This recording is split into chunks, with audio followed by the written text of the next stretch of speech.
Right. Now it should be up. I'm really hoping. That was a massive error on my part. So basically there's a little, I've never done a stream like this before. I've never scheduled a stream. And yeah, oops. So yeah, no, there was a little button that I didn't click which said go live, and yeah, I'm very, very embarrassed that I completely missed that. I thought I had the stream video up on YouTube Studio and it looked like it was live, but obviously it wasn't. So terribly sorry about that. Anyway, I was just kind of chatting to myself for the past 7 minutes then, I guess. What I was saying is... What was I saying? I was saying, oh, what happened? Anyway, I'm in the tracking station at the moment, and I was really confused because I went in to check if I had any astronauts being trained up for all of these missions. I kind of did go through those a little bit, but I'm gonna have to go again. So we've got the James Peters module, which is gonna be coming along to the memorial station over at the moon. We've got the Bonnie Ellis module, which will also be coming along at some point soon. I think I'm going to build some stuff for Mars in this live stream because we've got a window coming up in 113 days. We're going to see New Dawn capture at Jupiter, which will be orbiting Ganymede at some point, well, hopefully rather soon. And so when I went to train up some astronauts to actually fly to the Ellen Cox Memorial Station, which we have yet to rename. It's still just called Clog Station. Where is it? There. So I noticed Albert Harper and a couple of other people were in flight. And that really confused me because I definitely hadn't launched them. So what I did is I went into the tracking station to try and find out what had happened. So Clog Crew 2 is currently in an equatorial orbit around the moon. I've not launched Clog Crew 2 yet. It's still waiting to be built. What I think has happened, and I don't know how this has happened, I tested this thing in Crash, and I tested it to make sure that it all worked fine. Somehow, that test has made it into my game, and now those three are around the moon. Honestly, I don't know how that's happened, because that shouldn't happen. That's really strange. But it's happened, I guess. So I'm actually going to fly this and see what we can actually see with this. So I hope everyone enjoyed the tips and tricks episode that I released yesterday. Something a little bit different, not something that I usually do. But yeah, I just thought I'd give that style of episode a go. And actually, I really enjoyed doing it. And the whole tutorial-esque kind of way of doing a episode. And obviously it wasn't part of Kerbal Gets Real, and I am actually working on another video at the moment that I have been doing a little bit today. I still need to finish it, which is basically just going to be how to install RO, RP1, RSS on KSP 1.8.1, which is what I am playing it on at the moment. So if you do fancy, if anyone here hasn't done it yet and wants to kind of know, then yeah, there should be a video up of that fairly soon. Use the debug menu to return them to Earth. I was just going to probably go into HyperEdit and land them on Earth. So, but yeah, I said hello to everyone that was in the chat at the start of my stream when I wasn't here, so I'm going to go do that again. So, hello Snake Cake, hello CJB407, Death by Cookie, El Rooney, Rahul Menon, and Olympic 325, and Crew of Astros. So yeah, hello everyone that is here already. And yeah, I did say hello earlier on, but obviously due to my ineptitude at actually streaming, well, no one heard it. So yeah, no, this is definitely where they are. So Albert Harper, Jane Jones, and Karen Richards are all around the moon, and my game is being very, very, very slow at the moment. I'm not sure why. This is a very small craft, so shouldn't really be this laggy. I don't know what's going on. Hang on, if I escape this, no, we can't exit to terminate simulation. That's what I meant to say. How strange. I really don't know how this has happened. This has never actually happened to me before. So there, yeah, I know it's from Crash because it is a perfectly equatorial orbit, and when you start a simulation in Crash, it will put you perfectly equatorial. So I'm fairly certain this was from Crash anyway. How bizarre. Anyway, let's hyper-edit this down, and we will just land it on Earth. So where are we looking? Body, Earth. Yeah, that all sounds good. Let's land. And hopefully in a few seconds we should just be in Earth. There we go, we've landed and we have no sea.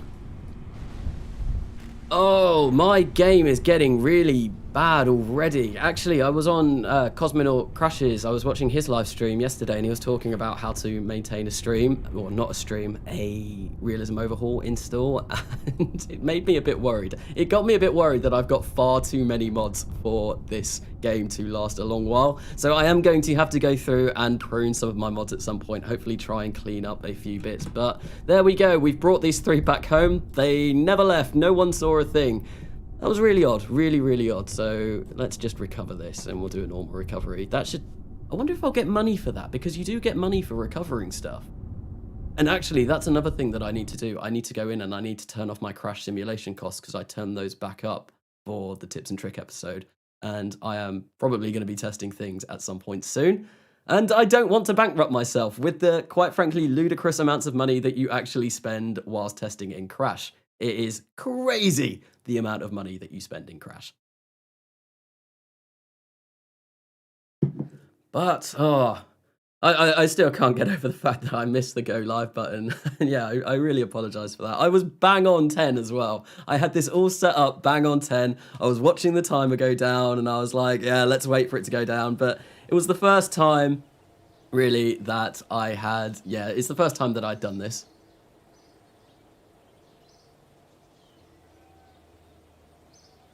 Hey, Scorpio. And crew of Astros, yeah. Usually if I come out of the craft and go back in, it will fix it. But obviously I was just going to be recovering that anyway, so that didn't particularly matter. And they got loads of experience from that. And yeah, I gained 26,000 funds, which actually, when I've got 5.1 million, that's not a particularly large amount of money. So I can't be bothered to go in and get rid of that. But as I was mentioning on my tips and tricks video, we do have some build points to spend. And I think my R&D is fine now. I'm probably not going to need to put any more build points in that. Well, I might do when I start getting the near future stuff, but that's a really long way away. So I think what I'm going to do is I'm just going to get that up to speed with the rest of them. Cool. So now what am I going to do? What am I going to do? I mean, we've got the New Dawn 1 Jupiter capture in 20 hours. So I think, well, we might need to pay attention to that, or I could actually design some stuff for Mars. I think what I want to do is I actually want to do New Dawn first, just because that is in such a short amount of time. So we'll do that. We'll go see Jupiter with New Dawn 1. Which, as I did mention, is going to be... Why aren't you letting me time? Oh, because of the reconditioning. Yeah, we'll go see New Dawn 1, and yeah, what was I saying? That will be orbiting Ganymede, hopefully, and it's going to be a very rough method of orbiting Ganymede. We're just going to use all of the Delta V that is in that thing. There's a rather large amount of Delta V in that craft still, I think. And I did work it out using maneuver nodes to plan and see if I did have enough Delta V in this to actually get an orbit around Ganymede, and I think I do. So anyway, only 2 hours to go now, so let's jump to the ship, New Dawn 1, and the great sights that are Jupiter. On Mars by 1981. So what I want to do with this Mars transfer window, I'm not sure if I'm going to do it this transfer window. I think I might. So when I go into the vehicle assembly building and start building stuff, I think I'm going to attempt an uncrewed return. So I need to design something that can actually do that. I have done an uncrewed return from Mars once, only, ever, whilst playing Realism Overhaul. So it's something that I'm going to have to test out a lot, and that might mean a lot of the stream is testing that. But 2 things that I do want to send to Mars in this transfer window are, I do want to send an altimetry scanner and a biome scanner, because the last time I sent an altimetry scanner, it kind of messed up. So I need to actually send another one so I can actually get the South Pole of Mars. And something else, I was considering this. It was either between this or a Mars return probe. What I want to do is set up a communications network around Mars. So how I set up my communications network around Earth in 1960, I want to do the same at Mars. So wherever we land on Mars, we should never have an issue with talking back to Earth. So it's between that and the Mars return probe, I think, because I think 3 missions in the space of 1 transfer window will probably be fine for now. And yeah, no, that's Kerbal Engineer. If you where's it gone? Oh, it's up here, Kerbal Engineer. So if you have this landing box ticked up, it will. You can. I think there's an option to actually tick a landing reticule. It doesn't actually do an awful much, but there we go. There is Jupiter looking very majestic over there. So let's refresh my memory. It's been a long time since I've been with this spacecraft. And what are the nodes that I'm going to be performing? So we are going to be performing. Is this? Let's focus our view on Ganymede and actually see if this is still all set up correctly. So yeah, it is. Looks like we are going to get an orbit around Ganymede. Cool. And if my maths is correct, which it very well may not be, this should get us an orbit. That's going to take a really long time to get to, though. So in 2 hours, I think this is just going to be our inclination change. So we kind of match the inclination with Ganymede. Let's go for the node. That's a bit worrying that we're not moving. Why are we not moving? Why are we not moving? Oh, what's going on here? What is going on here? Why aren't we moving? RCS is enabled. I'm not in time warp, am I? No.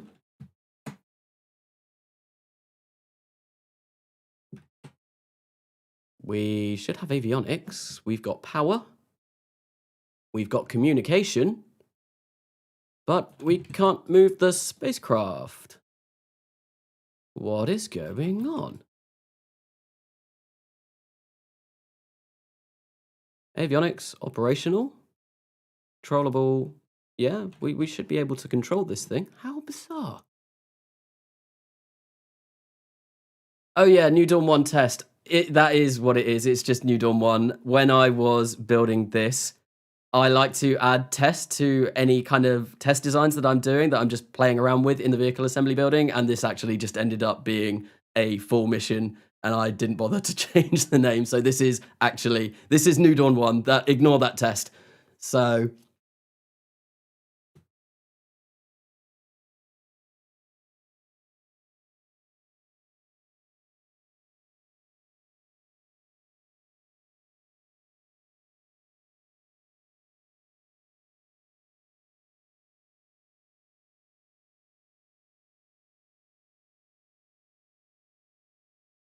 tracking station. Yeah, that's that. I don't know why that's done that. So hopefully if I go to the tracking station and come back, hopefully that should fix things. Sorry, I was just reading through the chat a little bit, and I'm getting a little bit confused.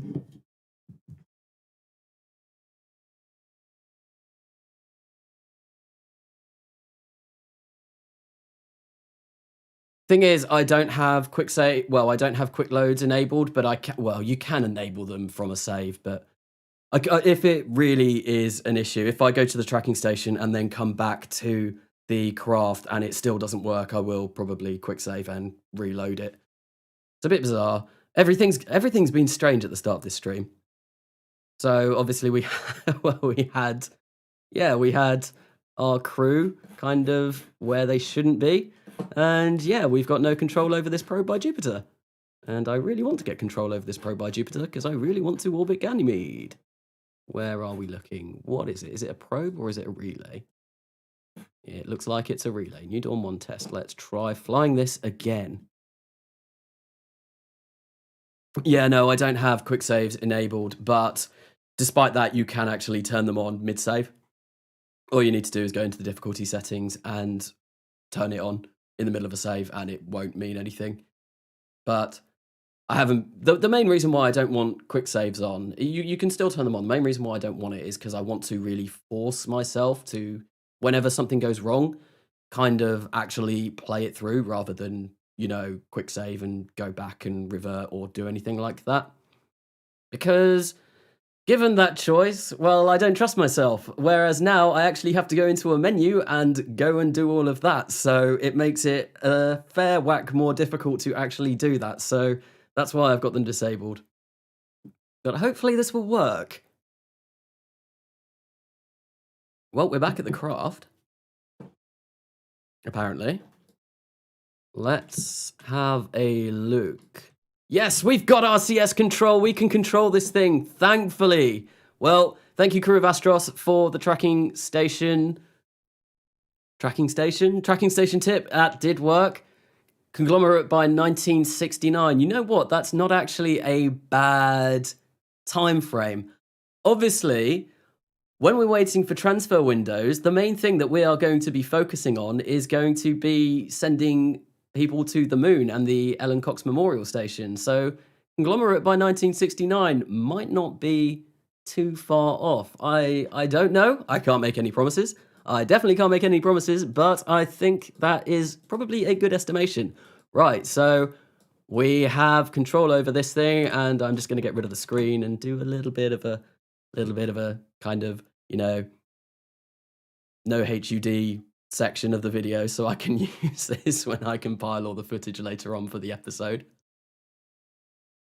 Because that is one thing I noticed about my last stream that I did. I forgot to do this quite a lot, and it was actually really hard pulling all of the footage together to actually make the episode out, and there was a lot of HUD shots. And I mean, I do include HUD shots in my normal episodes, but at the same time, I want to kind of get these nice, pretty cinematic shots as much as possible. But anyway, so now that that's done, I am actually going to get MechJeb to do this burn for me. So let's do that. And actually, this will probably be better, a shot like this where we're actually getting closer to Jupiter and Jupiter is moving for the actual episode. It's being really stuttery. The game is being really stuttery. I do need to remove some of my mods. I don't know if I spoke about that when I wasn't actually in the stream, when I was just talking to myself for the first 7 minutes of this stream. I did mention that, yeah, I was on Cosmonaut Crashes. Oh, hello, Cosmo. He, speak of the devil and he shall appear. But yeah, no, I was on Cosmo's stream last night. I was watching it, and he mentioned about looking after your RO install. And you got me worried, Cosmo. You got me really worried. So I am going to have to go through and I am going to have to prune some of my mods to try and cut down on, well, hopefully loading times and hopefully extend the length of this series. Because, well, I would quite like this series to go on for a while. So that's another thing, crew of Astros, a reusable lunar lander. If you have a look, I'm just going to cut rid of this now. If you have a look at, I don't know if I mentioned this. I definitely did mention it at some point, but whether once again it was when I was actually on when I wasn't on stream. So if I go into my vehicle assembly building sections, look at that at the bottom. It's called Reusable Lunar Lander. And because of a mod pack I've got, so to actually have a fully reusable lunar lander, there is, in FASA, there is something called the Advanced Gemini engine, which has unlimited ignitions, it's Aerosine and NTO, and it is throttleable down to 10%. It is perfect for a reusable lunar lander. It's hypergolic, so you can keep it up there as long as possible, and I've unlocked it already. It's in the same tech node as the Lunar Module Descent engine, so yeah, I have built that. And the only problem with using those advanced Gemini engines is they have no gimbals. So if we will, I'm not sure if we'll see that in this stream, but that craft has a lot of RCS on it just to make sure that I can really control it. But I think it's got around 4,500 meters per second of delta V in a single stage, which will be more than enough to get us down to the moon, land near the base, then get us back up to the Ellen Cox Memorial Station. And then obviously we can just send fuel tanks over from Earth and refuel that every time we need to do it. So yeah, that's something that I'm really looking forward to actually getting sorted. So we've done that burn now. The next burn is actually going to be in 8 hours and 49 minutes. So we might as well wait on this craft until we get to that next burn. So I'm not sure if this is going to be a particularly good way at capturing at Europa. I'm not using any gravity assists from any of the moons, not Europa, Ganymede. So what I message deleted by the Google moderator team. Scorpio, what have you been saying? So yeah, no, what I've done is obviously I've raised my Apple apps really high, and then when I'm at Apple apps, I'm going to raise my Peri app so that it is in line with Ganymede, and then I am going to capture at Ganymede, and that's how I'm going to get my orbit. I'm not sure if that's particularly efficient, and it looks like actually we've lost our capture now, but I'm sure I can fiddle around with maneuver nodes and actually get it back. Look, we're still very close. But yeah, no, I'm not using any of the moons to do gravity assists or anything like that. So I think I do have the Delta V to perform this without doing anything like that, though. So hopefully it should be fine. Hopefully it'll be fine anyway. So here we go, and in 3 hours we are going to be performing our burn that should hopefully capture us at Jupiter. And actually, let's see Jupiter from not actually that close. So we're not actually that close to Jupiter, and that is because I wanted to keep my periapse at a reasonable distance so that when I did raise it to be in line with Ganymede, it wasn't a particularly big burn. Come on, let's time warp ahead, please. There we go. And actually, I'm just going to flick ourselves to the node now. Okay.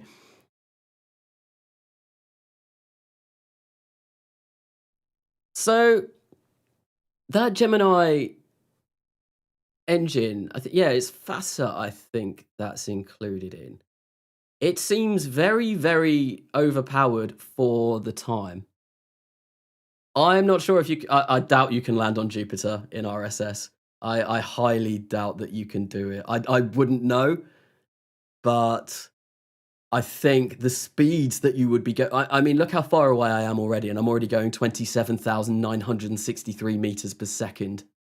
So it'll be impressive if you could. Obviously, you could aero capture at Jupiter, but I think going at that speed, even with lunar rated heat shields, you'd probably rip yourself apart. And the amount of G-forces that you would get from doing that, I don't know if it's possible. Probably not. But now that we're pointed at the node, once again, we're just going to get MechJeb to do it. Although it did mess up my last little node, but it usually does things okay, so we're just going to let it do its thing, and actually we're going to go for a cinematic shot in front of Jupiter. Why is my build list still up? No, go away. I need this to be in the episode. Go away. Where's it gone? Where is it? There we go. And let's get rid of the mouse.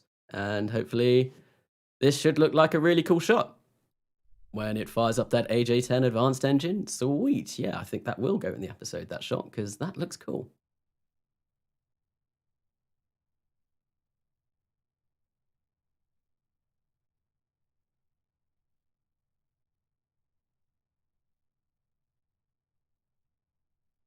Oh yeah, no, I'm not using test flight Scorpio anyway, but I don't think, yeah, no, I don't think the advanced Gemini lander has a test flight config either. Oh really? So, well, I don't think Raider Nix stuff works well with RP1, does it? As far as I'm aware, from what I've seen on the Realism Overhaul Discord, I think Raidenix stuff does not play nice with RP1 at all, and it can mess up some contracts, I believe. But what else has been said? And someone made a dual SSTO in stock game. Wasn't that Strats and Blitz? Am I saying that right? Who makes some really crazy contraptions? I think, well, he did a dual diver live stream the other day. No one's died yet, so not the hero type. But something weird did happen when I came into the game. So apparently one of my tests using Crash made it into my save game. So I had 3 astronauts around the moon that shouldn't have been around the moon. So I had to hyper-edit them back to Earth. But ever since you mentioned the yellow card comment yesterday, I have been listening to those obsessively the past day. I've just been going back and reliving like my teen years, absolutely having it out to the Lights and Sounds and Paper Walls album because they were my favorite band growing up. I did mention in the Discord that one of my favorite stories to tell is actually when I saw them at Manchester. And me and my mates, we went out to like go and meet the band afterwards. And Yellowcard are very, very small in the UK. They're not a very well-known band at all. I think I found out about them through, is it Burnout? The car crashy game. And they had, I think Lights and Sounds and Way Away were on those soundtracks. And yeah, so we went to see them at Manchester. We went out to actually meet the band afterwards, and there was so few people there. They just were like, "Oh, we're going to go down to a pub like maybe 50 meters away. Do any of you fancy joining us?" And I was like, "Holy hell, yeah! You're like my favorite band. I've listened to you since I was like 12." And yeah, no, went and had a drink with all of the members of Yellowcard, and it was weird. I ordered a beer next to Ryan Key in some rubbish little bar in Manchester, which was really strange. So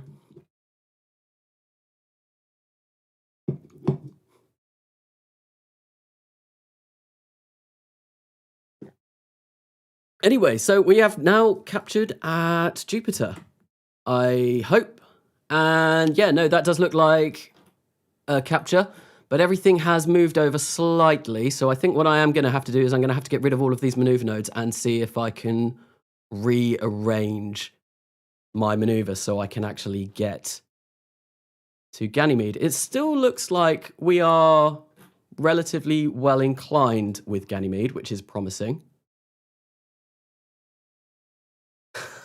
Yeah, I was basically like that. I was actually like that. It was weird. It was like my favorite band, and they were just like, "Yeah, come, like chill with us." I was like, "What is going on? This is incredible. This is absolutely amazing." So, what do I want to do? I want to. Oh, there we go. We've actually got a encounter with Ganymede already. Sweet. So that's looking promising. So that's going to take us 217 meters per second of delta V. How much have we got left? About 4,300. So actually, what I'm going to do is I'm going to make sure that this all works. So let's get our maneuver node editor up, and we are going to try and get this as close to Ganymede as possible. We maybe go a little bit more like this. Maybe add a bit of normal. Something like that. And that looks pretty good. That actually looks pretty good. Nope. There. Maybe add a bit of radial. Nope, we do not want to add any radial, apparently. I think, to be honest, 126,000 meters in height is going to be pretty good. And so, yeah, that's only going to cost us 218.2 meters per second of delta V. Sweet. Now, so that means with that, we're going to have what? 4,000 meters per second of delta V left to actually capture at Ganymede. Let's see how much this is going to cost us. I've got a feeling it's not going to cost us 4,000. Yep, there we go. It's going to cost us 3,000. Amazing. So we are going to orbit Ganymede. We're going to orbit Ganymede with 800 meters per second of delta V left, which is not enough to land on Ganymede, the largest moon in the solar system. No, that will be definitely not enough, but it means at least we can get an orbit, which is cool. So, what kind of missions do I plan to do after the moon? What, in general, or just this episode?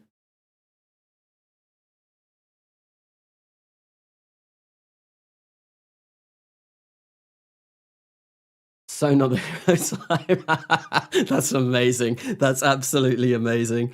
So, yeah, I guess we're done with New Dawn 1 now for 208 days, because that's how long it's going to take us to actually get all the way up over there. But I'm kind of happy with this because we are going to orbit Ganymede, so that's really sweet. And what we're going to do, I'm just going to add an alarm that says New Dawn 1 test.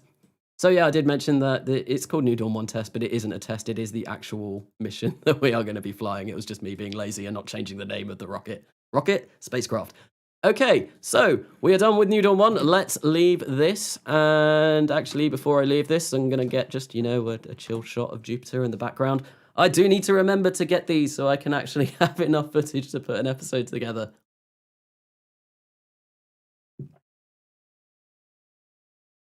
Wait, is it lagging? Hey, Hexa, nice of you to join.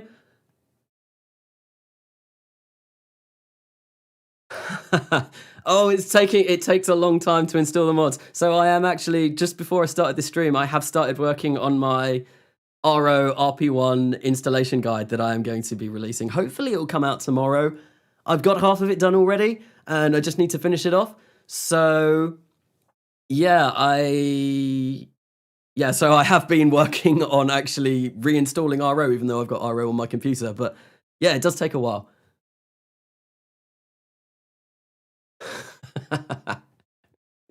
Scorpio, was that a little bit of a joke there? Actually, one of my the first probe I sent to Uranus on this series, obviously the episode was called Probing Uranus, and I was, well, if I'm going to be honest, I was laughing to myself quite a lot after that. But anyway, there we go. That'll be enough of that Jupiter shot. And actually, no, I'm going to just take a screenshot as well. But I do need to get rid of Historian because it's going to give me a really funny overlay that I don't want. And I think if we maybe have Jupiter like that, there we go. And we can take a screenshot and we can go back to the Space Center.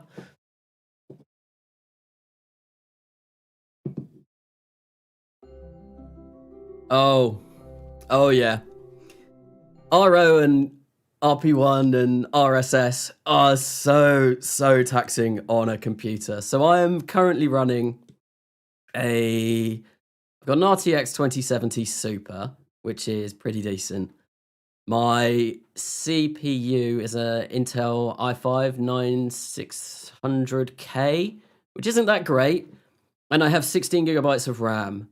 And I think it's, what is it? Is it 2300 megahertz? It's basically the lowest megahertz that you can get for DDR4 RAM. So I really need to upgrade my RAM, and I do need to upgrade my CPU. It is something that I will be looking at soon, but yeah, I think, oh wow, what's happened here? I definitely need better specs to be able to play Realism Hall for the long run. So I do want to upgrade, but it will take a short while. But anyway, now that we have done with that, I think the next thing that we are going to do is we're actually going to start designing some stuff for Mars. So let's go into the vehicle assembly building. But yeah, no. Actually, loading up Realism Overhaul, loading up my instance of KSP at the moment takes an incredibly long amount of time. I think I say it takes about 20 minutes. I don't think it's quite that much. It just feels like it's around 20 minutes. I think it's probably more about 12 minutes or so. I'm running it from SSD, which does help.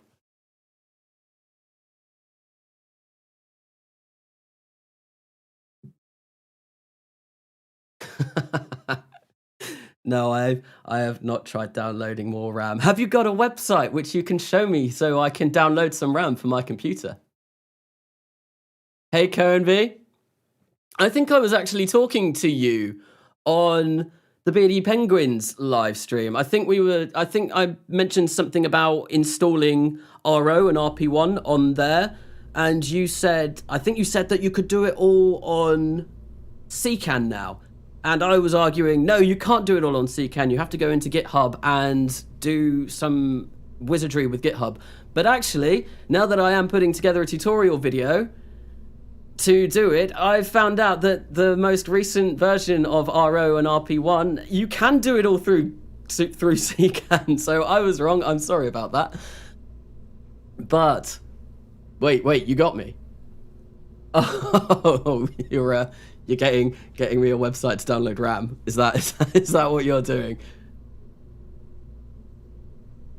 Oh yeah, I've played City Skylines heavily modded as well. Actually, well, nothing in comparison to my RO save, but I have played a very heavily modded version of City Skylines, and man, that game takes a long time to load. That does take a really long time to load.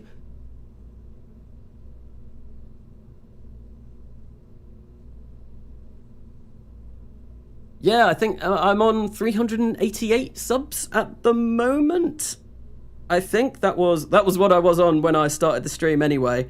No, when I did my RimWorld stream, I think I said I was on 290 then, I think, which was, what, 2 weeks ago?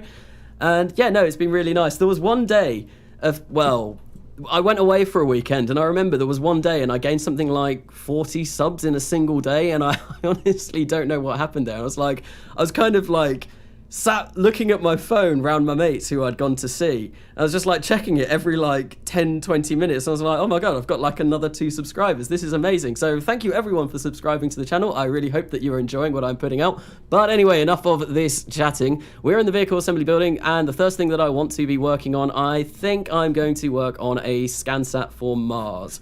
So we want to use just the regular one first. I could probably... Do I? Oh, I don't know if I do. I could probably do a biome ScanSat mission and a altimeter ScanSat mission in the same launch. And I think I'm going to experiment. I'm going to experiment whilst I'm in the VAB and see what I can do. So let's work on the altimetry one first. So let's just grab one of these, and we're going to place that on the top, offset that so it is actually in the middle. No, I appear to have picked up the actual probe core, so let's go for that. Yeah, that looks good. Service module 4.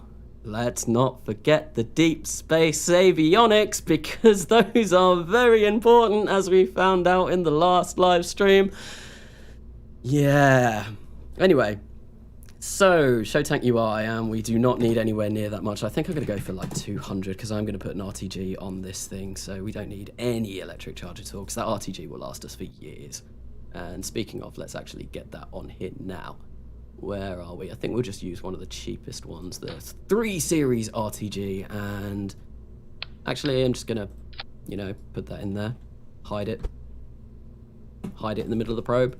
It's got a nuclear reactor in the middle of the probe. There we go. That's what we want to see. Sweet. So now that that's all been done, what are we going to do next? I think I'm going to try and get 2 at the same time. So I want to go in and give this a tiny little thruster. Actually, no, I'm going to...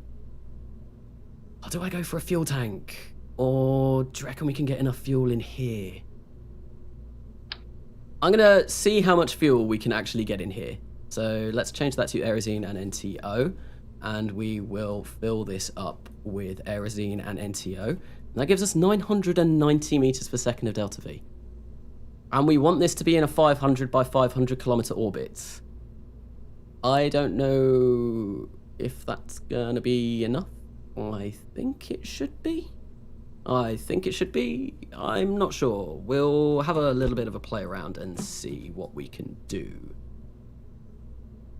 An internal RTG would cause thermal issues, probably. Yeah, that's probably bad from a realism perspective. So actually, yeah, let's get rid of that. If I can. Oh, this is annoying. You know what? Oh no. Let's get rid of the. Let's get rid of that, and come on. Let me pick the RTG, please. No. I'm just. Oh, I thought I had it. Damn. Come on. Oh, there we go. Wait, there we go. Yeah, no. That was a bad idea. That was a silly idea. So I think actually we'll just place that there, then we'll get that back on there, and then we'll put that back there, and we are exactly where we were about 2 minutes ago. But oh, come on, let's change the snap angle up so we can actually get this in roughly central. Mars Incredible Scanning Biome Optical Orbital Satellite, MISBOO.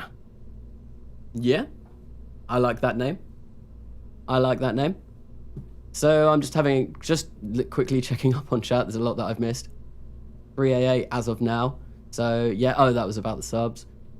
So Hexa, did you get addicted to browsing the workshop for new assets as well? Yes, I did. I really did. And I really wanted to replicate where I live.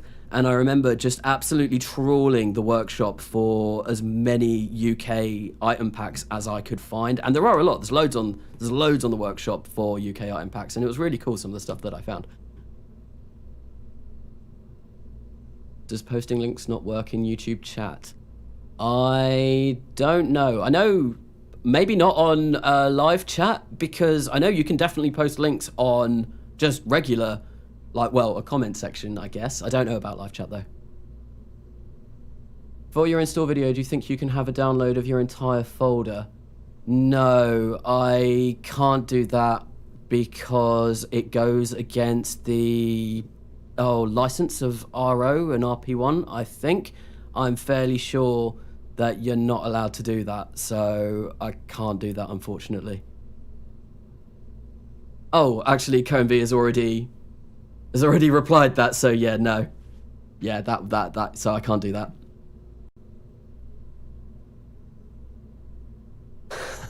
Yeah, I was having trouble getting that RTG out. Oh, yeah, so I think you can only do 200 characters in chat, so that's why, that might be why you couldn't actually link anything. Right, anyway, I'm all caught up for now, so let's actually see what we can do with this thing. Is that central? I'm really not sure if 990 meters per second of delta V is going to do us the trick. I think I'm going to move that RTG. It's just kind of stuck on its side at the moment. I might dual symmetry it just so we can actually, you know, have decent control over this thing. And what am I doing? What am I doing? I want to set that down to 45 degrees, and we'll place those there like that. Change that to Aerosine and NTO as well. Upgrade it to tech level 3 because we want the best tech level for these that we possibly can. I think I'm actually going to move this down slightly. Not too much, though. Come on. And I'm going to have to figure out whether I can put an antenna on this thing. And actually, let's have a look and see if we can just use the antenna in the probe core to talk to Mars. So we're definitely going to need an S-band antenna. I have just upgraded my tracking station, so hopefully it's decent enough now that we can actually do this. Where am I looking? Antenna planning GUI. And we want to go into celestial bodies and select Mars. And currently we are going to be receiving 9 kilobits per second to 141 bits per second. So yeah, so we can actually receive from Mars just using the internal antenna on this. And if we whack that up to, oh, that's a lot of power, 248 watts active, but then that means we will be able to transmit constantly from this thing. So let's just check my Kerbalism and see if we set our active. No, we're going to do that. We are going to do that. We're going to use an S-band and we're going to set that transmit power up to 47 so we can actually completely transmit all the time. Sweet. So now that that's done, we're going to change the core texture to foil and we're going to color it in very shiny, make it specular. There we go, because I just really like how that looks.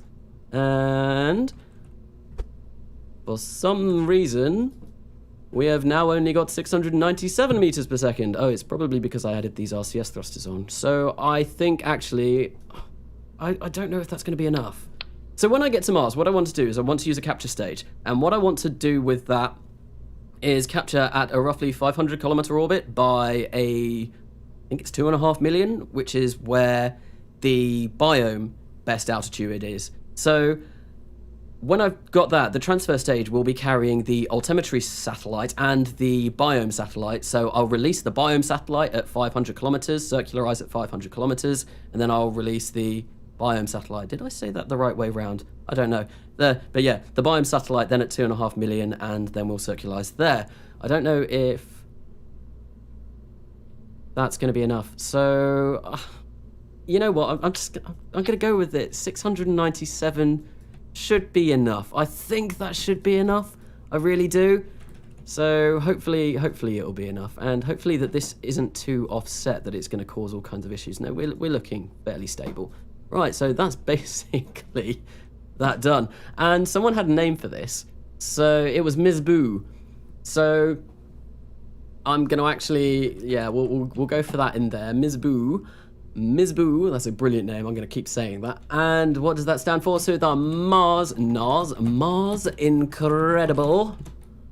I've lost the chat where, I've lost where it was. Mars, I can't find it. Oh, there we go. Mars Incredible scanning. I've lost the chat again. God, my site is really bad. Biome, optical,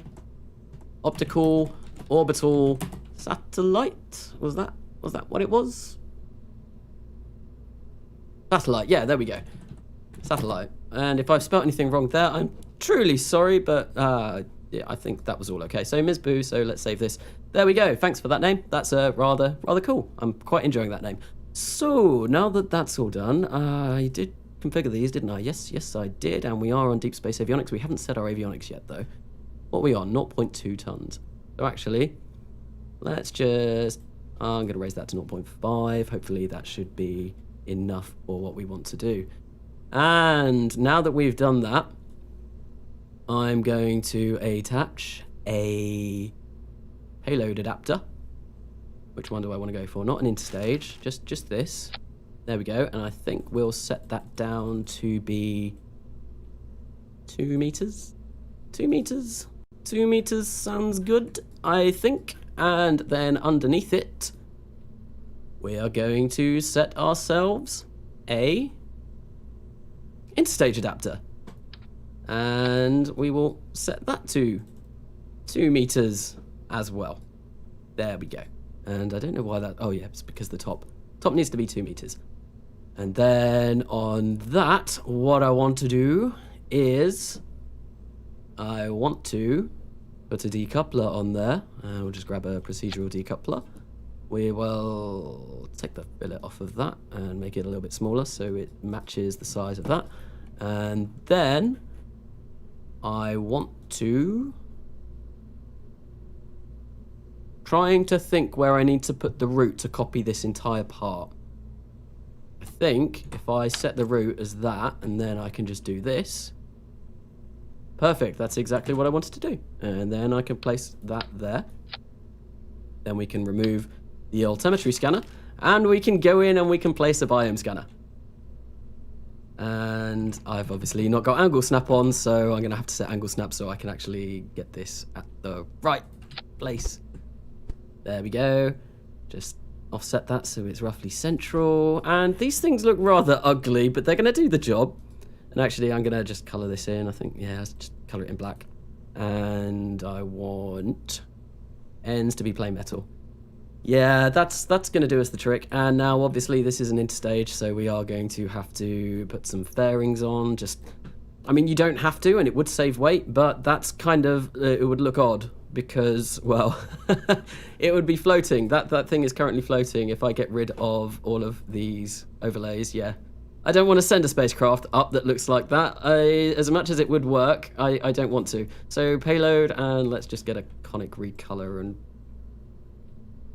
Oh, yeah. So you can't control anything when you've got, what is it, the recolor section up. Okay. Come on. There we go. There we go. And we'll just whack the density down. And there we go, we've got 2 satellites that we can actually launch to Mars. So that's looking good. Right, so now I actually want my transfer stage. So we're going to go and get an integral modular tank. We're going to whack it up to aluminium, copper, high pressure, set that utilization all the way up, set it to 2 meters. We're going to put a mount on here of, I think the Saturn 4B stage or the Saturn 2 stage. Saturn 2 stage, yep. And then... As with all of my capturing engines, capturing stages, we're going to grab an AJ-10 Advance, we're going to stick it in there, and then we're going to inset it a little bit, just so it doesn't look like it's poking out a lot. And I don't know, I just prefer it when it looks like that. I don't know how realistic that is, but don't shoot me. Okay, I've just messed all of that up. Right, so... What we want to do is fill this with aerosine and NCO, and we want to get some RCS thrusters. How much are we weighing at the moment? Almost 6 tons. Right, so I think we will want maybe these RCS thrusters on here. I think that should be enough for 6 tons. Set those to aerosine and NCO as well, and we'll come out of there. And that looks all right, I guess. I'm going to get rid of the flag, though. Oh no, I'm not using my new flag. So I designed a new flag today as well. That's something else that I spent some time doing, and that was actually what the thumbnail for the live stream was. So let's go and grab my new flag. See if I can actually find it in all of the millions of flags that are in here from all of the decal mods. So where are we? CSA new flag. Is that the correct one? Because there's actually quite a few that I put into this folder. I think that looks like it is the correct one, though. That's the only one that I can see that looks like that, so I think that is definitely going to be the one that I am going to be using. Let's have a look. Yeah, that is the correct one, so that's my new flag. And what I said, I mentioned this on the Discord, basically I took heavy inspiration from the NASA flag and the Roscosmos flag, so like the Roscosmos with the red kind of funny squiggly triangle shape, and then NASA, and then kind of just put CSA over it for NASA Space Agency. But yeah, that's where that flag comes from. Anyway, so it's held together by magic. Yes, it definitely is by magic. Okay, hi Riley Blackford. So yeah, no, I am just doing a double scanners to Mars. So in this little section here, we do have an additional scanner and recolor thing. Oh, what? Where the fact that you can't actually click off anything off of it until you close it. So yeah, so it's held together by science. That's I really imagine Scott Manley saying that. It's held. I'm not going to do a Scott Manley impression. I did the like what was it last stream? I was like, hello and welcome to Interstellar Quest, because I was talking about that live stream. I loved Interstellar Quest. It was coming out when I first started playing KSP. And I was just so addicted to that series, although I don't think I've ever actually watched it all the way through. It's got something like 120 episodes in. I kind of, just ran out of steam by the end of it. But it's a really, really good series, but it is on a really old version of KSP. I think it's beta. Well, it was coming out when I started playing KSP, and I started playing KSP in 2013, and I don't think KSP was released properly until about 2015, I can't remember. Anyway, so that's going to give us, what are the numbers? Go away. What are the numbers on this stage? So that's 5,507. No, it's not, because we've got to... Oh, come on. Sort your staging out. Right, 4,658. That is more than enough. So we definitely don't need that much. And then... So actually, what I could do, and I think I am going to do this, is I'm fairly sure that there is enough delta V in this stage if we get this down to a 500 kilometer by 2.5 million kilometer orbit for that to circularize. However, I don't know, maybe we'll just go down to 500 kilometers, release this, and then control the rest of it with this stage. Yeah, that sounds like an idea. Right, so actually, now that I'm here, I'm going to sort my staging out, because it's all fun joking about it and all, but I probably will mess up. So actually, if I'm going to do that idea, we need this one to go first, and then we want that engine to go, and we want those RCS thrusters to go. And then after that, we want all of this to go, we want that engine to fire, and we want those RCS thrusters to go. So there we go. That is sorted. Sweet. And let's get... Why is that still saying it's up? I don't know, but it doesn't matter. But I think I am going to have to put some avionics on this transfer stage, because currently these things can hold about 0.5 tons, and this thing weighs almost 6 tons. So yeah, we are going to have to sort that out. Right, so yes, insufficient avionics. Of course there are insufficient avionics. So let's get rid of that for now, and let's put some procedural avionics on this thing. And please don't crash. Avionics do not like my game at all. So let's change this to service module 4, whack up that utilization, and we are going to set it to deep space, because deep space avionics are a thing that apparently I do not know about. And then we are going to grab this and put it on. Cool. And I color all of my avionics orange. So there we go. And yeah, I think that will do us. That will definitely do us. That will more than do us. We don't need 4,189 meters per second to capture at Mars. Let's actually have a look. Have I got it up on my Kerbal alarm clock? Where is Kerbal alarm clock? There it is. Right, so Mars, 3,500 meters per second to capture, and it's going to take us 4,700 meters per second to actually get there. Cool. So yeah, I think I'm going to stick with this. That will definitely do me. So I'm going to save that now, and then I am going to grab a transfer station. That's what I want. And I think the transfer stage that I'm going to want for this is going to be the Pegasus 2, I believe. Pegasus X2. I think that should be enough to get us 4,700 meters per second with this capture stage. And for some reason, that's really not had a good time with this. So, go away, Kerbalism. So we want those two there. Come on. 5,176 meters per second. Oh yeah, that's absolutely fine. We've got nothing to worry about. 5,176 meters per second. That needs to go there. And then where is that decoupler? Where is it? Right at the top. And there we go. I think that's all my staging all correctly done. And I do actually want to change the color of that mount because I don't want it to look like that. I think what we're going to do, I think we'll just go for white, just a pure white mount, and there we go. It looks very clean indeed. And yeah, I think that's us sorted for that, and we'll save that once again now that we've got our transfer stage on. This thing is ludicrously overbuilt. Ludicrously overbuilt. Actually, no, it's not that overbuilt. We've got 400 meters per second in our transfer stage that we don't need, and we've got 500 meters per second in our capture stage that we don't need. So actually, no, it's not that overbuilt. Still, I probably could make this a bit smaller, but well, I'm not going to. So, right, so this is 26.6 tons. And as I was saying on my tips and tricks video, let's have a look and see what we can get. So 32 tons to low Earth orbit, that is probably what we are going to do, because I don't think I have one that does 30 tons. Nope, that is definitely what we are going to be using, and it's the Adventurer 2, which I designed in the really long build episode that I did, the first episode that I've put on YouTube that was over an hour long, not including live streams.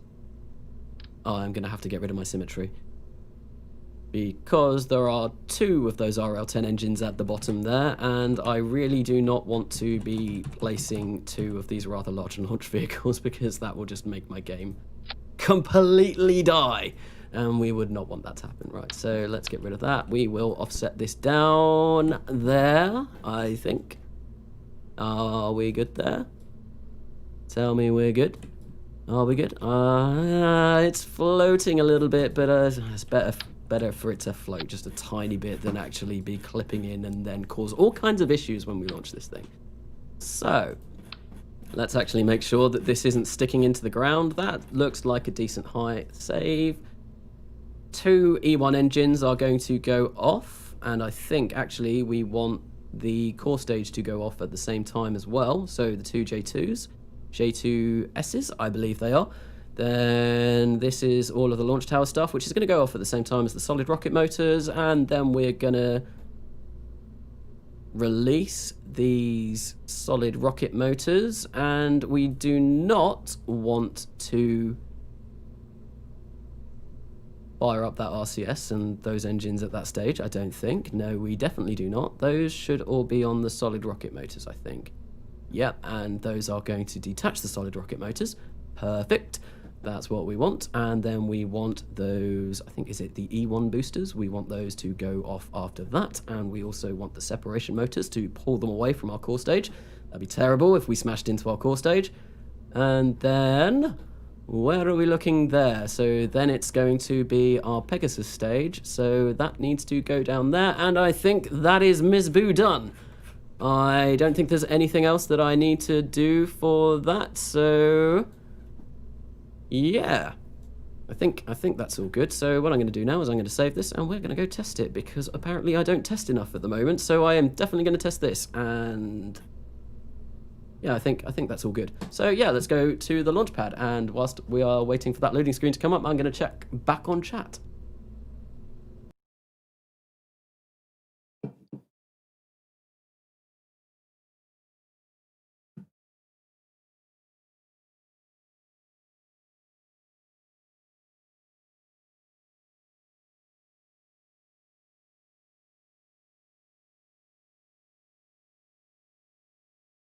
Cool, wow, there's actually, I'm trying to find out where I last actually checked chat.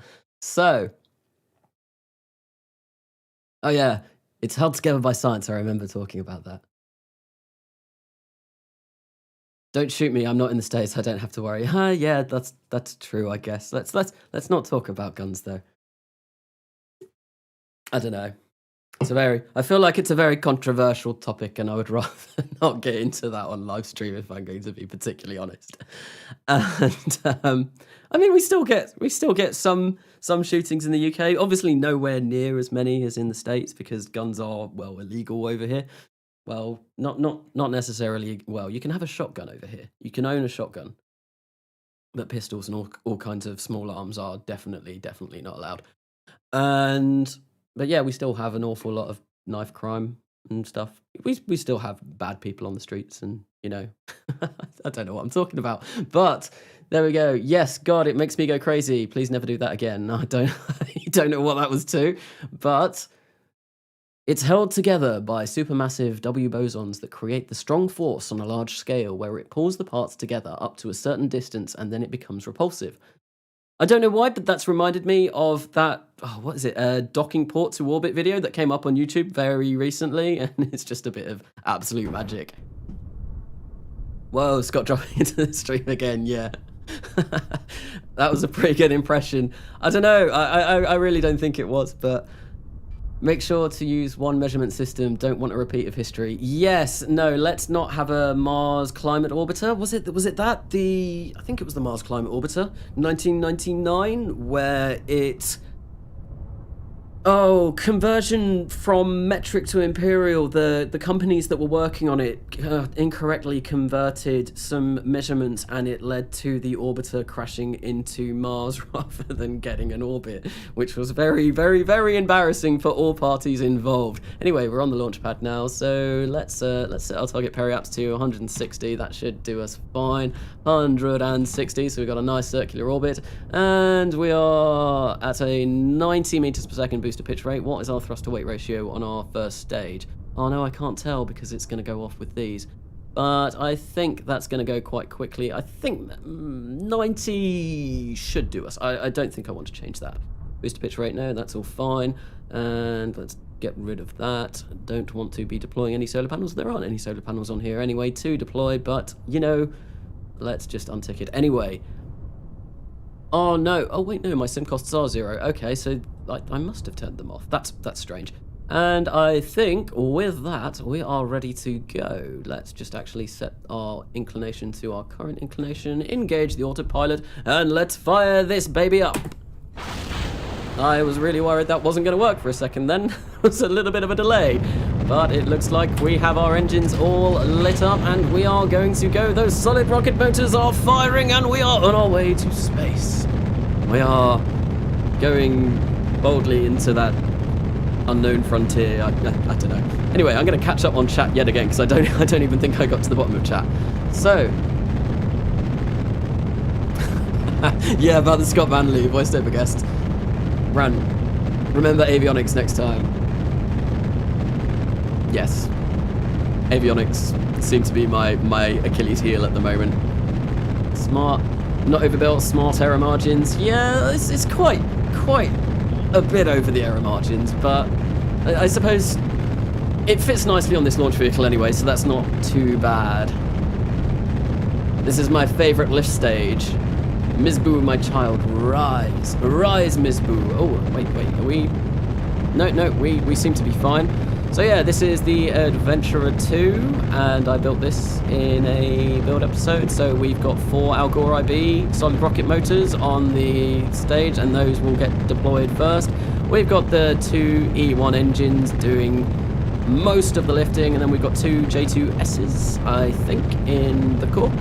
And yeah, this should be able to lift us 32 tons to low Earth orbit, and 32 tons it should lift us to low Earth orbit, I guess.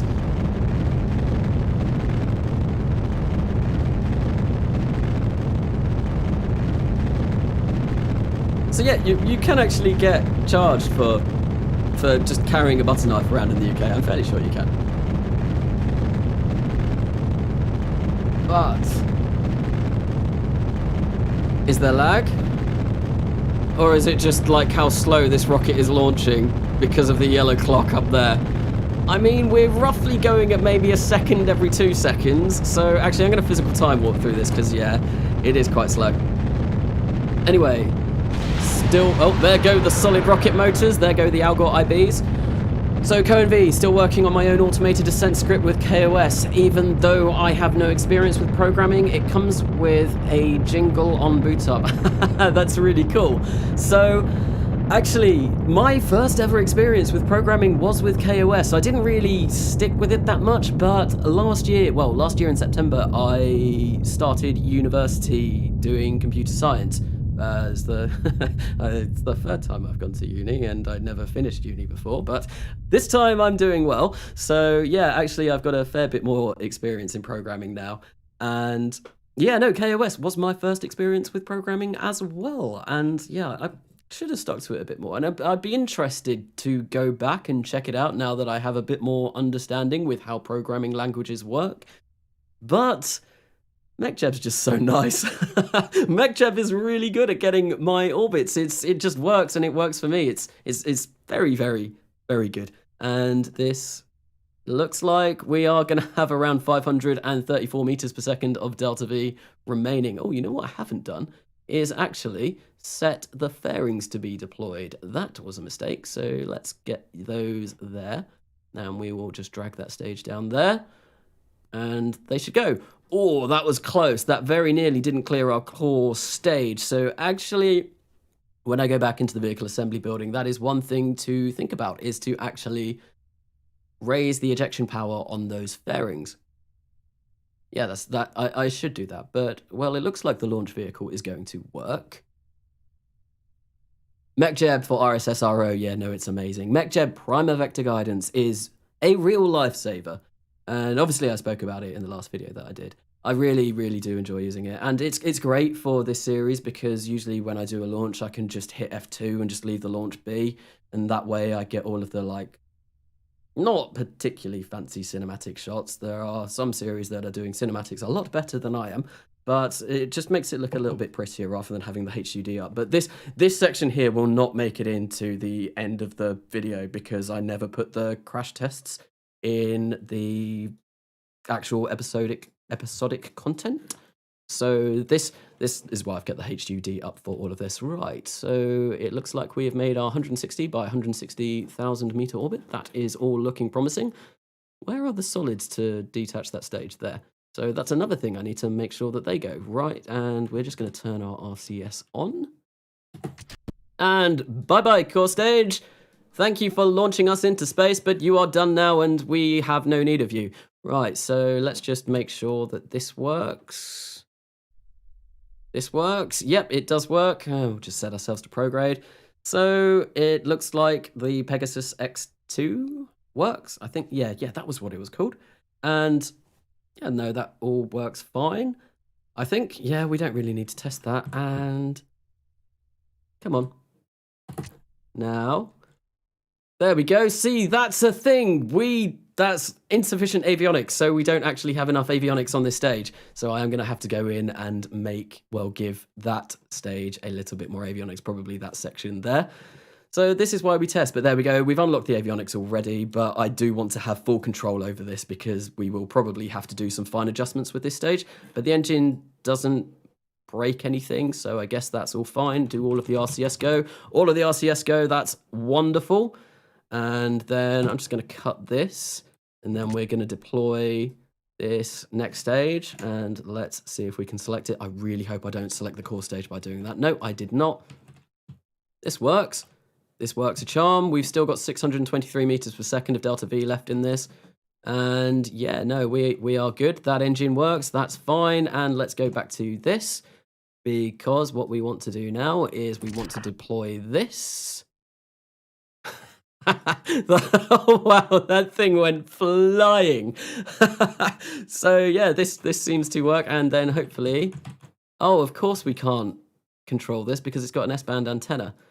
Wait, why could we control that one? That's a bit concerning because we shouldn't have been able to control that. I'm going to have to check that. Oh, we've got electric charge. We're never going to run out of electric charge. We've got Aerosine and NTO. We can't control this at the moment because our S-band antenna, we're too close to Earth to talk to any of the state sites that can actually talk to S-band antennas. What is it? Canberra, Goldstone, and Madrid, I think, are the three. And yeah, no, this one has no control either. I don't know why we had, maybe we were passing over one of the sites. I don't know though, were we passing over Madrid? That'd be the only one, but I don't think we were, so I don't know why that happened, but let's terminate because I think that all works. I think that should all be absolutely fine. So what are the things that I need to remember? I need to up the avionics on our capture stage at Mars, and I need to... What else? There was something else. Just check to make sure that those antennas are configured properly, because it would be really, really upsetting if we got one of those satellites to Mars and then found out that we weren't actually able to control it at all because we had no communications with it. That would be very bad. So...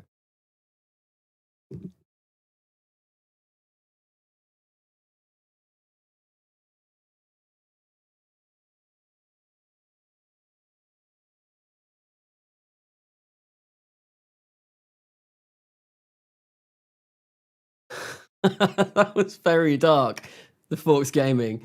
So, a fancy jingle is all you need. It helps distract from the screams from the rocket whilst it's plummeting down to the surface. I hope that's the screams from the rocket and not the crew that was on board the rocket. Okay, and also, memes aside, I don't think you actually get charged for carrying a butter knife. It's a bit more common sense than that. I do have a police officer friend. And I don't know. I think I've spoken lots about crime with him in the past, and I don't know. I'd have to ask him. I don't really know. I don't carry a knife around with me whenever I just go for my local Tesco shop or anything. So I've not got nothing to worry about when it comes to that. So, Ms. Boo, we are back with Ms. Boo, and we are going to sort out the avionics because they are currently not configured correctly. So let's maybe just add 1 ton to that. And that's deep space. Yep, that's deep space. And actually, let's extend our hangar, and I want to make sure that they are both S-band. Yes, that's S-band. And this is S-band. Hopefully this is S-band. Come on.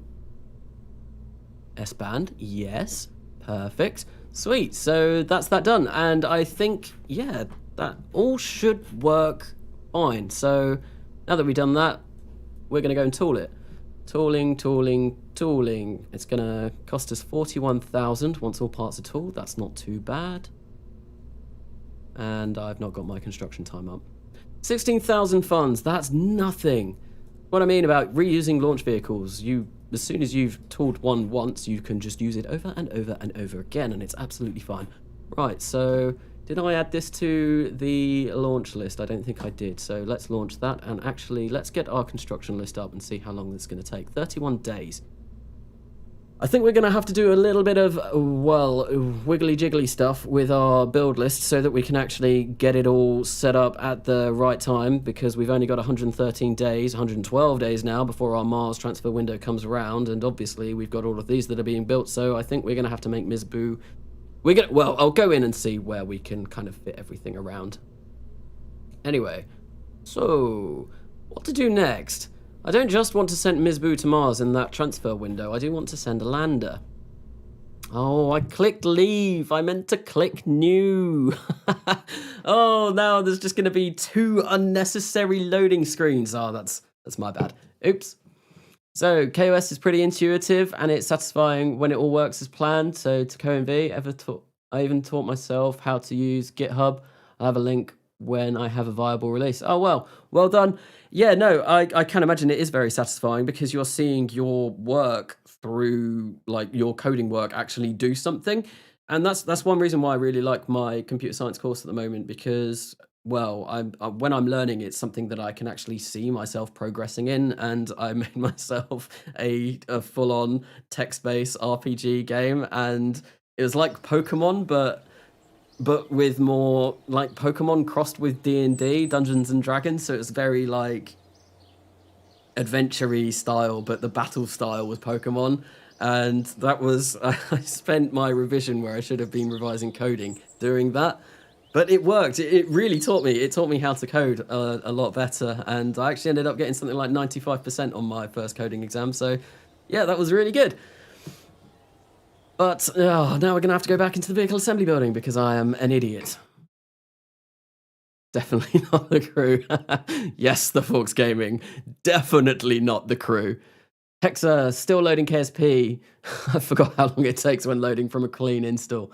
Yeah, so I got a clean install to do my tutorial video and I loaded it up. Oh my god, that thing takes so little time to load. And then I've started, well, before doing the stream, I loaded up my Realism Overhaul install of KSP and oh my god, it takes so long. It takes so long. You think you'd ever end the series if you got bored, didn't have anything left to do? Would you choose a different mod or different game? Well, totally original name. I am... What I've always said with this channel, I'm not a KSP channel. I just happen to play KSP. And I'm doing a Realism Overhaul playthrough at the moment. There have been a few weeks where I have gotten a bit burned out from doing it, but I've always come back and it's always nice seeing the kind of comments that people leave. People are obviously enjoying the series and it kind of brings me back to do it once. And yeah, no, I've got a lot of plans for this series. I've got no intention of ending it anytime soon, but there are other games that I do want to delve into and play. Crusader Kings 3 is definitely something that I want to pick up on this channel, and I think maybe on Friday this week I might be doing a live stream starting it up because I got it on the release date through the Xbox Games Pass, and it is absolutely amazing. I've played a few games on it already. Obviously, I played, Wessex, Alfred in 867 AD and managed to unite England with him, and I had an absolute blast doing that. And yeah, no, I want to continue on that game, but that is definitely a game that I want to get into. Obviously, I play RimWorld, and that's something else that I probably will be doing another series of at some point soon.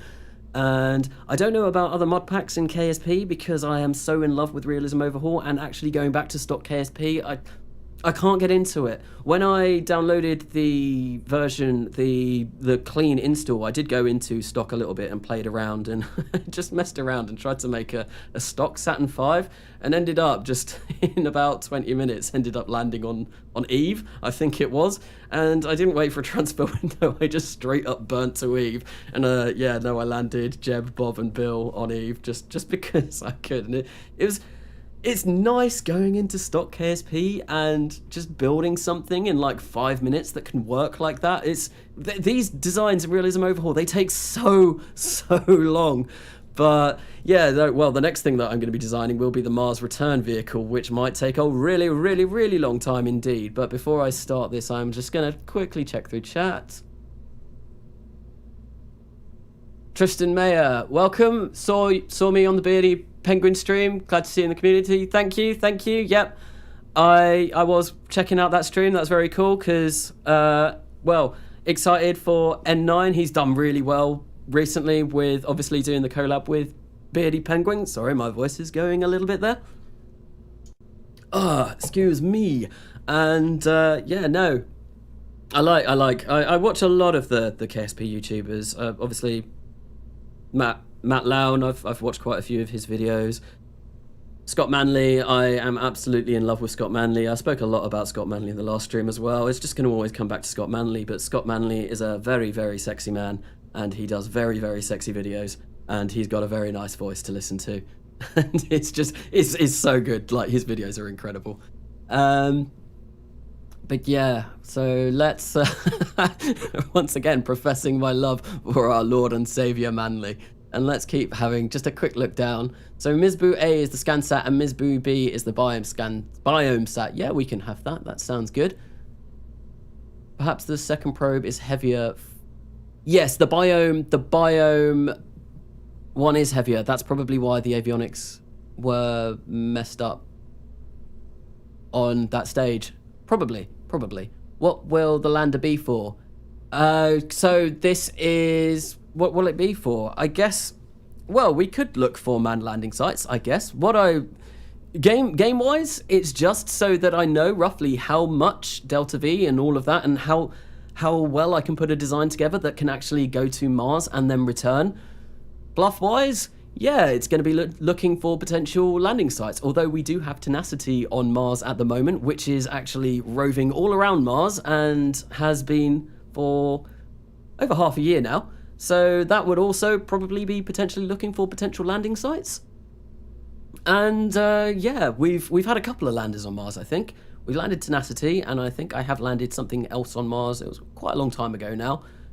And that's the point. Actually, I need to go to Deimos at some point in this stream to actually land on it, because Super Mario 64 is currently orbiting it, and I do have a contract to land on Deimos, and I've not done that yet, and it's somewhere that I've not landed on yet. So we'll probably see that at some point soon. But anyway, this is going to be our attempt at a Mars return probe. Now, this is going to be rather tricky. This is going to be rather tricky indeed. So I'm going to have to really think about this. So I definitely want to go for an orbiter-style rendezvous, just because then we don't have to bring our return to Earth heat shield down. So let's build our return vehicle first. Now, I can't even really do this. I don't know how much delta V it's going to take to get from Mars back to Earth. So actually, what I'm going to do is I'm going to leave the vehicle assembly building again, and once again, that's going to be another loading screen. I could have just left the vehicle assembly building. What I'm going to do is I'm going to go to one of my probes around Mars, and I'm going to see if I can set up a transfer back to Earth and see roughly how much delta V it's going to cost. And then that way I can go into building this with more of an informed decision rather than just whacking things on willy-nilly. There we go. So not the hero type. I said it as well. Oh, yeah. When that came up in your video, I was like, oh my god, he actually said it. The absolute mad lad. But yeah, no. So I'm gonna instead of whacking things on just as you do, I have a much more informed decision about what I'm actually going to be putting on. So. Martian Explorer for the next generation, Meng. Oh, that sounds horrible, Meng. It's just really like comes out like Meng, like ugh. Anyway, let's go to something that's currently orbiting around Mars so I can kind of figure out what I actually need to do.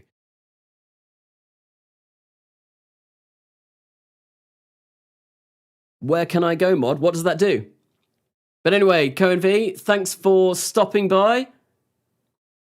And yeah, no, before you go, if you're still here, what does the where can I go mod do? I will have if you're not here, I will check that out. I'll have to remember to check that out.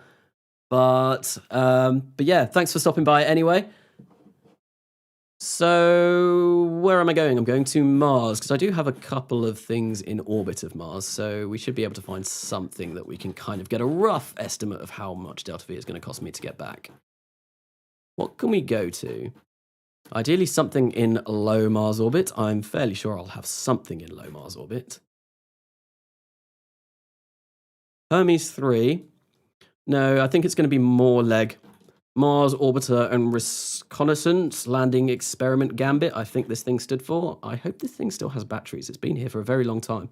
1,350 days. But anyway, let's fly it and get ourselves up a transfer window planner so we can see roughly how much delta V is going to cost us to get back to Earth.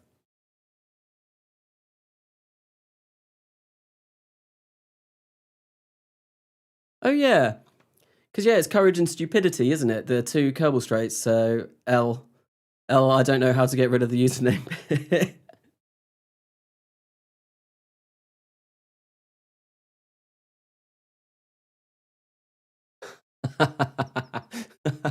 So, yeah, the Pioneer Explorer for the next generation. That's a cool. That would be a really good name for a series of rockets. So we'd have like Peng 1, Peng 2, and so on, because I feel like the Pioneer Explorer for the next generation, that is something that could definitely be a series, and you know, it's Peng, isn't it? I could be really Essex now. It's Peng in it, like. So yeah, I quite like that idea. That's something I'll consider it. I will consider it. It's probably better than Meng. But anyway, the loading screens. I think I'm all caught up with chat now. Gives you a readout. So Cohen V, it gives you a readout in the editor of where your rocket payload can go, if it can land or orbit there, and with what delta V margins. That sounds really, really useful. No, yeah, that's definitely something I'm going to invest in. That sounds really useful indeed. I'll have to remember that. Actually, I'm going to type that in my phone now so I can actually remember that before. Well, I can remember that. My memory isn't the best. I will probably forget if I don't type it down. So let's get this up. Where can I go? Where can I go? KSP. So yeah, now I've got that typed in. Hopefully I will be able to remember that. Right, so we have insufficient avionics on this, apparently. And actually we've run out of power. Not that that's an issue.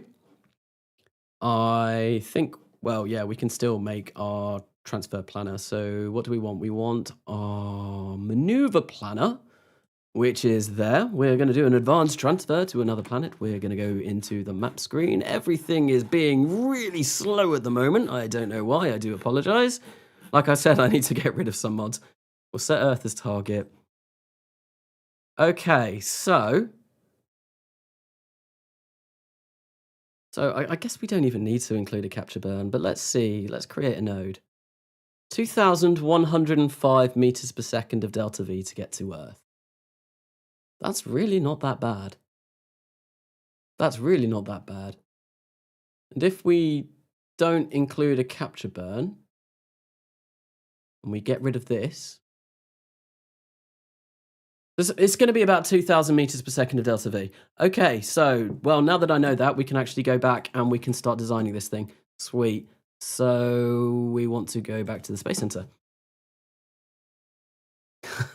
Well, penging it. Crew of Astros, Far Frontiers. So that's weird. The music has just come up. That happens sometimes. I didn't know how game music worked with uploading things to YouTube. So generally when I can for a game, I do turn off the music, which is why it's very silent when I'm in space. And for some reason, the music in KSP just decides to play randomly every now and then. I'm not entirely sure why that happens, but yeah, it's something that happens anyway. But yeah, no, I wasn't sure when I started uploading videos how the rules for game music actually worked. So the games that I have played, you can, well, I just turn the music down on them. So like RimWorld, I turn the music down on that, and KSP, I turn the music down on that. And actually, something I was considering starting a Planet Coaster series because I do like Planet Coaster. I've not played it anywhere near enough. God, I'm really going down the Matt Lown route. Planet Coaster and KSP. No, it's a game I do enjoy, but there's a really cool feature on that game where you can actually turn off all copyrighted music in one of the menus, and I was like, well, that's definitely a feature designed for people who are going to be uploading videos to YouTube. And yeah, that was really cool that I saw that. I was like, I would never needed to have ticked that option before starting this channel, but now I'm like, oh wow, yeah, that's actually a really neat idea.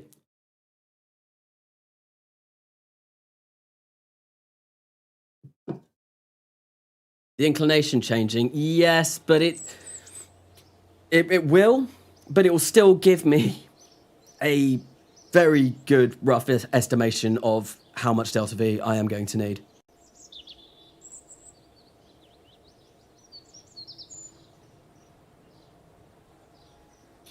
Oh, there we go. I was going to say, it looks like we're suddenly a water space agency. The land didn't load up, and we were...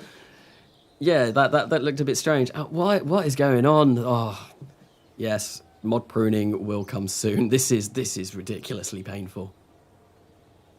I think I need to clear some of my missions as well, because I've got a lot of missions going on, and a lot of them I reckon I can go in and get rid of some, and hopefully that should alleviate some of the issues that I'm having. But once again, we're going to go into a loading screen. It's been loading screen central. I do want to launch a mission at the start of this stream, in this stream. It would be nice to actually launch a mission. How long have I been streaming this for? It's been an hour and a half, and yeah, I've not actually done any launches yet. We've just been designing and waffling on about designs.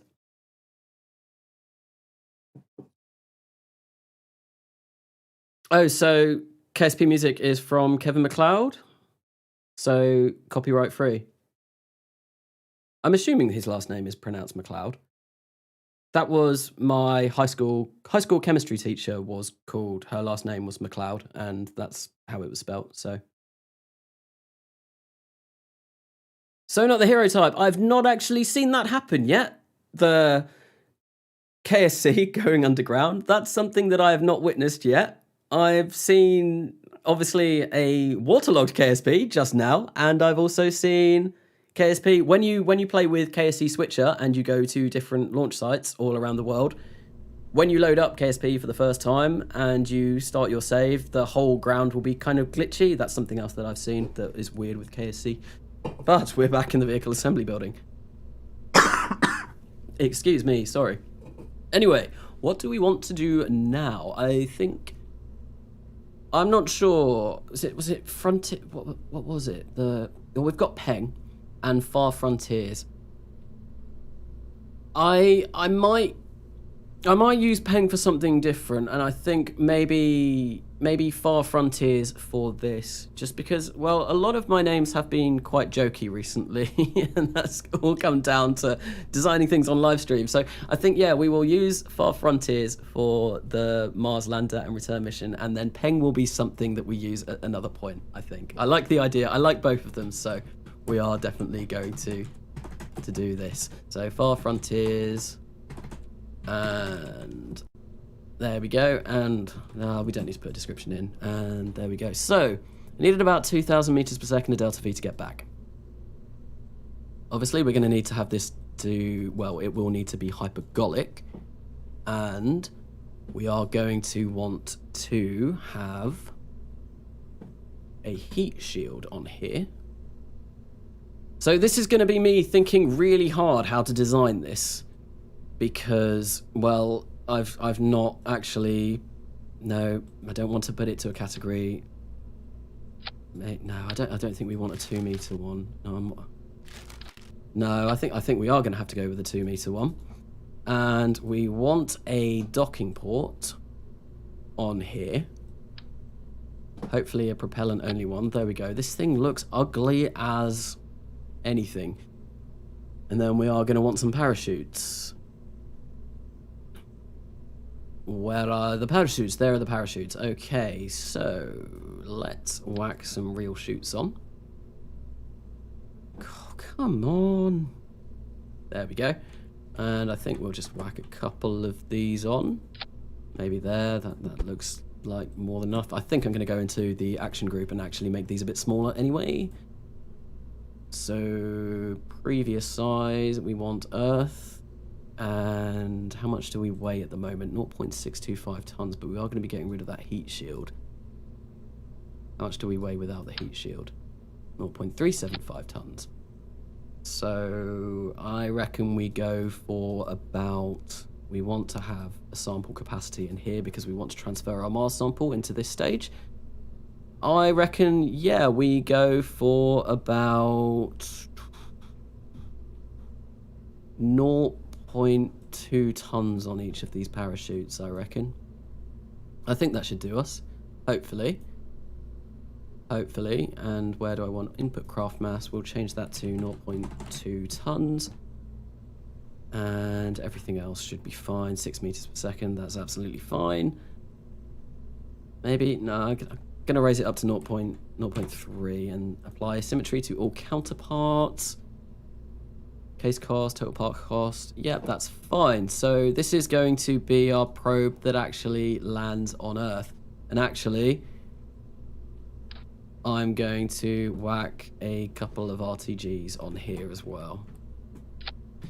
So yeah, this is going to be our orbiter that our Mars lander will eventually meet up with, and then this will return us back to Earth. So what I want to do next, I think what I'm going to need, actually, I am going to put some RCS on here so we can actually orient it in the correct attitude, because that would be terrible if we weren't able to control this as we want.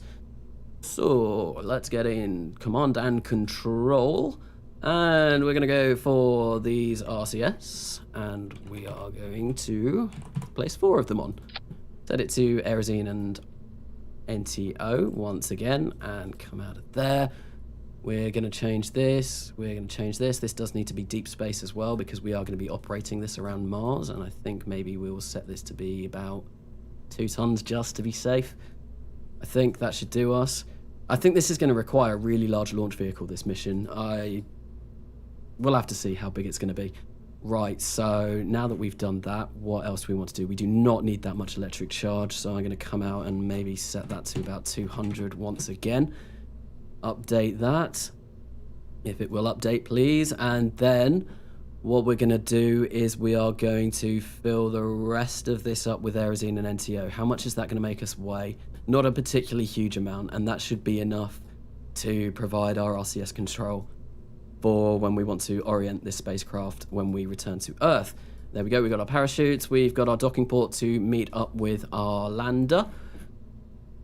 Now we need to build the return to Earth stage. So it was about 2,000 meters per second of delta V that I needed for this. I don't want a payload ring, I want an interstage ring, please. And that is, we're going to make this 2 meters just so it matches the heat shield at the top. We're going to lower the height really low, maybe about there. Now we need to figure out what kind of engine we're going to want to use to actually get us back to Earth. So it will have to be hypergolic, because this is going to stay around Mars for a really long time. It's going to take us a long time to get to Mars. It's going to take us a really long time to wait for our Earth transfer window to come up. So, oh, that flag doesn't actually look that great on my spacecraft. Oh, that's a shame. It's gone all patchy and weird. I don't know why that has happened. Does it look like that on there? Yeah. Oh, no. I spent ages designing that. Oh, that's really upsetting. Oh, well. Anyway, let's carry on with the build. We're going to go for a mount. What mount are we going to go for? Probably S2 again. Saturn S2. Yep, there we go. And now we need an engine on this stage. And ideally, we don't want a particularly large engine. We need 2,000. I think I will settle for around 2,200 delta V. So what can give us 2,200 delta V? Maybe an Astris? It's got unlimited ignitions. I believe it's hypergolic, pressure fed. Its ISP is pretty poor. Ooh. Aerosine and NTO. Let's actually fill this up with Aerosine and NTO and see kind of what that gives us. So that gives us 4,428, 575 seconds burn time. It's only got a rated burn time of 330 seconds.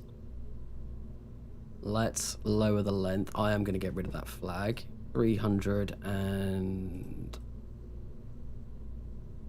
So that will be more than enough. The Astris will definitely... You know, I'm not going to go for an Astris. I think I'm going to go for a couple of RCS thrusters. Maybe these bigger ones. Let's see if we set... How far are 2 set to Aerosine and NTO going to get us? Let's have a look. So Aerosine and NTO. Oh no, it's blurry. What the flag? Yeah, no, that's really annoying. Really, really annoying. So, yeah.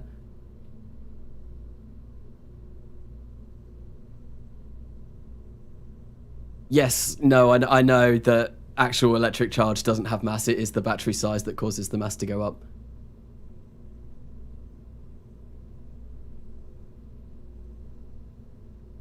And the reason why I set, the electric charge lower is because it is saving on mass with those smaller batteries. And when I'm using RTGs, I think these things have like a half-life of around 8 years. They are providing enough power that our smaller batteries will basically, it will last. We don't really need to have a large battery in this at all to actually keep it working. Keep it working is what I was looking for. And actually, what I need to do to make this work as well is we are going to need to make it an S-band antenna, and we will put that up to 47, and that was exactly what we needed to actually do stuff at Mars before. Right, so now that that's done, I need to figure out if these work. Did I set these to Aerosine and NTO? Yes, I did. I'm going to change that to cryo, and we are, well, we have 3,550. And it's yeah, I need to get rid of these and place them back on. How long is this burn going to take? 3,544, 855 seconds. So that is still, yeah, we don't need that much. We really don't need that much. We need a bit more than that though. Maybe, I think maybe about 2,400. 2,400 I'll be happy with. There we go, and that will get us back from Mars. How much does that weigh? That weighs 2 tons just for our orbiter to return. This is gonna need a big launch vehicle. This is definitely gonna need a big launch vehicle. And yeah, that will do us. Let's just whack some conic recolors on here, and we will set the density down because we don't need that to be particularly high. We do need some RCS thrusters on this stage though. And I think maybe this size will do us fine. Engine, Aerosine, and NTO. Right.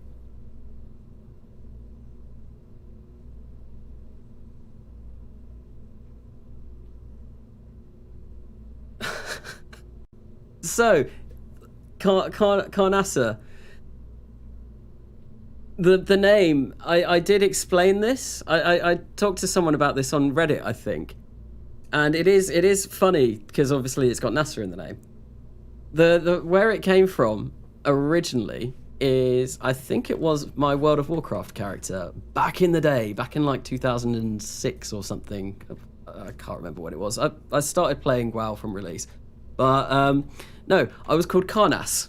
So I thought it sounded very fantasy, very like, you know, World of Warcraft kind of sounding name. And yeah, that's what I used, and it was Karnas. And then I got to a point where I really liked the name, and I could never stick with a character for a particularly long amount of time. I was very much like, oh, I'll play this character for 20 levels and then I'll start a new one.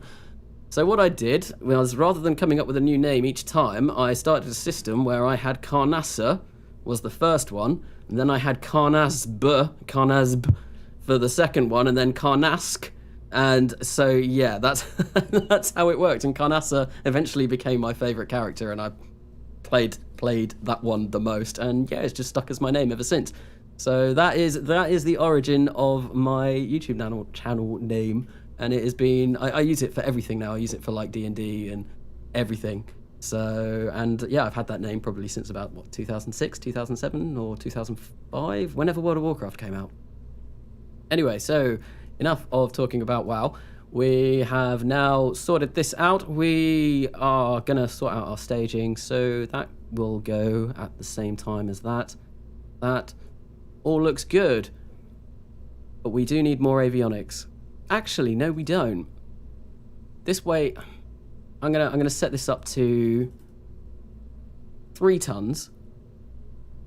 Yeah. 2,354 meters per second of delta V left on this stage. That should be fine. Because I know that when we transfer our sample into here, it will weigh a little bit more. So I'm just kind of future-proofing for that, I guess, is what I'm trying to do.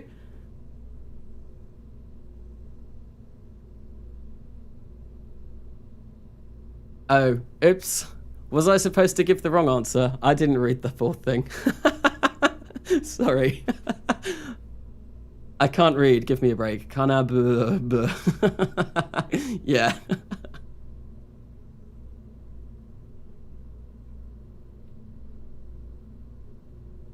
Anti-hero, so now you're just so not the hero type.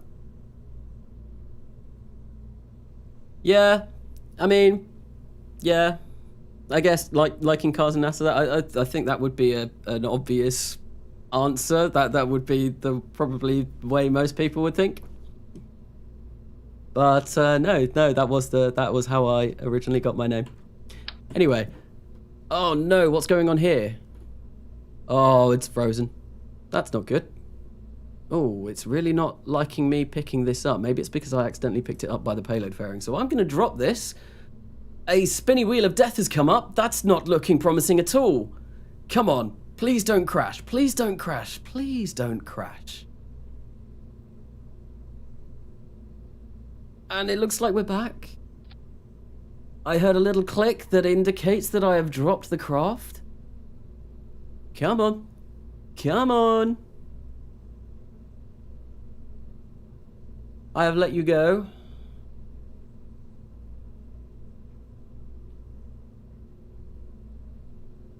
How long am I streaming for? I don't know. I want to try and get most of 1966 Part 1 done.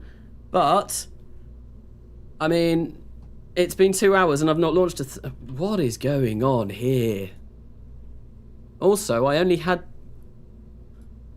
That might be why it caused the game to freeze. Suddenly I've got, like, loads of everything. Oh, what the... Right, let's change our symmetry down to 0 and let's see if we can... What has happened? Seriously, what has happened? This is not looking good. Let's get rid of... Has that fixed that? That has fixed that. There we go. We're not getting a stupid amount of stuff anymore. Let's just set the symmetry back down to 1. There we go. That's what I wanted to do in the first place. Cool.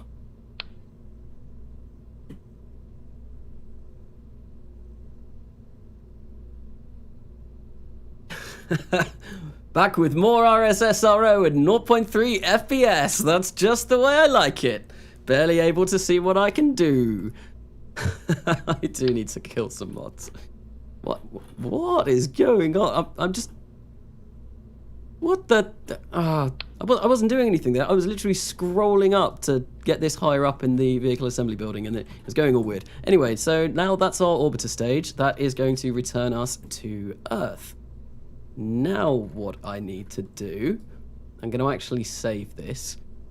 We need to figure out how this is going to fit in the whole thing. So actually, I think what might be the best way of doing this is then creating another docking port, propellant only, and then we're going to put our lander here. Our lander is going to go in this section here, then we'll have our capture stage after that. And actually, in order to do this, what I want to do is I want to save this up and I'm going to start a new build because I think we need to really figure this out. So docking port propellant only, we know this is going to connect to the orbiter stage. And what we want is this is going to be our little probe that is going to be landed on Mars, and I think you need about 4,000 meters per second of delta V to actually get from being landed on Mars to getting up to orbit. So actually what I'm going to do first is I'm going to build a craft that hopefully should get us into orbit from Mars. So, what do we do with this? So I need about 4,000 meters per second of delta V, I reckon. Gonna go with these thrusters again. Maybe 4 of them this time. Let's have a look.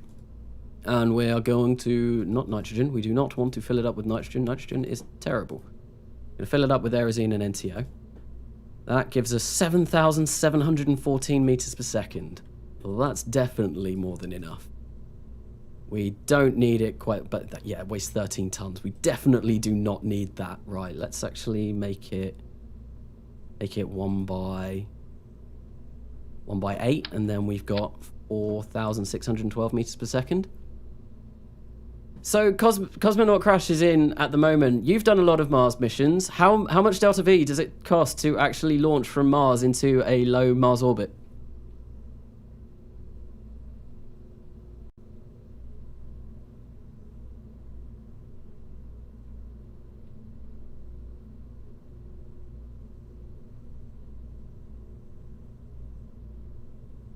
Forks is in Fallout 3. I can't remember a Forks being in Fallout 3.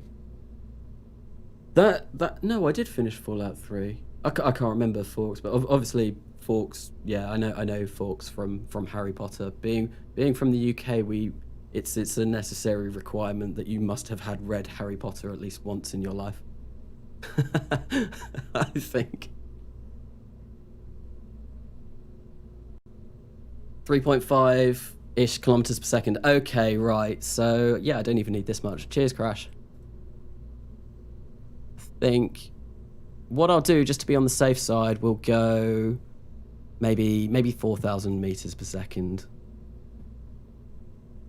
And that is not going to give us enough thrust to weight ratio for Earth, but let's change it to Mars. Obviously Mars has less, 0.79, so no, we do need a bigger engine than that. We are going to need a bigger engine. So that's a 3.6 kilonewton thruster. We don't need a much bigger engine than that. Let's, how much does the Asterisk give us? Although the specific impulse on the Asterisk I don't think is very good. What if we get maybe like 2 of these? Like this. Try and fit them so that they don't all clip together. Actually, if we... Yeah, no, I'm going to create a mount on this thing. And hopefully, with a mount... Not the Saturn 1 mount. I don't think I want the Saturn 1C mount. Maybe the Saturn 4B. And like that. And then I'm just gonna offset that like that. Yeah, something like that. Maybe. This is gonna have absolutely no control though, so I think maybe we will stick these, not those. 69, 11, 111. Yeah, that sounds like a decent size. We're gonna go or 90. I'm really disappointed about that flag. I spent so long trying to design that and it looks terrible. It looks hideous. And well, I could use a little bit of the fuel in this to actually perform our landing, and I think that might be a smart idea. Maybe we stick all the parachutes and everything on here. I don't know though. No, we don't want those. Those are going to be way too big. Absolutely way too big. I think these are better suited for the job at hand. Though they're still rather big. Oh, wow. And that seriously killed our Delta V. Yeah, these still are making our Delta V go down by quite a lot, but not as much. Get some landing legs on, something like that. Yeah, I think that'll do us. The AstroCZs, the Astropodes. I can't remember that wasn't on the stream yesterday. It was last week, the stream that I saw last week, that everyone was just going on about the plural of the Asterisk, and it was really funny. It was really funny. When Cosmo was having a really bad time. If you watch his episode, yeah, he had a little bit of an issue with his wheels for his rover. And yeah, you can go check him out. He's got a YouTube channel. He's probably most of you here anyway know that anyway. But yeah, if you don't, he's got a absolutely mammoth RP0 series. It is huge. It is almost up to 650 episodes now, I think, and it's been going for a very long time. But it is very entertaining, and I would highly recommend you check it out.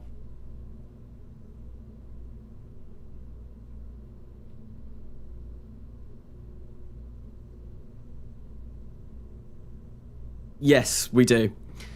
Sorry, I was getting a bit distracted. So we want to get ourselves... we need more Delta V in this now as well. And actually... Wait, what? Oh, it's because these are not configured. Cancel that. These are not configured. So Aerosine and NTO, let's replace these on. I would rather them not be in that direction, please. Let's get those back down to there. It's a bit offset, but it's fine. It shouldn't really make too much of an impact. And let's get our symmetry down to about there. Right, and that gives us a thrust to weight ratio of 1.24 on Mars's surface. 3,822 meters per second of Delta V. I think we are going to want a little bit more than that. I think maybe we'll go to 1.2. And now, obviously, because of that, we have lost our thrust to weight ratio that's going to get us off Mars. So maybe I'll create 4. 1.35 thrust to weight ratio, 4,431. Yeah, that will do us. That will do. How much does this weigh? 2.328 tons. Okay. So we are going to go and change this to deep space, and we're currently on... I'll change it to 4 because we need to put parachutes on here. I think with 4,302 meters per second, that should be enough to actually get us a landing as well. So what I'm going to do now, I think we are going to put parachutes on this thing. And like you said, a sampler device. And actually, we're going to put a load of science on here, I think. Where is the sampler? There. Surface sampler. And we are going to place that. Change my snap so that it actually is decent. Is that? I don't think that's the right way, is it? No, it's not. No, it's not. I want that like that. Is that going to reach the ground? No. But we can pretend that it will. 600 episodes of RO, Cosmonaut Crash. He is in the chat at the moment. Very good series. Very long-running series. I wish I could say I'd seen them all, but unfortunately I haven't. I've watched quite a lot of them, though. I get... It's definitely a series that I watch a few, and then I kind of like just... I don't know, pick episodes at random and just see what's going on, because they are all really interesting, and I just feel like that's something that I could do.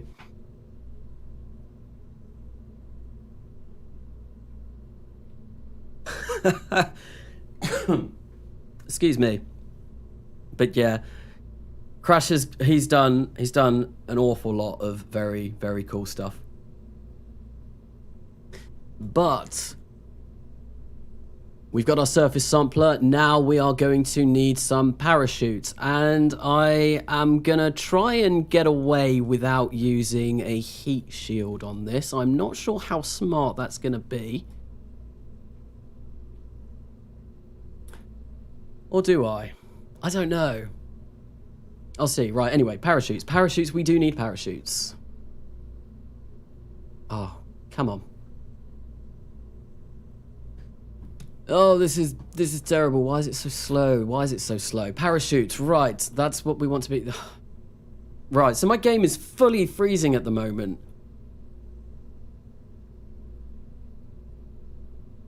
I'm going to save this. No, we need to actually name this. So what was it? It was Far Frontiers Lander. It's got, so Crew of Astros, it's got an extension. It's just invisible. So it will reach the ground. It's kind of like an extending sample thing. Yeah, that's definitely what happens. It can definitely reach the ground. We just can't see that at the moment because we're in the vehicle assembly building, and it requires a little bit of actual in the field experience to actually activate that extendable sample grabber.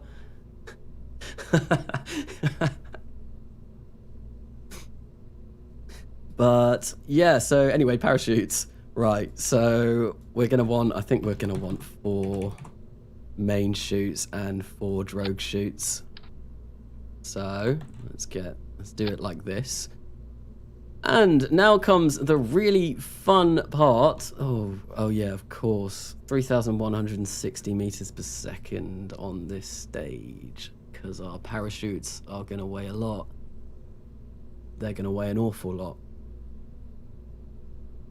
Right, anyway, let's select Mars. We're going to go previous size because these currently look very big. We want drogue chutes.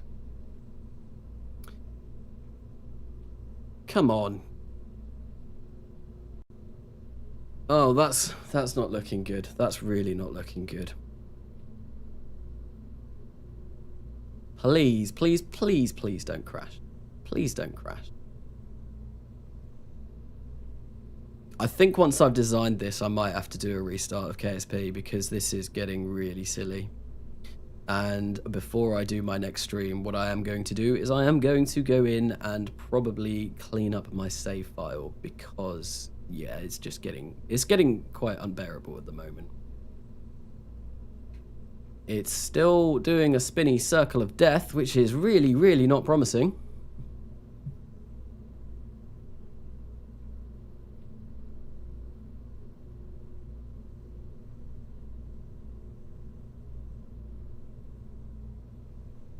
Yeah, this isn't looking good. This is really not looking good. I am a little bit worried that this has done a complete crash and that I'm gonna have to restart.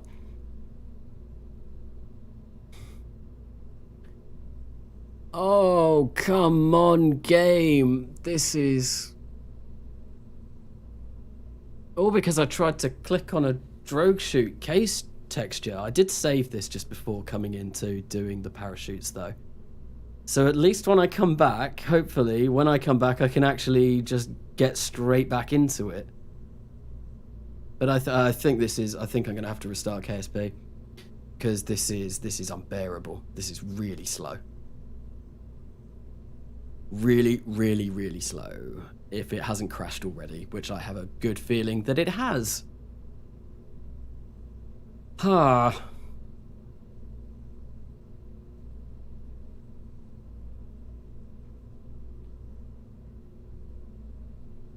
So whilst I'm waiting for this to load, I'm just going to go through chat again, but I do think that I am going to have to quit KSP.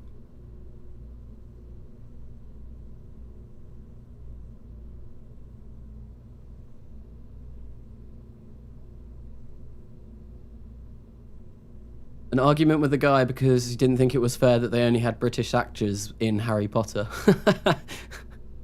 I mean, I've heard Hogwarts does have a student swap system with...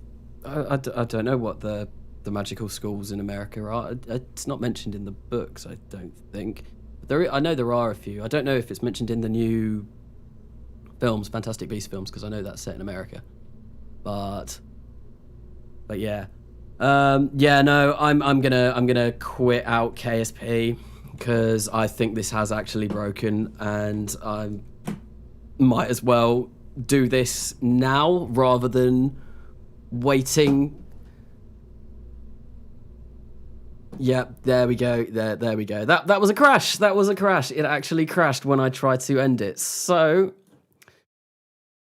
with that, I do apologize for that. That's really annoying. But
And we should be back, but the game screen doesn't look like it's there.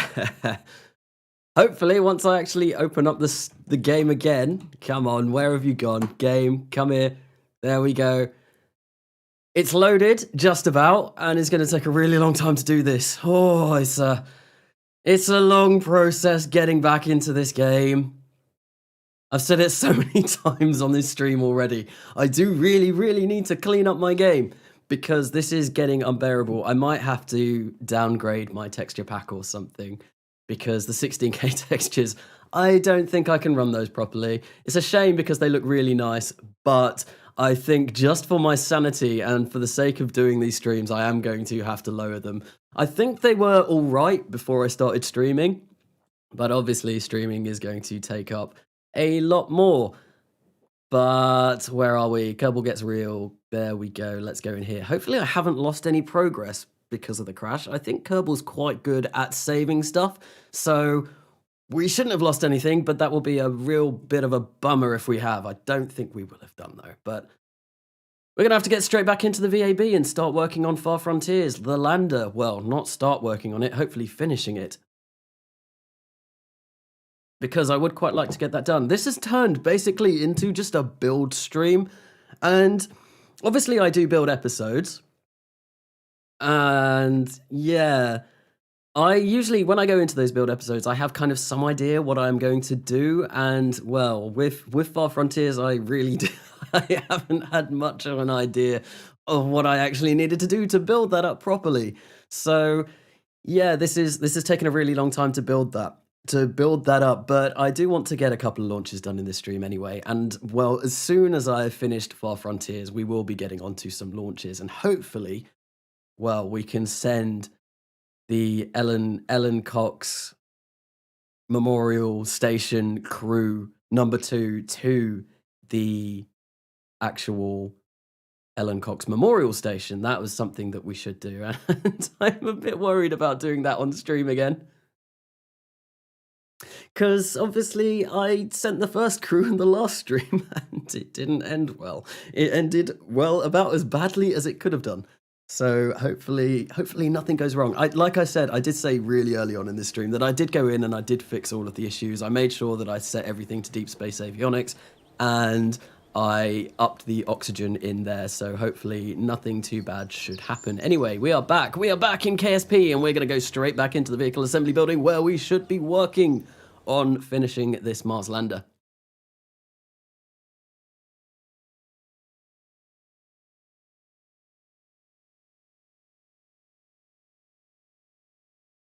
Okay. I think, yeah, no, I think I am going to have to get rid of those textures. I'll probably go down. I'll try the 8K textures, see how they work. But I think the delay on a YouTube stream is quite bad as is. My internet should be all right. I've got fairly decent internet. I've got, what, BT, fiber optic. I get maybe about 45 megabits per second download speed, which isn't too bad. And it should do me fine. But I think, yeah, a lot of it is my computer is struggling to actually run KSP with Realism Overhaul and RP1 and all of that, whilst I am streaming and whilst I'm recording, because I am recording everything at the same time, so I can go in and then put them all into the episode that will inevitably come out of this stream. Right, anyway, so we are back in the vehicle assembly building. Let's go to what we were working on, Far Frontiers Far Frontiers the lander. And I want to try and get this done rather quickly now because I have spent a really long time in the vehicle assembly building. See, even getting, I think I need to go through and delete some of these craft files as well because this is taking a really long time to actually find what I want. Right, where am I looking? F. I know how the alphabet works. C. F comes after C, doesn't it? I think it does. There we go. Far Frontiers lander, sweet. It looks like it has mostly been recovered. At least the orbiter is definitely all there. So that's promising. And what are we left with? We don't have the parachutes. Now, it's time to put the parachutes on again, and hopefully this won't cause us to crash again, because obviously that's what caused us to crash last time. and it would be really, really, really upsetting if that were to happen again. Anyway, let's place 4 of these on here again, and we'll place 4 of these on here. And now comes the time where we're going to have to go in and actually sort these out. So please don't die on me. So we want to set Mars. And actually, I'm going to do these ones first. Mars, drogue chute. There we go. There we go. Everything is working as it should be. Change material. I'm going to go with Kevlar just because I think we might need it. So, I am still using... I need these to be drogue chutes. Case texture. Oh, there we go. There it is. Right, so I think we're going to want to maybe go for 50 meters per second at around 2,000 meters. I'm going to put that in as a rough estimate now. I'm going to apply symmetry to all counterparts. There we go. That hopefully should do us. And now that I've moved them, I'm going to have to do that again. They are all in symmetry. Yeah. Apply symmetry to all counterparts. I really hope I haven't just messed that up. 50 meters per second at 2,000. Yeah, and that's not going to cost us an awful lot. So, actually, let's check. Well, we will set this back to Mars because that's where we're going to be. So that's 3,491 meters per second. That's not enough to get us off of Mars. Oh, we might have to go in and sort this out a bit more. So, landing. So these are going to be our main chutes. I'm going to change these to the previous size as well. And I think I want my wanted touchdown speed to maybe be 15 meters per second. And then we're going to use the engine to do the last little bit. Parachutes used, just 1. Input craft mass. What is our craft mass going to be? I think, well, we've got 4 of these. So maybe if I put in 0.8 tons, so that would be 3.2 tons that we were able to take down. We'll apply symmetry to all counterparts. 255. Yeah, we've got 3,233 meters per second at delta V. That's not enough. That is not enough. Okay, so we're gonna have to do... I'm not sure whether... Oh, I'm not sure if putting the parachutes on this stage is a good idea. Or if it's better to put a decoupler on there and put the parachutes on there. I think that might be a better idea. And then that way we don't have to carry the mass of these back up. Although, once the parachutes have gone, will the mass should go down, I would have thought. How many spare chutes have we got? I don't want any spare chutes. We only, yeah, we don't want spare chutes. So we'll set that to 0 and then we'll apply that twice. 3,000...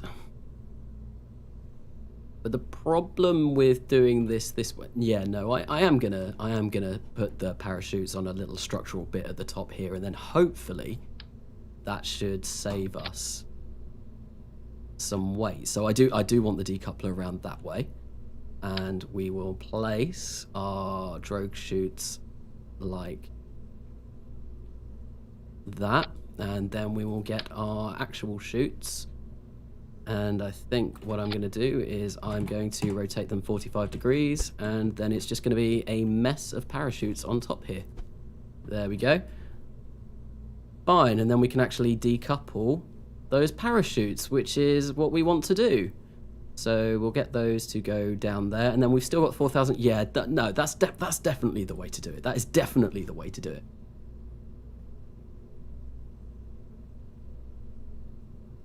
I do have an M2 SSD. Yes, that is what I am running Kerbal on at the moment. And yeah, KSP does have a huge memory leak problem. And I think because I had KSP open for 2 hours, that was probably one of the main issues. And unfortunately, 2 hours, it's not that long to be playing KSP for when it takes around 20 minutes to load it up. It's a bit of a shame. And hello, Hydroraptors. Thank you for, yeah, to see the channel growing. Yes. Thank you for subscribing. And yeah, I'm glad you're enjoying the content. Anyway, so we have our parachutes. Yeah, no, that is definitely the way to do it. Definitely the way to do it, because then we've got loads and loads and loads of delta V left on this stage. Right. So... now that that's done, I think we can probably test this thing out and see if we can get a landing on Mars. I might make this just a little bit bigger. I want to get about 4,500 meters per second at delta V. So that's 3 tons that we weigh at the moment. We've got 4 tons in our control mass. We don't have an antenna on here. This could be costly. This is very costly indeed. Although, what I might do is I might just set it to an ultra-high frequency band, set it down to 30, and then we will place another ultra-high frequency band on the orbiter when I get back to it. Yes, that is what I'm going to do. Although, when I test this in Crash, I'm not going to be able to control this. Okay, so I think there is an option where you can turn on control for a probe. I might have to do that. But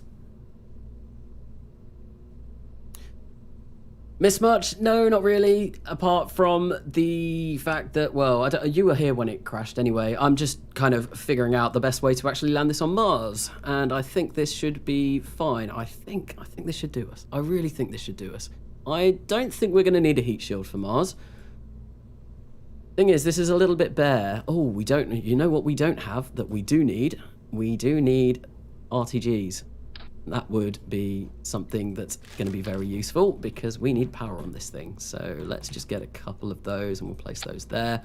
And actually, how much battery power have we got in here? I've not even set this up.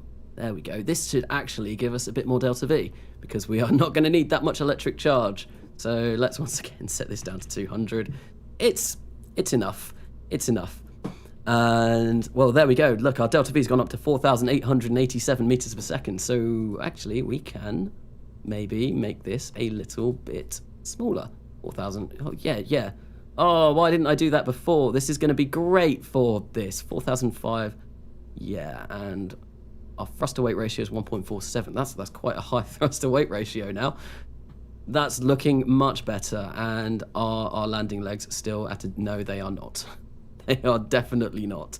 We are going to need to bring those down a bit more. Oh, we might have to upgrade to bigger ones. Actually, I'm going to tweak scale these so they're a bit bigger. Maybe we'll put them up to 75% of the size that they should be. And I don't like the fact that these are floating, but I'm not sure if there's a particularly awful lot that I can do about that. And I guess they're still attached there. But that doesn't give us much clearance for the engine either, which is also a little bit of a worry. But I think if we go for the larger landing legs, they just weigh too much, and we're not going to be able to get this down. So I think we're going to stick with this, and we're going to see how this works. And yeah, I think, yeah, that should be fine. Do I want to, I'm going to change this to a cryo core. I'm not going to paint this yet, just in case it doesn't work, and then I'd be wasting all of my time doing nothing. Right. I think that should be us okay to go. We've got power. I don't know if I want any more scientific experiments on here than I've already got. I've got a Mars rover that's going around basically getting all of the scientific experiments that we could need. The only one that I've got that I really don't have at the moment is this surface sampler, which we've got on there already. That is going to transfer it to here. We are going to need to put a sample capacity slot in there just so that we can move the sample into this, and then we can move the sample into the orbiter. Right. There we go. Let's actually try this out. As far as I'm aware, I don't need anything else on this. So yeah, let's try this out. We'll go to Mars. Orbit selection. We're gonna go to Mars, and we're gonna set our altitude to 140,000. I think that should do us fine. Anyway, let's start the simulation.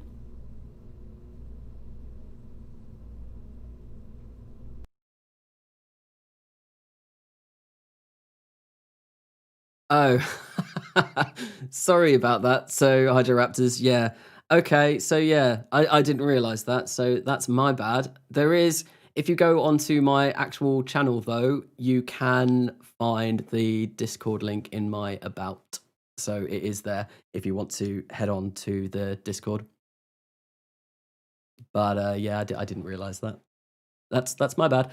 And do I have the I-beam pieces? I don't think I do, but I do have some structural pieces, and I think if I might go in and have a look and see if I can make something look a little bit better once I've tested this.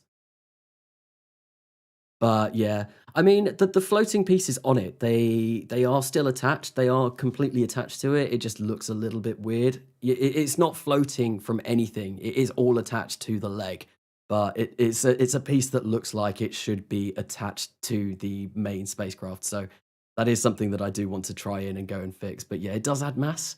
But I think with 4,600 meters per second of delta V, I think we should be all right. Hopefully, this thing can slow down quickly enough.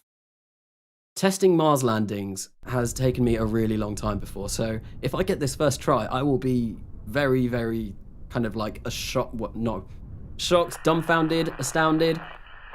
So there we go, we're on the launch pad, but we are going to be teleporting to Mars very quickly.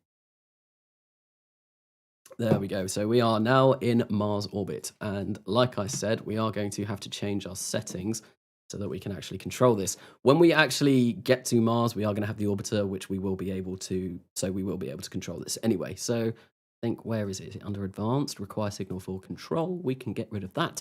Accept, apply, accept, resume. And would you look at that? Suddenly, magically, we have control. So let's teleport around the planet a little bit with our good old friend Time Warp. Although this is taking a while. And yeah, let's just come down here. This seems a good as place as ever. Is that the Valle Marineris? However that's pronounced. I don't usually have to say that. So, yeah, no, it is. So, yeah, let's just whack ourselves on retrograde. And we want that to go. And we want that to go. And I think I will leave that engine for now. Anyway, so that's I forgot to configure the RCS. Oh, so that was a failure. Let's terminate the simulation and go back to the vehicle assembly building, where I'm going to have to make sure those are configured to Aerosine and NTO. My bad. Oh man, well, this is why you crash everything in test. This is why you test everything in crash, because you pick up on silly little mistakes like that. Yeah, that was bad. But it's something good. I think what was it, like 0.8 in my video that I did yesterday. Test everything in crash. Everything in crash. Something that I need to do more often, because in the last live stream things went badly because I didn't test everything in crash. So we're back in the vehicle assembly building. Yeah, everything seems to be running a lot faster now. So it's definitely an issue with KSP's memory leak. But let's go in here and set these to Aerosine and NTO. And now that we're done that, let's actually get straight back to Mars. So orbit selection, Mars, 140,000, I think was what I set it at before. That's 14,000, 140,000. That should do us fine.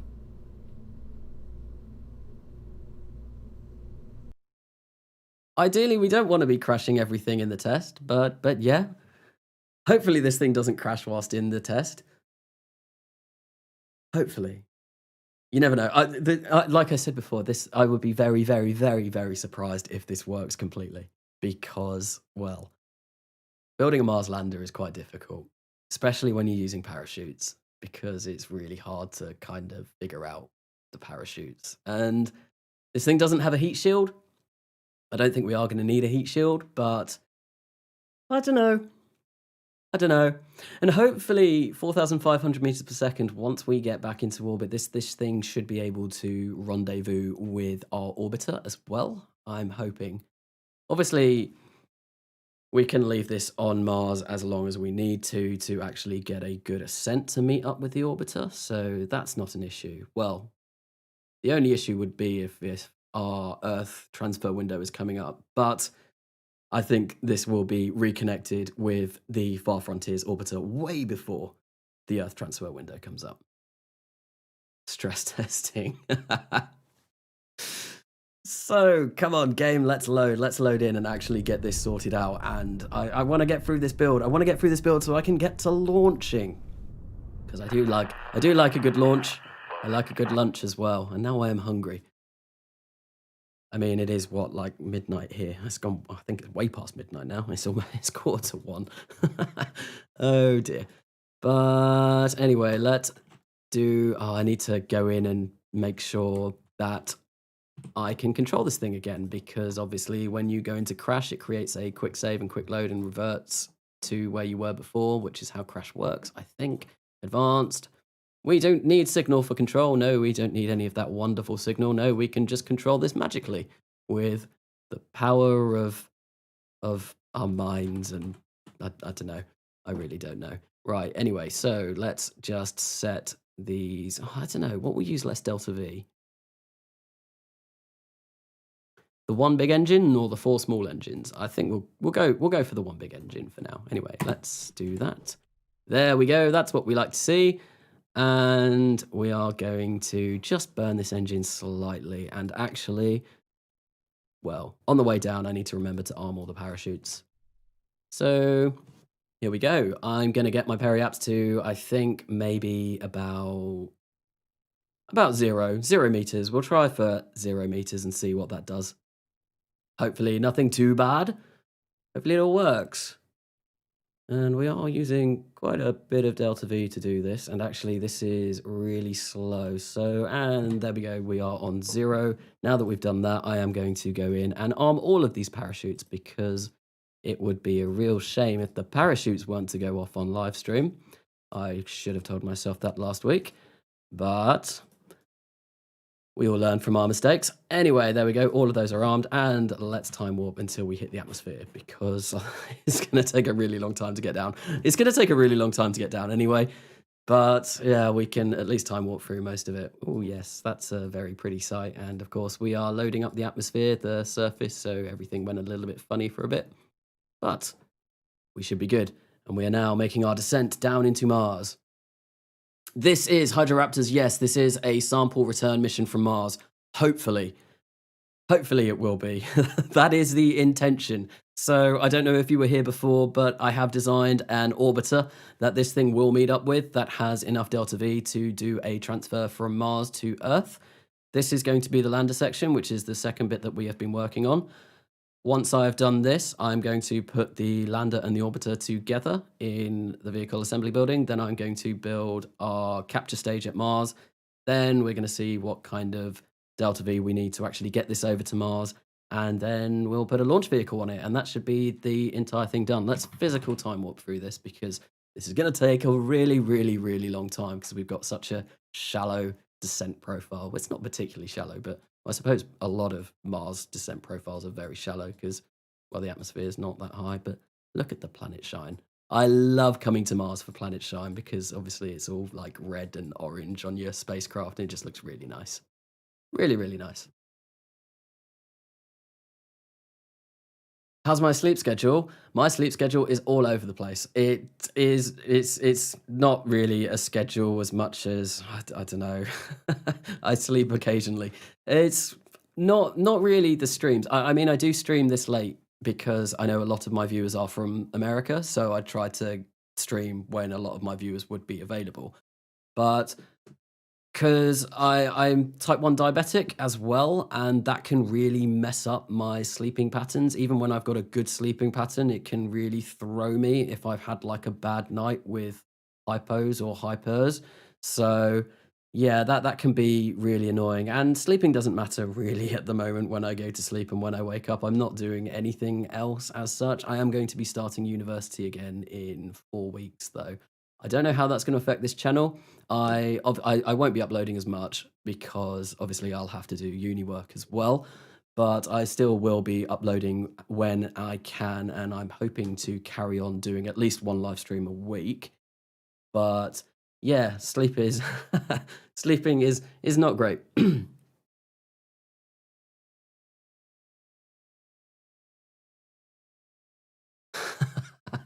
So get myself some food during the next load screen. Yeah, they do take a really long time.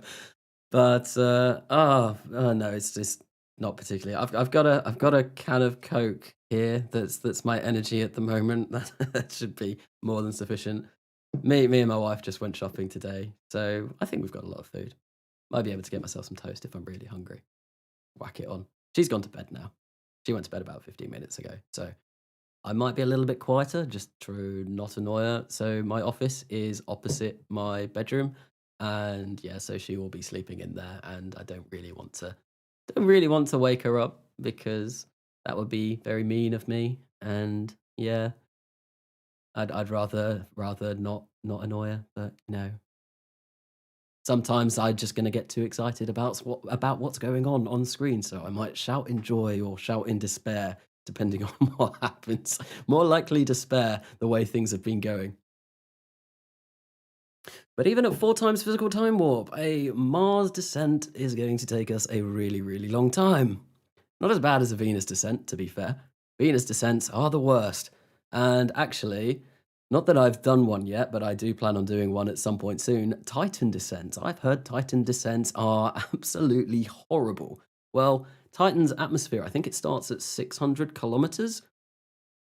And I think the atmospheric pressure is roughly similar to Earth. But because it starts at 600 kilometers, it takes a really long time to get down. I can actually check what the atmospheric pressure of Titan is. So where's Saturn? Saturn. I probably shouldn't be doing this whilst I'm mid-descent, but oh well, I kind of want to see. Let's have a look. Pressure 0.6 atmospheres. Okay, so it's a little bit less than Earth. Oh, hello. That's a weird screen. Oh, okay, we're kind of back now. So I'm not sure how well this craft is going to be able to slow itself down because we've not got a heat shield on. And hopefully these engines don't overheat. I would really like to be able to get away with not putting a heat shield on this thing. That would be really, really cool if we could get away with doing that because, well, heat shields weigh a lot.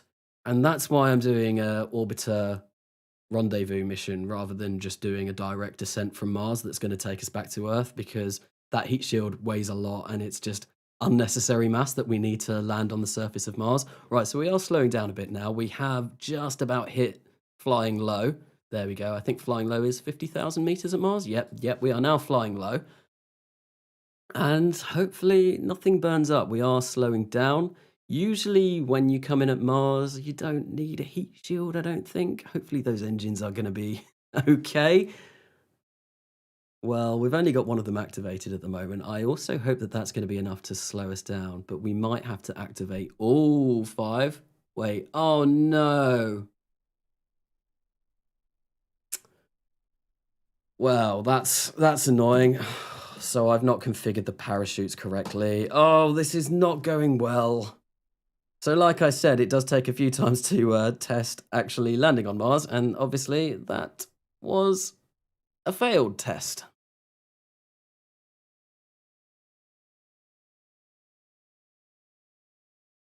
Yeah, no, I will be doing a capture, so I will be having a capture stage. So yeah, I don't think a heat shield will be necessary. We did see a little bit of heating up there, but I think that's just because the craft flipped on its side, so it was obviously slowing down a lot quicker. So now we're back in the vehicle assembly building yet again. We are going to try and make sure that those parachutes are configured correctly. So I think what I want my drogue chutes to go at, I think I want them to go at a height of maybe around 15,000 meters, not 30,000 meters. That's way too high. So actually let's try 12,000, and then our actual deployment altitude, let's make that 5,000, or no, we'll put that 2,500. Although no, that doesn't give us a long time to slow down. Let's 4,000. 4,000 will do. Apply symmetry to all counterparts, and let's just make sure that that has worked as intended. 12,000. Yep. That looks good. When do we want these to go off? I think maybe we have these go off 5,000. No, because our main chutes haven't deployed by then. Let's put that to 2,000 and then deployment altitude of 1,000. Let's see. Wait, what? What? Oh, it's... Yeah, that might explain it. Why has it set itself to 10 tons? We do not want 10 tons landing on Mars with this. So, what did I put it before? I think 0.8, touchdown speed of 15 meters per second, and have it deploy like that. That should be good. Anyway, El, thanks for stopping by. Cheers for stopping by, and good night. But yeah, I suppose, yeah, no test is a failed test. That did show me that I messed up the parachutes. So now that we hopefully have sorted them out, let's go back into Mars orbit and see if we can actually land this thing. And then we need to see if we can actually take off from Mars. So 140,000 again. There we go. Let's start the simulation.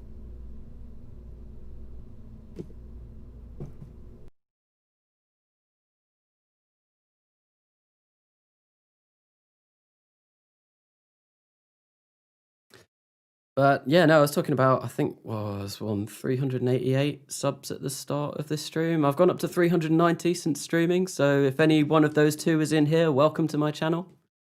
Thank you for joining.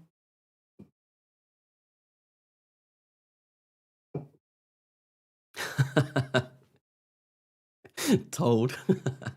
Got chat all to myself, and then nope. Well, I mean, if my thing is correct, there are 20 people watching at the moment, so there's a few people on. I think this has been my most watched stream so far, so thank you everyone for coming along.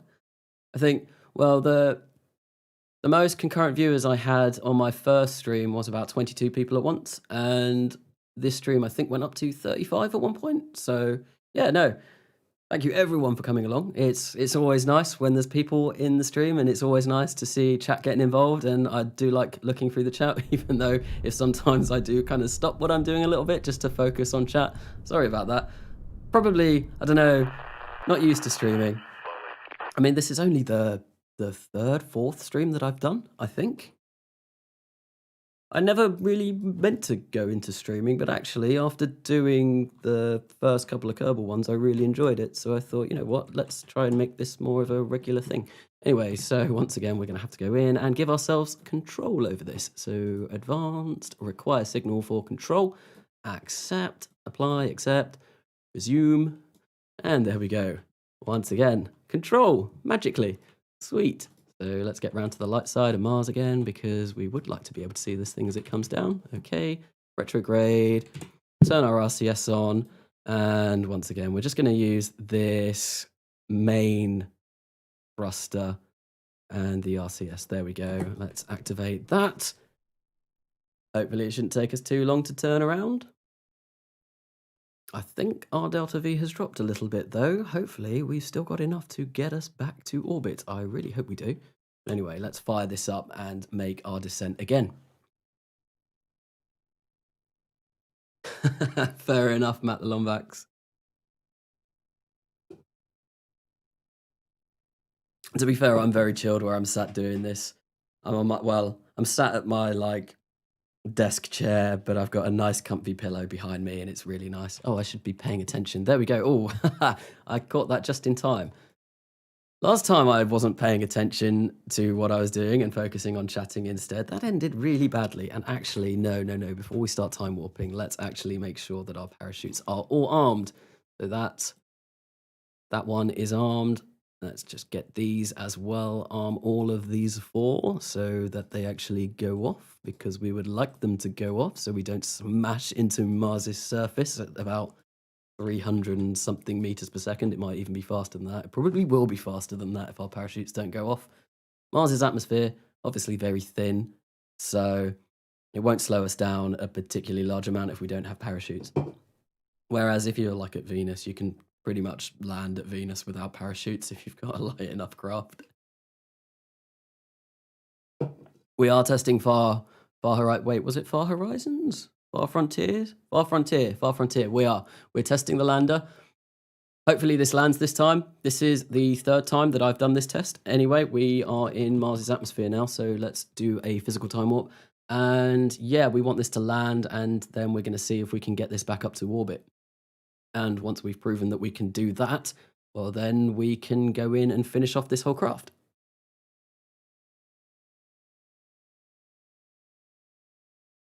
Yeah, I've not seen Phil since the first stream.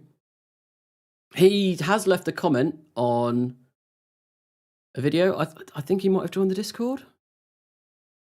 I have heard from him either in a comment or on the Discord since. He's still chilling as part of my crew on the series. I've not actually sent So Not the Hero Type and Phil on anything else yet. Luckily, they weren't weren't involved with the last mission that I did. Because, yeah, that didn't go particularly well. In fact, that went rather awfully. So, here we are over the Aryan Canyons. Just coming down. I was about to say, I should be doing like F2 screens for all of this, but I might get a screenshot. There we go. Oh, and the historian has come up. But no, I was going to say I should be doing F2 screens for this, but then I realized none of this is actually going to make it into the final video because I did mention it before, but all of my crash testing gets cut out because it's not really part of the series. It's just simulations that I'm running. So none of this will go into the final episode.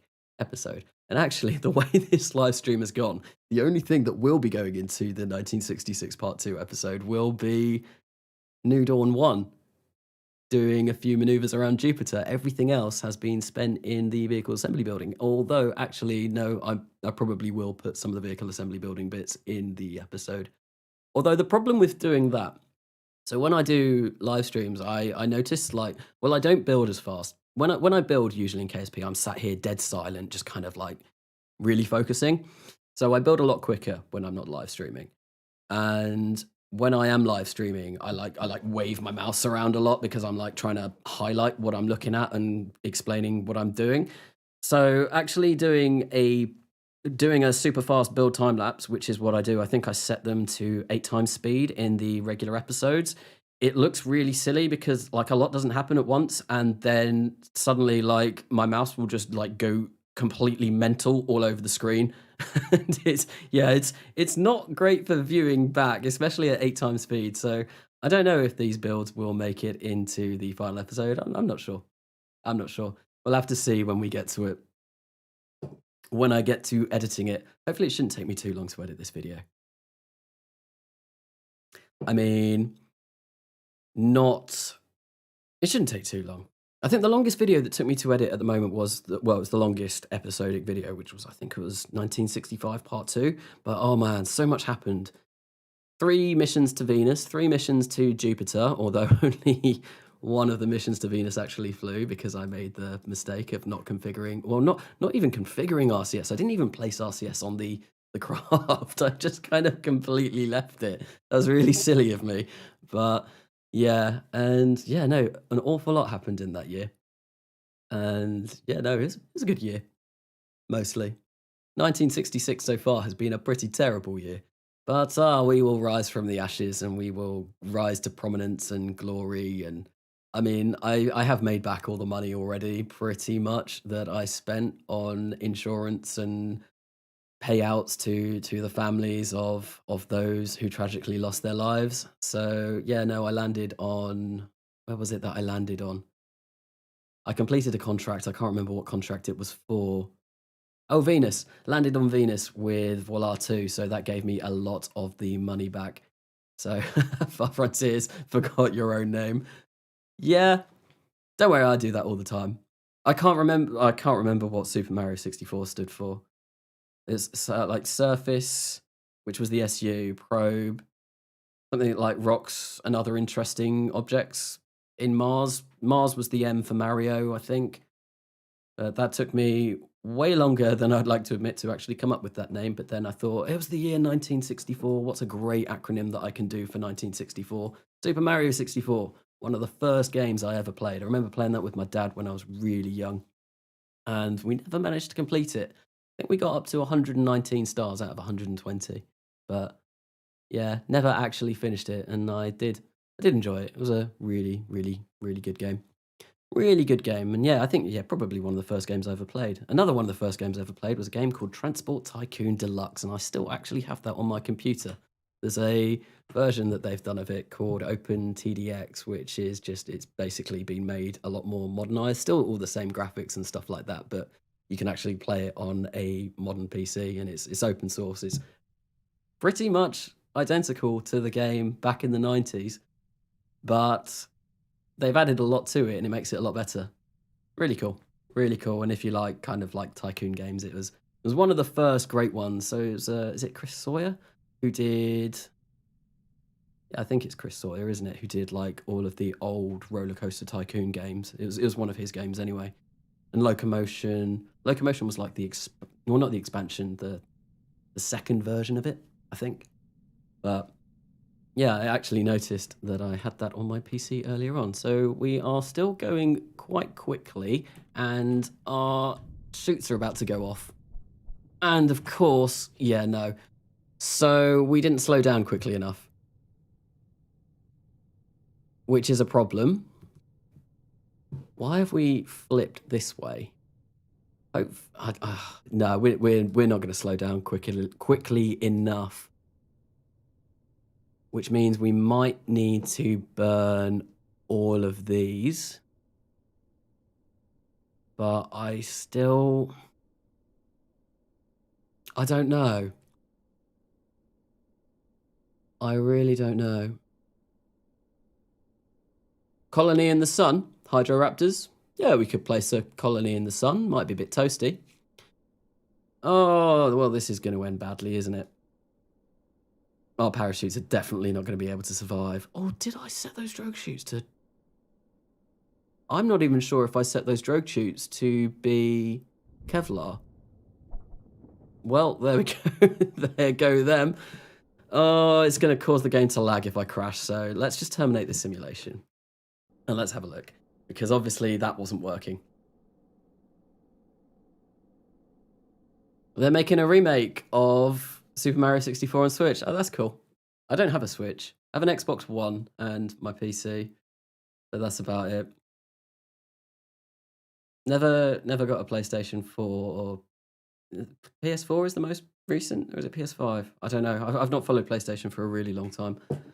But I would quite like a PlayStation because there's a lot of PlayStation exclusives that I feel like I've missed out on. Things like, well, The Last of Us being the primary one.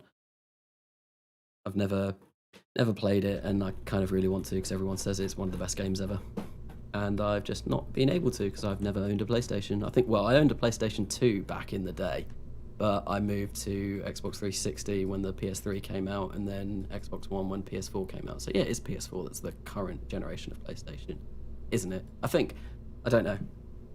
Floating in Jupiter.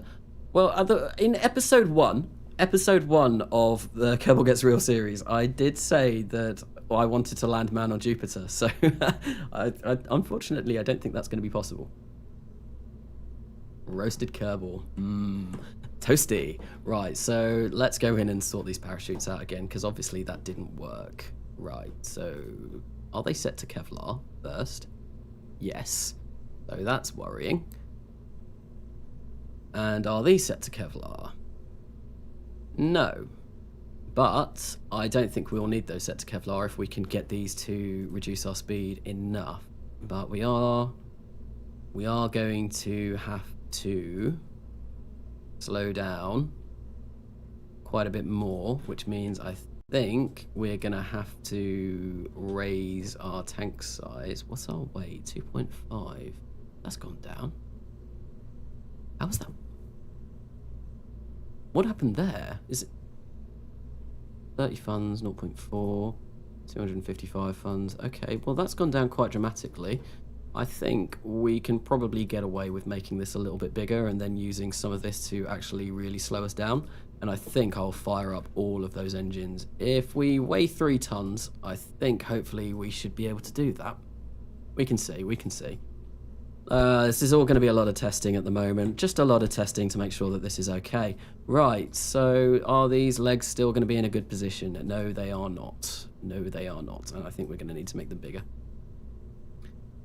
We are definitely going to need to make them bigger. Right, so 4,968 meters per second of delta V, and we are going to want to bring these down to maybe about there.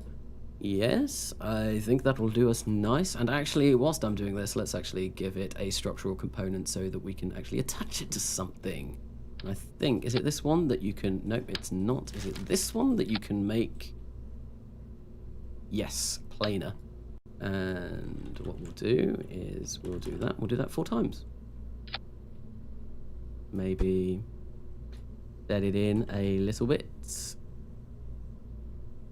Not that much, please. Come on. Yeah, that looks a bit better. It's actually attached to something now. Yeah, we'll go with that. Right, so drop tanks for lowering my orbit. I suppose, yeah, we could put some drop tanks on.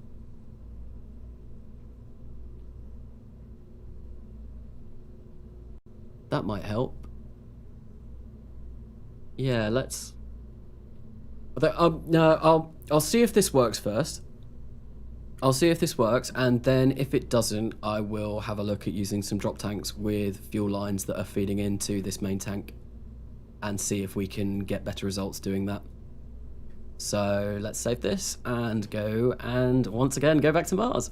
100. I should probably set Mars as our target first. I don't know if it changes that. So 140,000, and start simulation.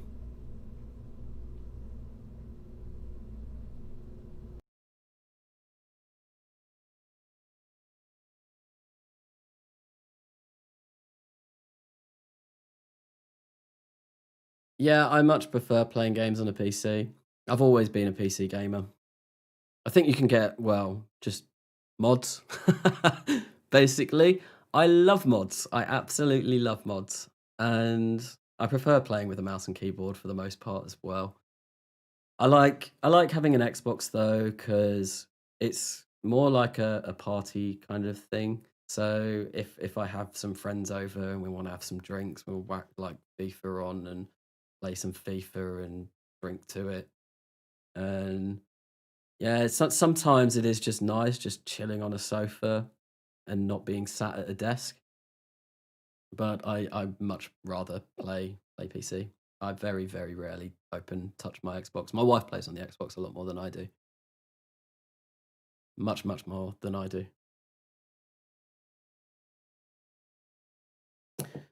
Most challenging mission idea I've had. Oh God. Whoa, that was loud in my ears. The thing just made a weird noise and that really scared me. Okay, challenging mission idea. I actually don't know.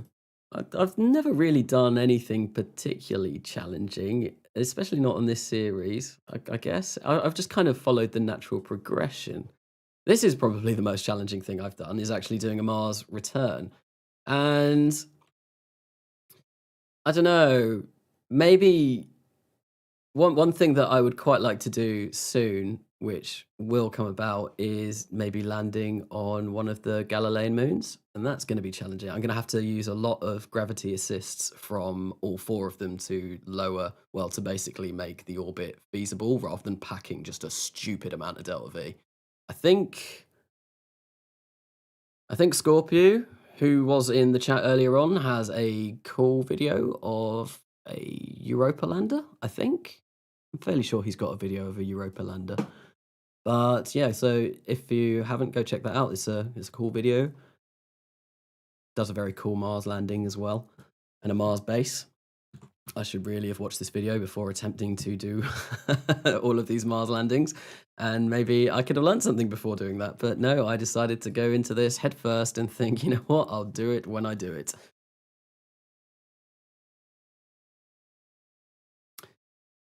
I am willing to bet, crew of Astros, that we might need to launch this on a super heavy launch vehicle. I reckon it is going to be very, very heavy by the time we're finished doing this. And so the Heracles 64 Super was only for the Serenity missions. So the new super launch vehicle that I've got is the Icarus Super 66, which can also take 120 tons to low Earth orbit. It's basically the same thing, just slightly different design. I think it's a slightly more efficient design. It only has 3 F1A engines. Well, it's got 3 F1A engines on its core, well, first stage, whereas the Heracles Super 64 had 4 just regular F1 engines. And so we've cut costs there a little bit. And what else? So the second stage of an Icarus Super 66 has, I think, what does it have? 4 HG3 engines. And so the core stage of the Heracles Super 64 had 7 LR87 LH2 engines. I think it's a slightly more efficient design, carries the same amount of payload to low Earth orbit, and it uses less engines, so it's less laggy. So that's why I've been using that a lot recently. Why would I land on Ganymede before Mars? I'm not going to be landing on Ganymede before Mars. I've already landed on Mars. Oh, what? Oh, I didn't see that. 1967 Part 1, landing a man on Ganymede. Well, considering I'm not planning on sending. So I'm assuming that was what that reply was to. So yeah, considering I'm not planning on sending humans to Mars for probably at least another 6 years yet, sending a man to land on Ganymede would be really difficult. Really difficult. Next year. I'm not even sure if I've got a Jupiter transfer window up next year. And obviously it's going to take, what, 2.5 years to get to Jupiter anyway. So that wouldn't happen until, unless you did a ludicrous like transfer burn to actually get to Jupiter.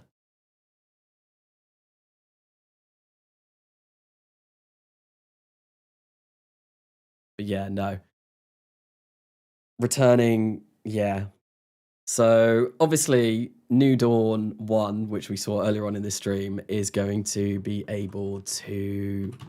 Oh, that was a bit quicker than I was anticipating. So New Dawn 1 is going to be able to orbit Ganymede, and I think it's going to take us about 4,000 meters per second to actually get that orbit.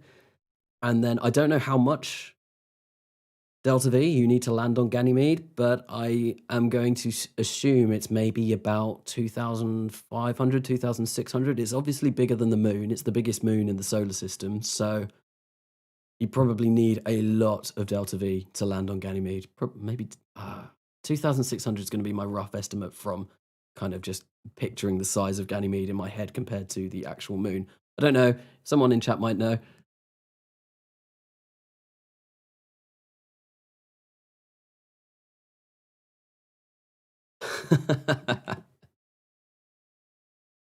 Oh, I didn't mean to. Just they're not disposable. I did a whole memorial special on them, but it was that sad. It was really, really terrible. And yeah, that memorial episode was really fun to put together. I really enjoyed putting that together, and I think the song went really well with it. I was really pleased because I wrote that song, God, like 2 years ago, I think.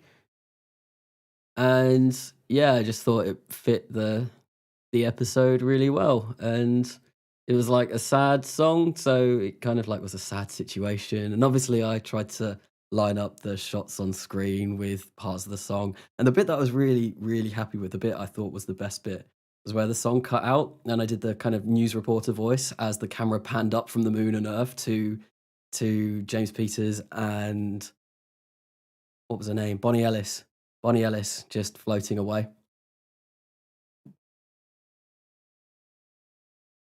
Land on Vesta or Ceres? What, for landing humans on Vesta or Ceres? That might not be a shout, although actually, yeah. Yeah, I landed on Vesta in the last live stream, and it was a complete accident. Did not mean to, well, it wasn't an accident. I did plan it when I got there because I saw that I had so much Delta V left that I could actually attempt a landing, but it was never planned. It was just something really nice that came out of that mission. So I think when I get to about maybe 50,000 meters, I'm going to start these engines up to slow us down. And hopefully we can slow ourselves down enough that the drogue chutes are able to withstand the, well, pressure? No? The G's? The wind going into them? Yeah, hopefully they'll be able to withstand opening at that kind of speed. If I start burning at 50,000 meters anyway. I'm not sure. This is all going to be very trial and error. Very, very trial and error.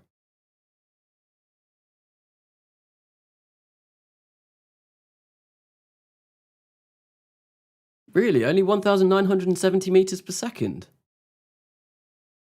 That's a lot less than I would anticipate, considering it's about 1,800 for the moon. And I mean, Ganymede is bigger than the moon. Not not massively bigger than the moon though. But still, it's yeah. I don't know. I don't know. So landing humans on Vesta and Ceres. Now that might be quite hard because you do need a lot of delta V to actually get to Vesta and Ceres. It takes a lot more delta V to get to Vesta and Ceres than Mars. And Mars, you've also got the ability to aero capture. Not that I've really ever done any kind of aero capturing. And actually, whilst I'm talking, I did arm these parachutes, didn't I? Yes, I did. Oh. Thought Mars was going a little bit funny there. I don't know why. I think it might be fixed now. I've not noticed it recently, but whenever I load up a craft in Crash and I say like orbit Mars, I get these really kind of weird time warp effects where I will enter time warp and then the planet will move really funnily around me. And actually, that was something else that happened that I didn't show in my last video. But in my last video, obviously, SM64 made it to Deimos. And for some reason, whenever I time warped around Deimos, Deimos moved and my orbit around Deimos completely shifted. And actually getting to Deimos was really difficult because for some reason, my relative inclination always changed. Like I wasn't doing anything. I had RCS turned off. I wasn't doing anything. There was nothing coming from my craft, but my relative inclination just kept going up and up and up. So it's something weird about Deimos, I think. That kind of happened to me with Vesta in the past, in a past install of RO and RP1, but it didn't happen. Not Vesta, Phobos, the other moon of Mars, well, captured asteroid. But that seemed to be fine when I went to Phobos before, which actually I landed on Phobos in the last stream, but unfortunately it got all laggy and a bit funny, so I couldn't actually show that, and I couldn't show that in the episode either. So we are now 50-odd thousand meters up. Well, our altitude terrain is about 51,000 meters, but we are 60,000 meters. Our speed is starting to come down, so that's promising.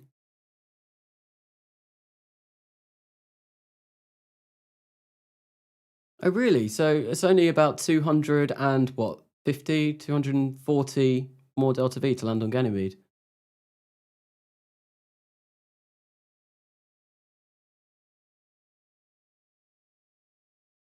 Anyway, we're coming down now, so I think I'm gonna fire up these engines.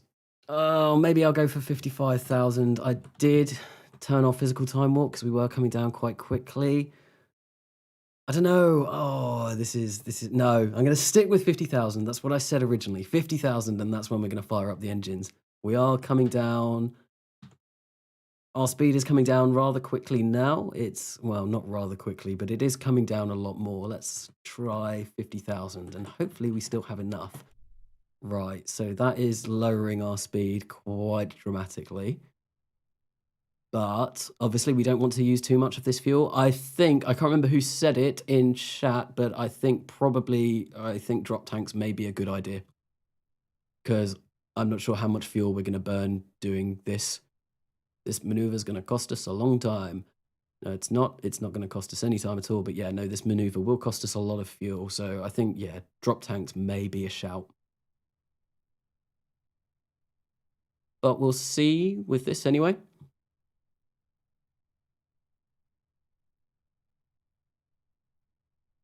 Oh yeah, no, I know you can do that, but I kind of look, so who was it, the crew of Astros, I look up there anyway, because it's up there, and then I can see my, what is this, sea level attitude, and then my terrain level altitude up there.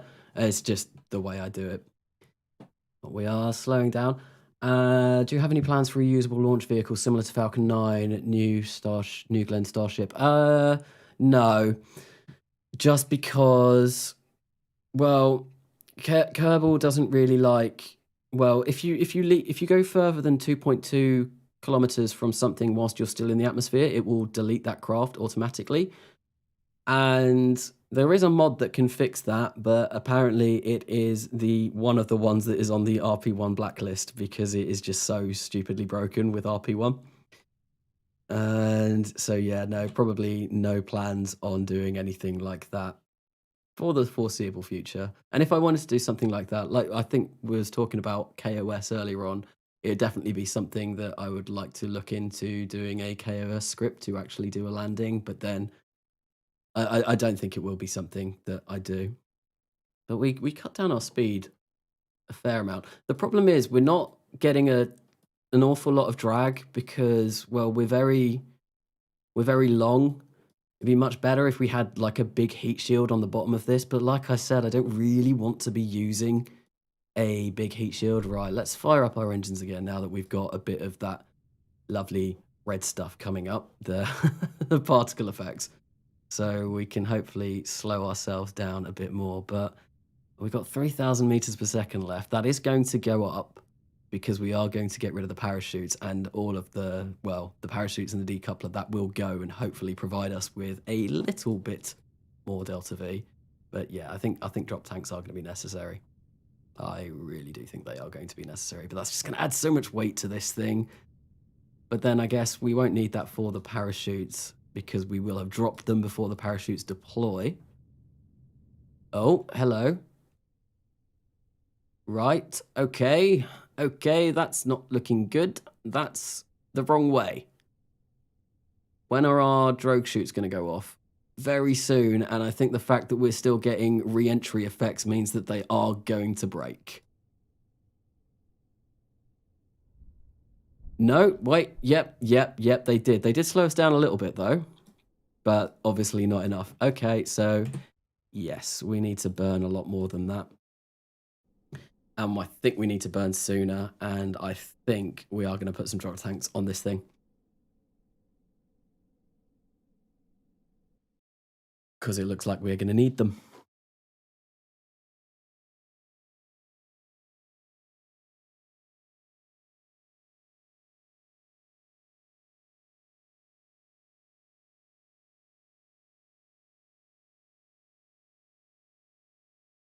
Oh, planning a Mars landing. It's a long and arduous task. But we'll get there. We will get there. Right, drop tanks time. So let's get ourselves... That thing is massive. We don't want that. That's way too big. See how big this thing is. Yeah, that's more the size we want. And we'll get 4 of them. I think maybe we'll... I don't know. Get a modular tank integral. We'll stick these on here. Gonna lower the diameter a little bit because I don't want them to be that big. Maybe we'll set that to about 4. And we'll give them a nose. Just kind of flat nose and a flat mount, I guess. So dome, yeah, we want a dome. Dome half, like that. And then can we get a dome half on the top? Because that would be exactly what I want. We must be able to. Dome A, yeah, there we go. Dome flat, dome half. There we go. And then we will... Oh, I don't want these to go into the landing legs, though. So if we fill these up with Aerosine and NTO, what's this going to look like? If we get a fuel line, external fuel duct, 3,000 funds. That's not particularly expensive. We can deal with that and just, yeah, something like that will do us for now. And yeah, let's fill this up with Aerosine and NTO. Okay, so that doesn't appear to have changed anything. Oh, that's because these go off before. So 229. Then we drop those. Well, that's not promising. We've still got fuel in... Have I done that the wrong way? Do we need to do that like that?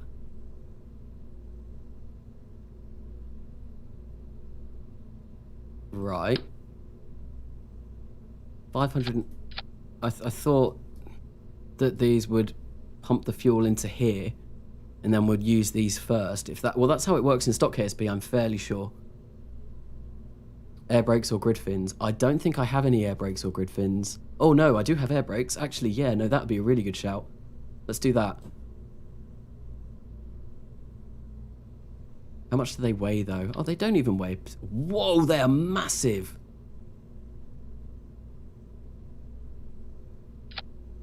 Well, we can tweak scale them down. I'm actually running out of place to put things. Oh, you know what? No, we can place these on here. We don't need to take these back up with us. So I set them there like that.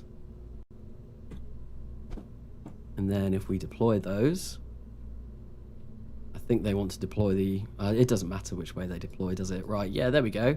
Thank you for that suggestion. I think I will do that. That's probably a really smart idea. Right, so we've got some drop tanks. And you know what? Let's place some air brakes on the drop tanks as well. Then hopefully this should really slow us down.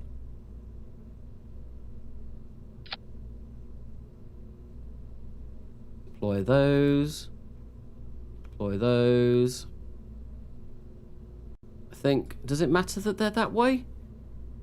I'll leave them like that. I don't think it should matter because it's just basically creating a surface that's going to slow us down.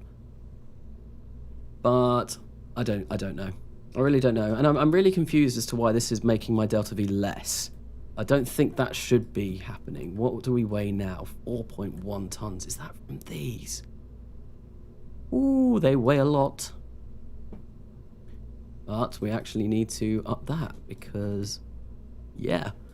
So let's save this once again. I still need to color this thing, but obviously we need to make sure that it works before I even start thinking about coloring it. So start extending. Yep, that's fine. We've got those engines that are all going to go off. We'll set this properly now. Then those will go.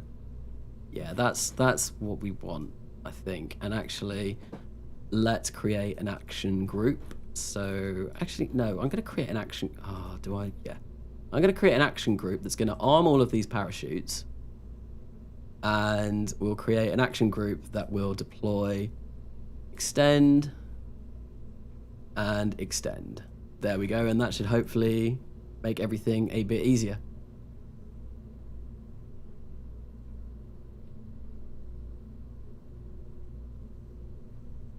Oh, I didn't know that about air brakes. Really? I never use them, so... they can... 1073 Kelvin, which I think is probably about the same as the engines. Oh, this is looking good. That was a long time to load that up. Yeah, no, they can last more than the engines, so hopefully that means that they should be able to last the whole way down.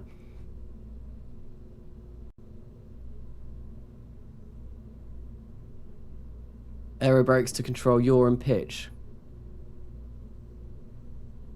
I didn't realise you could do that. And yeah, that would probably help in the atmosphere.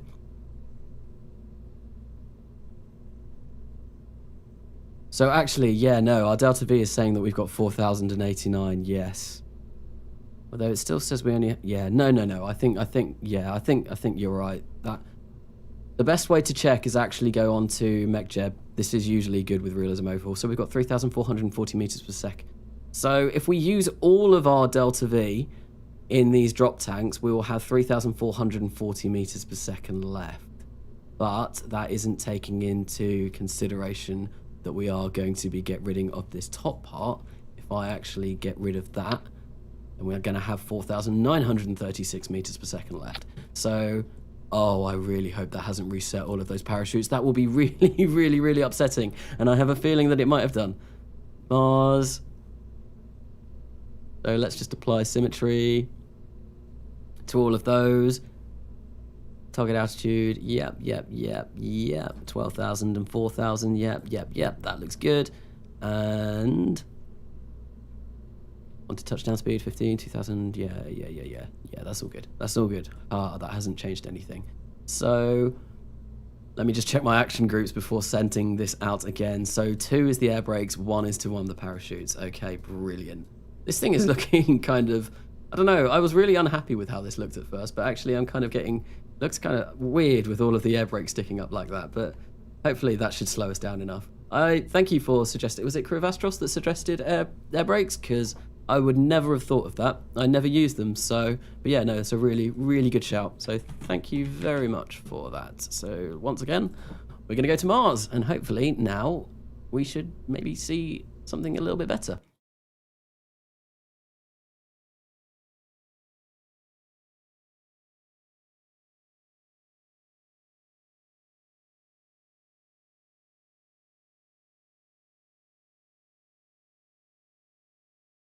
How will I attach this to the Far Frontiers mothership? With an interstage, probably.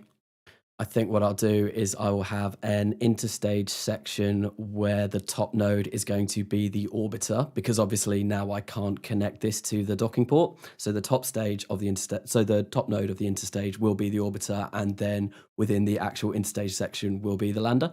I think that's how I'm going to do it.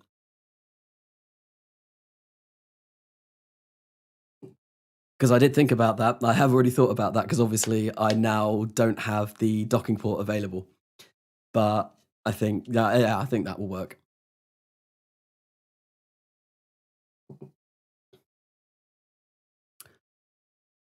Microsoft Flight Simulator 2020. Yes, I played it for a bit. Turns out I can't fly. No, I can't fly at all. And that's why I never did X-Planes in this series, because I'm not very good at designing planes, and I'm not very good at flying them either.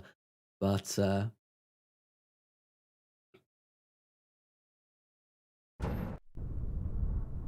who was CNSA?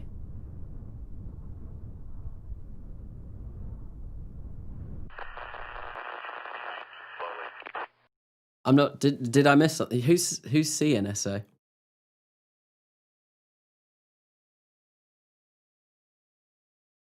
And by ISA, do you mean ISRO? It is ISRO, isn't it? The Indian Space Agency, I think. Right, let's once again give us some control. Require signal for control. We want to accept that. Accept, apply, accept, and resume simulation. Right, oops. I just yeeted my mouse across my desk. And actually, let's sort this out and get to the light side of Mars once again. And actually, I want to set the drop tank staging so that it goes before the parachutes, because I don't like to stage parachutes. I like to arm them and let them go off when they should. So we're on the light side of Mars now. So actually, yeah, like I said, we want to put those down there. And we want to go retrograde. Where is Smart ASS? There we go. And hopefully, oh, yeah, no, I can just hit 1. And hopefully all of the parachutes should be armed now. Let's fire up those engines. So it is draining from those drop tanks, and we are keeping our fuel in there. So yes, no, that is exactly how that should have worked. Right. And that was probably a little bit too much. Oops.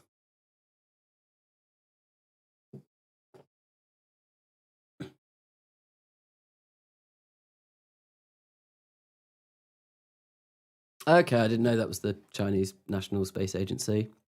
I probably should have figured that out from the name, though. Long March and all of that.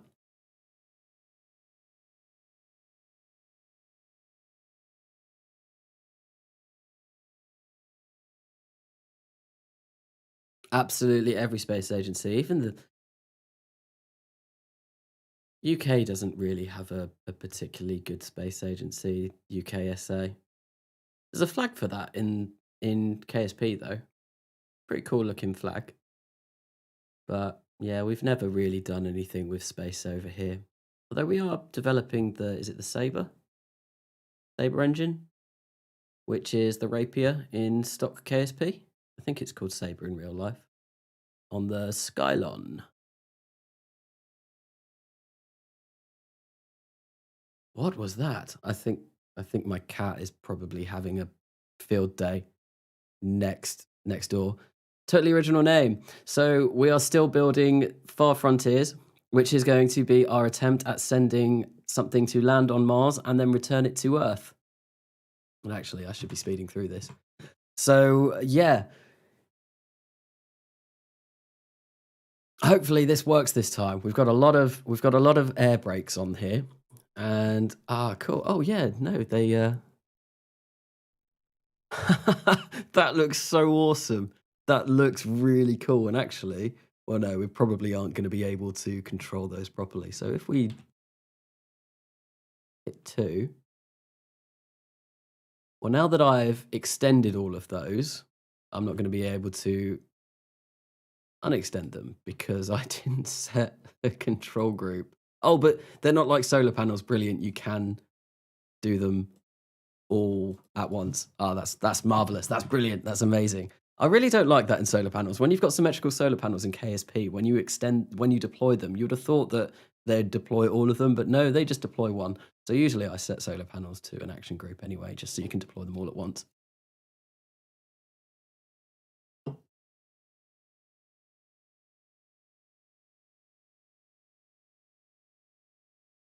But Black Arrow, I don't think I've heard of that. I will have to look that up. But yeah, coming down at Mars. What's this, the 4th time? I think this is the 4th test. I can't remember. There's been a lot. We've tested a lot. And none of them have worked. But this is the one. I'm optimistic. The air brakes idea was great. The drop tanks idea was great. I want to burn through that 602 meters per second of delta V. I want that all gone. And then maybe even use some of the fuel in this stage because we're going to have about 4,900 meters per second in this once we've landed. So, yeah. Oh, should I have attached some separation motors to these? Oh, that's a question.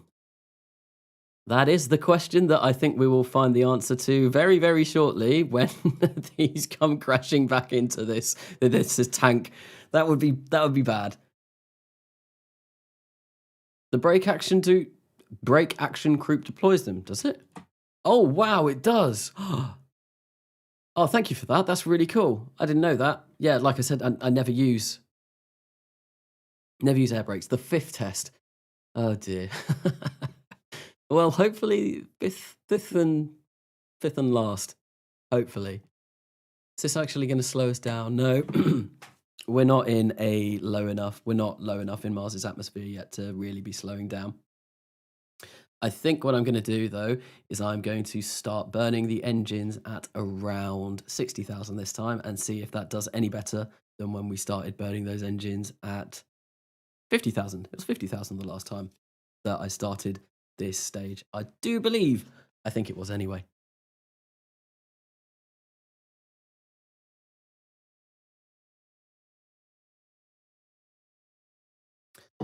But here we go. So I do like how these things, the pitch and yaw control on these was a really cool thing as well. I actually really like the look of them, and I'm liking the look of this craft a lot more, but still looks rather bizarre. And to be honest, this won't make it home. As soon as this has docked with the orbiter and we've transferred our sample across, this will go crashing straight back into Mars. Yeah, no, we are going to crash this straight back into Mars because we don't want this on the orbiter. Because it's just dead weight. That's why we've got a whole orbiter and lander section. So, totally original name. I am playing with 16 gig of RAM at the moment. And it kind of runs okay for the most part. I'm running, so I did go over my specs earlier on. I've got a NVIDIA RTX 2070 Super. I've got 16 gigabyte. I think it's the lowest megahertz that you can have for DDR4 RAM, and I've got an Intel i5 9600K CPU, and I do need to upgrade a lot of it because, yeah, playing with as many mods as I am playing, I think the RAM is the thing that's kind of the worst. I would quite like to upgrade to 32 at some point soon, but now that we're at 60, I am going to start slowing down, and I'm actually going to deploy the air brakes. And hopefully this should slow us down quite considerably. And I do want to burn through this stage, and we've got 180 seconds to burn through here.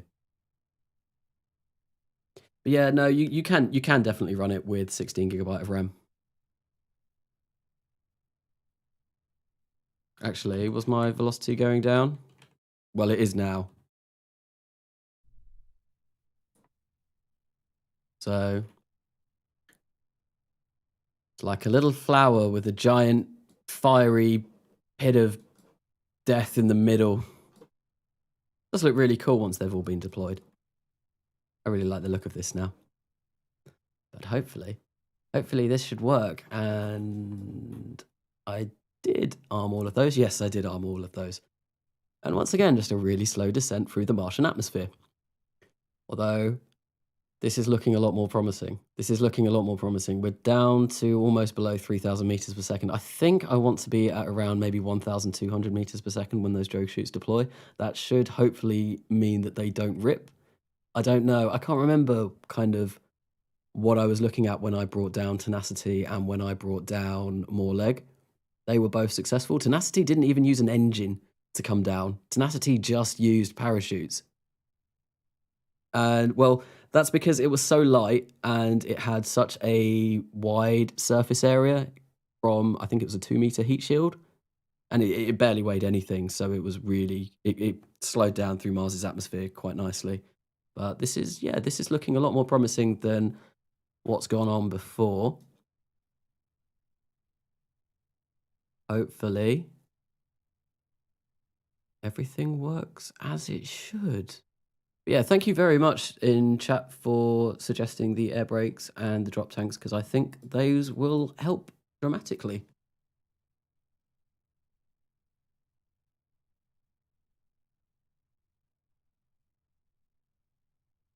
Yeah, no, I do want to get more RAM for this, because I did have a crash in this earlier on. I don't know if you were here when that happened. And it's KSP just has a really, really bad memory leak. And actually, what's the time now? I think I'm coming up for another 2 hours on actually having this game open. So that doesn't look promising. But like I said, I do want to get a launch, at least one launch done on this stream, like a proper launch, not just a testing launch. And well, actually, I don't know if I'll be able to do that. It might just be I finish designing this. We'll see what the time is once I finish designing this. This is looking a lot better. This is looking much better. We've still got most of the fuel in those drop tanks, which is really nice. Yeah. No, I think this will do us really nicely. Actually, if we stop burning this, yeah, we're still going down quite quickly, but I want to keep burning this because I want to get rid of as much of this fuel as possible. Hang on. Oh, there we go. We've actually run out of fuel in these. Now the question is, do I drop these tanks now, or do I drop them in a little bit? No, I'm going to drop them in a little bit because they've still got the air brakes on, so they still hopefully should be slowing us down a lot more. But obviously, this is dead weight, well, except for the air brakes. We'll see. We are slowing down quite considerably. Oh, I can actually hear the engines coming in. So I am playing with audio muffler. So now that we are in a bit more of an atmosphere, we can actually start hearing things that are going on.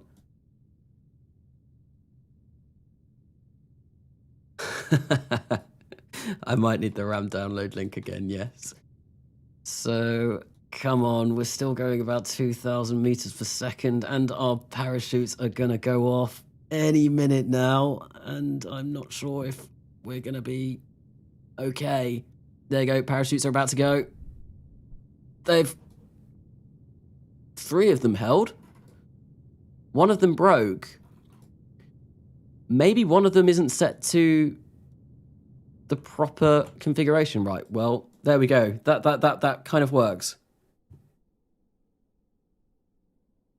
And I'm going to turn the RCS off because we do not need to be spending all that RCS. How much fuel have we got left in this stage? We've still got quite a bit of fuel. Okay. Okay. This is looking good. This is looking good. This is looking very promising. Deploy the landing gear. And once we're... I think I was going to say once we're more vertical, I might deploy the drop tanks. But... oh, what do I do? What do I do? It's a bit of a shame that only 3 of those parachutes deployed, but at least it works. Not entirely sure. Material Kevlar. Oh, so maybe that one was the first one to deploy and it slowed our craft down enough that it didn't matter with the others. Right, so our main drogues have deployed. We are currently 3,000 meters up. And we're coming down rather nicely. Actually, I'm going to get rid of the landing gear. And what we're going to do is, once we're about 2,000 meters, I think, which is now, our main parachutes have gone. And we're going to get rid of those. Oh, wow. Okay, so we definitely don't need separation motors on those. That was not required at all. Cool. So let's start burning. Hopefully, we get down just fine. There's a little bit of a lag. Oh, we're still coming down. Our speed's still coming down. Oh, yeah, no, we're going to be fine. This is going to work. This is going to work, guys. This has actually worked. The drop tanks and the air brakes were a brilliant shout. So,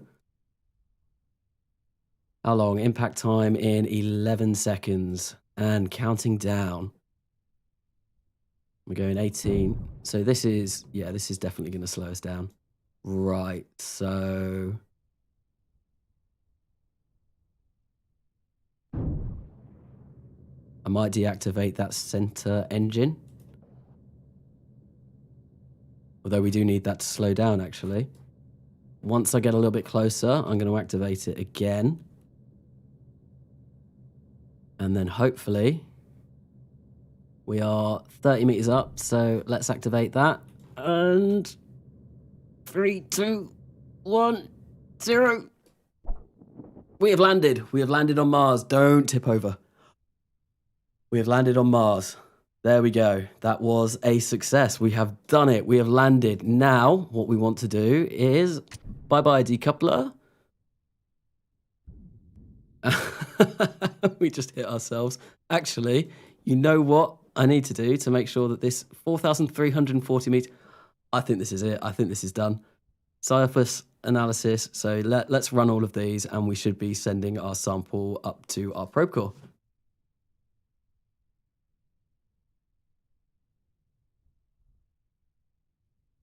But yeah, there we go. An actual Mars landing. And actually, if I hit the map screen, there we go. We should not have a pixelated surface anymore. That's something that happens in Crash as well. I'm not entirely sure why, but brilliant. So we've still got 4,340 meters per second of delta V left. And we've got our sample. I'm assuming our sample is going to be in here. Where am I looking? Data. Connection in progress. Oh, it's not going to show me. I'm going to assume that our sample is in there anyway.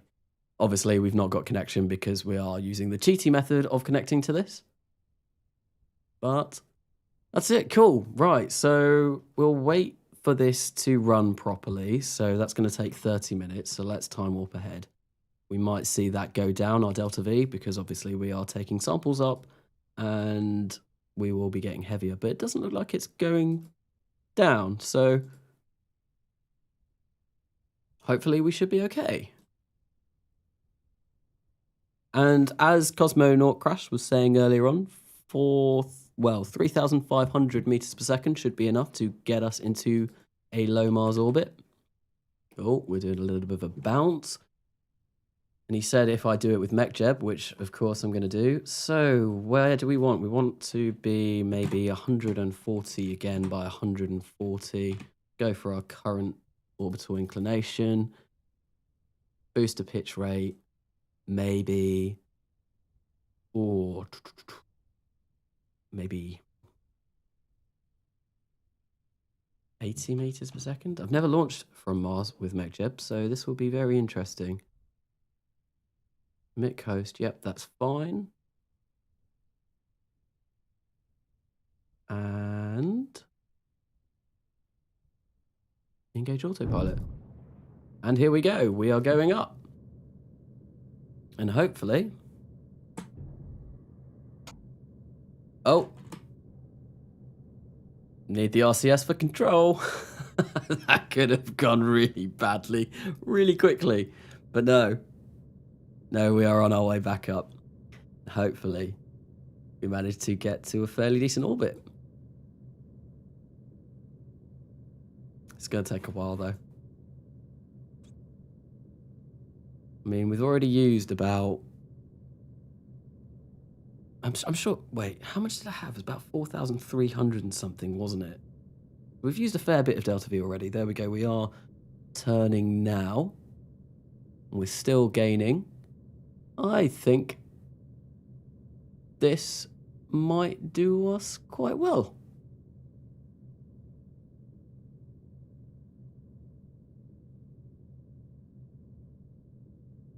Yeah, no, this will definitely do us quite well. I'm fairly sure that we'll get back to orbit with this thing. And well, MechJeb's reckoning we're going to have about 146 meters per second of Delta V left, which might be enough to actually rendezvous with our craft that's going to be our orbiter, which is going to be in low Martian orbit. Although actually that burn 1, well, it is going down. Hopefully that doesn't go down particularly much. We're going down like 0.5 a second at the moment. That's a bit worrying. Although as soon as we start turning over a bit more dramatically, that should change. But actually, I'm going to physical time warp through this because we don't need to sit through this. Oh, this is going to be really tight. It's going to be really, really tight. But I don't think I needed to have burnt as much as I did now that I've got those air brakes. So we should be fine anyway. But only having about 90 or so, I don't think 90 meters per second is going to be enough to do a rendezvous in low Martian orbit. But then we can always use the orbiter to rendezvous with this. We might have to bear that in mind when I go back to the orbiter. But yeah, no, I'm fairly convinced that this is going to work. And actually,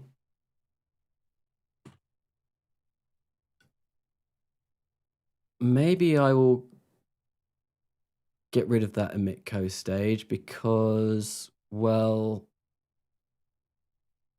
our time to apoapsis is going up. Our apoapsis is like 180,000 at the moment. We definitely don't need it to be that high. In fact, we are almost at a point where we are going to be in Mars orbit. So I think... Do I just leave this be? I think, yeah, let's see if it can get us into... Although, oh, that's going down quite dramatically. I could probably have done this better myself. Maybe. Although, there we go. We've still got 60 meters per second of Delta V left. I don't think that's going to be enough to do any proper orbital maneuvering. But, like I said, we can get the orbiter to rendezvous with this if we absolutely have to. And, as I said, I don't think that was the most efficient of ascents. And it wasn't the most efficient of descents, but we can land on Mars and we can take off from Mars. And yeah, no. So that's that. We've done it. We can land on Mars and we can take off. Perfect. So, and everything all works absolutely fine. Obviously, we are going to need to put on a antenna on the orbiter, so I need to remember that.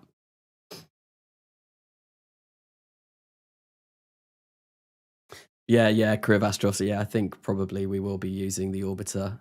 I mean, we should. I reckon we can end up with maybe about 200 to 300 meters per second of delta V left in that lander.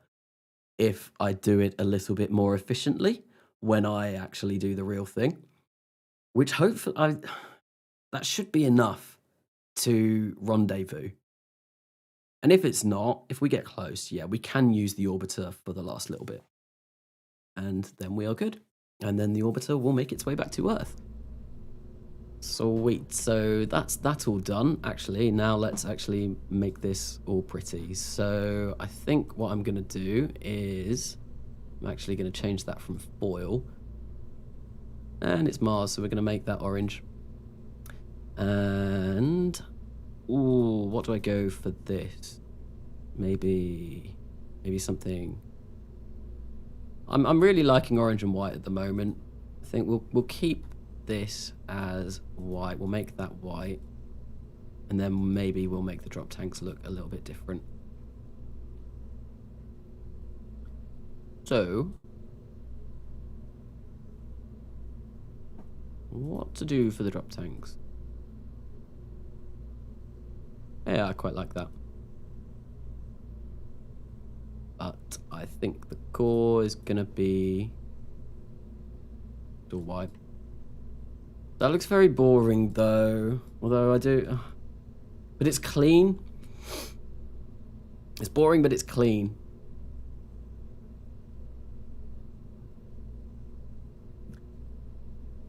So totally original name. I am going to be building a surface base on the moon. It's going to be Conglomerate. It's already been named, and hopefully it will be up before 1970. And yeah, no, it is definitely a thing to do in RP1 because there are contracts for it, and it gives you quite a lot of money. I am in the process of really putting the infrastructure together for that at the moment. So I've got the Ellen Cox Memorial Station, which is going to be the first piece of the puzzle. We're going to send a reusable lunar lander over there at some point soon, and then once we've kind of got all of that in place, what I want to do is I want to get a rover down onto the moon surface so we can send resupply missions and then use the rover to resupply the base and do all of that kind of stuff. And then finally, well, actually we could probably land the base first, but yeah, no, it's definitely something that I will be doing. And actually, we want to maybe change the color of this decoupler, and I think actually if we make this orange as well, that kind of, yeah, I quite like that. I like that. So, and actually let's make the end plain metal, and I think we'll leave that like that. Cool. So there we go. Now I need to figure out what I need to do to. So I want to connect it by there. Do I make the root part that? So if I go into my sub-assemblies and drag in the Far Frontiers lander.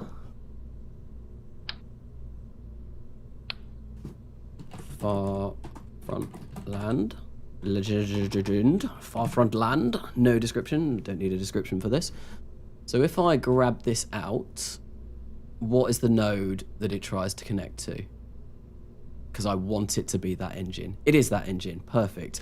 That's exactly what we want. There we go. So now we can go back into the orbiter, which is somewhere. F. F comes after C. F definitely comes after C. Far Frontiers. I saw it. There we go. Sweet. I wonder how much this mission is going to cost us. So actually, I'm going to keep it that way up. I am going to keep it that way up. And we want to place ourselves a interstage ring, and we're going to place that there like that. Base is 3 meters. That might have to change. I think the height is definitely going to need to change. And we want to place... Actually, no. We want a decoupler in here first. Decoupler goes on top like that. Yep, that's what I want. And now let's see. I can't really remember how big this thing was. Is this going to fit in here? Let's have a look. Oh, yeah, that should do. Yeah, that's fine. That's actually almost perfect. So let's do that and get that height. Yeah, so they are basically barely touching. This looks very kind of sci-fi, I guess. And I think that's 2 meters at the top there. So let's make the top 2 meters, and we need a little bit of extra height. There we go. And actually, what we need on this orbiter, we do need an antenna. Unfortunately, antennas weigh quite a lot. We only need one of these. I think we'll place that there. And then because this has got the S-band on, we will be able to talk to Earth with this. And then we'll use the Communitron 16 to talk to the Bar Frontiers lander. Yeah, that will do us. That is exactly what we want. Right. So now that that's all done, let's get ourselves, I think we'll just go for conic recolor, place them like that. Make sure the density is set down as far as possible. We're basically going to be launching those engines. It's, I don't know why, but it's like, it kind of like looks like, oh, just like, something with its legs sticking out. It's like stuck in the ground, and it's stuck, and like its arms will be here, and it's just got these 2 little stumpy legs, and it can't get out from wherever it's fallen into. It looks rather funny.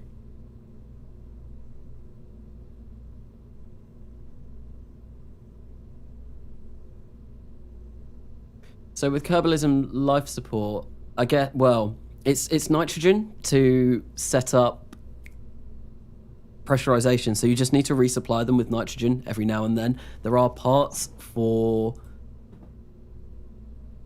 setting up life support. So where is it? Kerbal, is it under Kerbalism? Yeah, so this external ECLSS module, and you can just go in here and configure it to, and I think, but actually no, you can do it with oxygen as well. Oh, that's new. I've unlocked an air pump. So O2 pressure control, and N2 nitrogen pressure control, and oxygen pressure control. So basically, if you just send a resupply craft with more nitrogen, then you can keep your base pressurized, and your bases will lose pressure very slowly over time.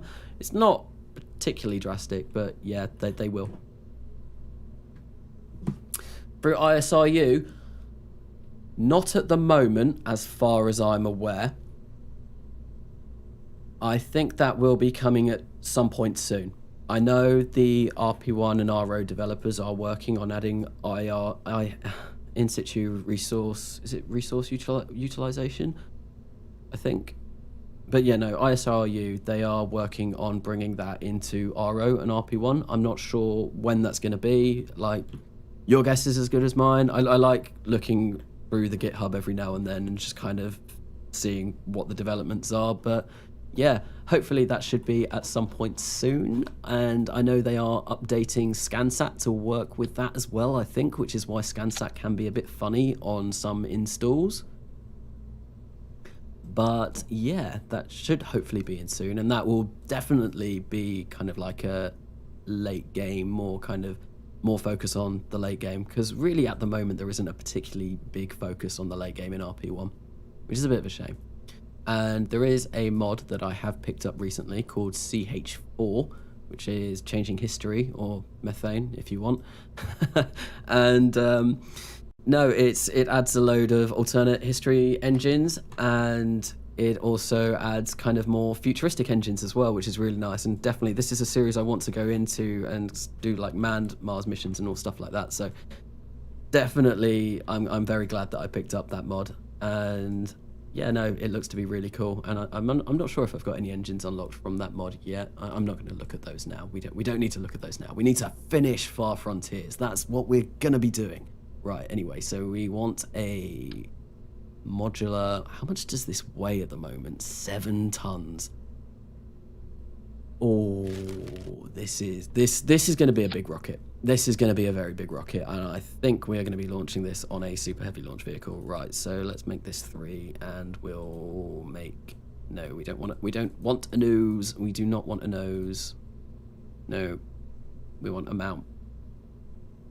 We want a mount, please. I'll go for the Saturn II mount again. It seems to be... Oh, every time I see that flag, it makes me really sad. Oh, well, I think we might need 2 AJ10 advanced engines on this. I don't think one's going to cut it. I really don't. I think they have a burn time, rated burn time of 450 seconds. 450 seconds. Can we upgrade it? Oh, we can.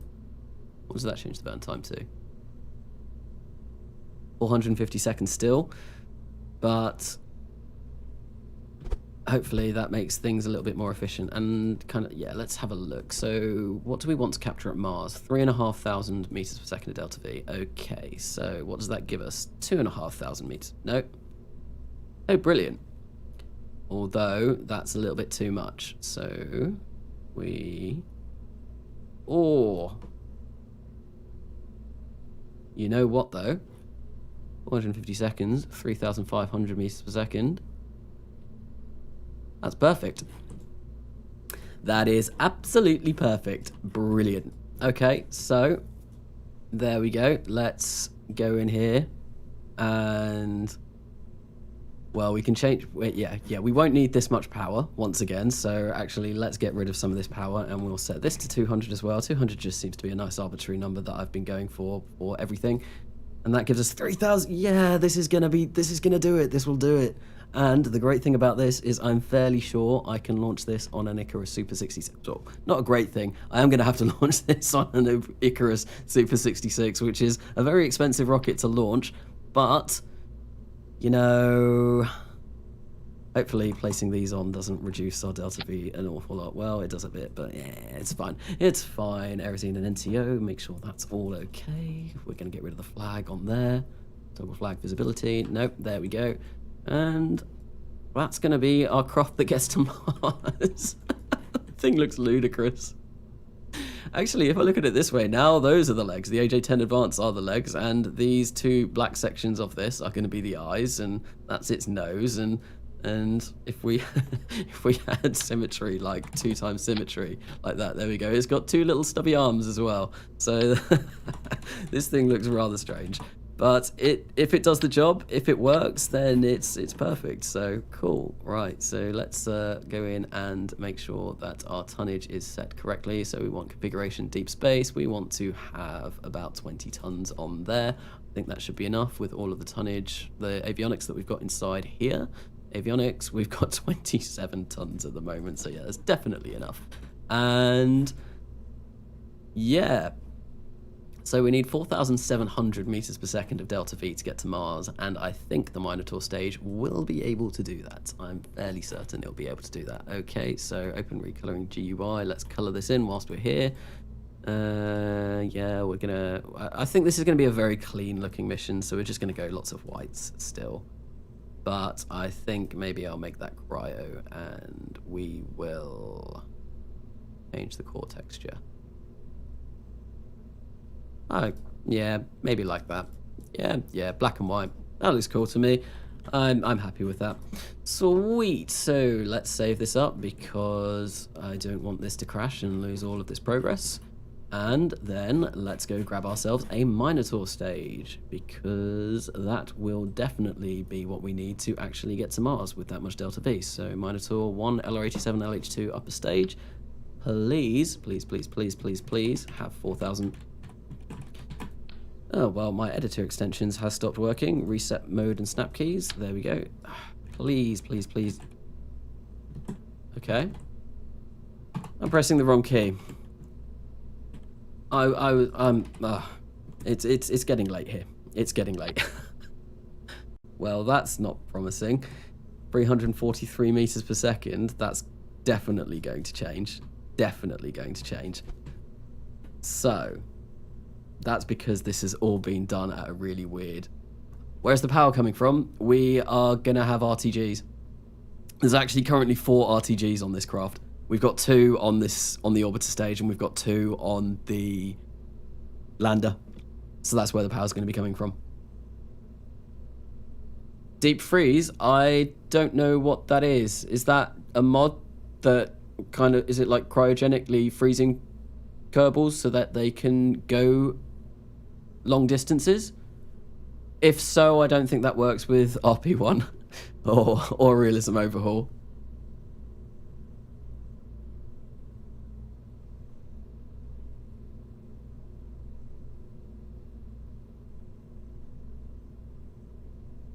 So Hydroraptors, yeah, the sample return test with the air brakes went absolutely perfectly. It landed and we managed to get it back into orbit, which is now why I have finished with that. If I open this up, we can see we've got the lander in there and we've got the orbiter on top, and we've got our capture stage at Mars, and then we've got our Minotaur transfer stage, which I am currently in the middle of trying to figure out where that's gone in the staging list.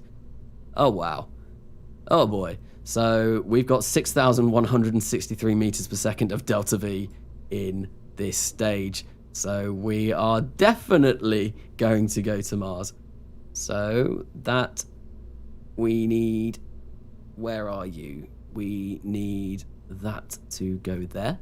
And we need, actually, one thing I want to do about this is I want to make 2 of those. Because it takes a really, really long time to turn this thing around. A really long time to turn this thing around. Right, Aerozine 50 and NTO. Yep, that's fine. That's exactly what we want. That is filled with Aerozine and NTO, and actually we can make the utilization a bit better because we've got such a huge amount of Delta V in this stage. This is so overbuilt for this mission. So overbuilt. But you know what? Do we? No. But yeah. It'll all work out in the end, right? So we do not want that to go. What we want is those to go there, and then we want those to go there, and then those to go there. And I think with a mission like this, what I will do is once we've actually got to Mars, I'll kind of figure out how the staging goes there, or should I do it now? So what do I actually want? So when we get to Mars, what I want to happen is I want that to go. In fact, probably no, those need to go down there, I think. Then we want that to go at the same time. We don't want those to go. I think that should do us fine. Yeah. Right. So, with that done, this weighs 121.5 tons. I still think the Icarus Super 66 can get this up, and if not, this thing has 3 ignitions, so we can use a burn from the Minotaur stage to just complete our last bit of an ascent. I think, anyway. Oh, I should have set this to only have 1 time snap. There we go. I hope the payload fairing's big enough to fit this in. Yeah, it is. Sweet. Looks like it, anyway. How far? Oh, yeah, we got loads of room. Absolutely loads of room. That's there. Yeah. No, that's absolutely fine. We've got loads of room. What am I talking about? I don't know what I'm talking about, but yeah. So, let's raise this up so it can climb on mountains or whatever, and then yeah, let's just get that down to there. And actually, something that I've noticed with the Icarus Super 66, and I need to change this in the actual launch vehicle design, is it has a tendency to sway and noodle all over the place like a, well, a big floppy wet noodle. So what I have been doing is I've been attaching launch clamps here, and that has actually fixed the problem. So now that we've done that, let's check and see where everything should go. I think these are all for the launch clamps. So let's get these all into one, and then we'll place that second. Actually, no, let's just place that first. Then I need to find the 3 F1A engines. So F1 there, and there we go. Sweet. So then the second stage is, well, that's going to detach all of this. Then what we want is we want these solid, well, the S2 ullage motors to fire those and those at the same time. So that can go there. That can go there, and then we should have 4 HG3 engines somewhere. There we go. Yep, that's what we want to go. And of course, we are going to want to decouple that. There we go, and that should be that stage all done. Then we are going to want to get rid of our payload fairings and our little, that boat tail section there. Once we've reached a certain height in the atmosphere, once the pressure isn't too bad. And then finally we want to activate the Minotaur stage, but at the same time we are obviously going to need to decouple this, and we're going to fire the retro rockets to hopefully send the core stage crashing back down to Earth. And there we go. That is a full Mars sample return mission designed. And of course, now that we have designed that, we are going to go and test it, because I want to make sure that this can actually get us to low Earth orbit. I think it should. I think it should be able to.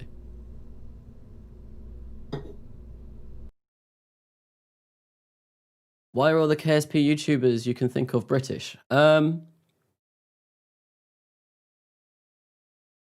mean, that's a good point.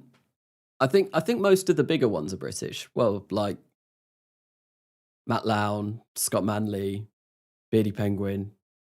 But you've got N9 Gaming, who is doing a series with Beardy Penguin now, which looks like it's going to be really cool for all Kerbal kind. Go check that out if you haven't already. I don't think Beardy Penguin did a live stream about it the other day, and that, yeah, no, it's going to look, that looks really awesome. American, who've we got? We've got Cosmonaut Crash, obviously. He's from the States. Calvin McClure, he is from Canada. And that's where my knowledge is running out. Well, technically, Scott Manley he lives in the States, doesn't he? He lives around LA, I think. He's mentioned it quite a lot. But anyway, what else are we saying? Oh, so is Deep Freeze like cryogenics then? So yeah. No, I've just seen that. Okay.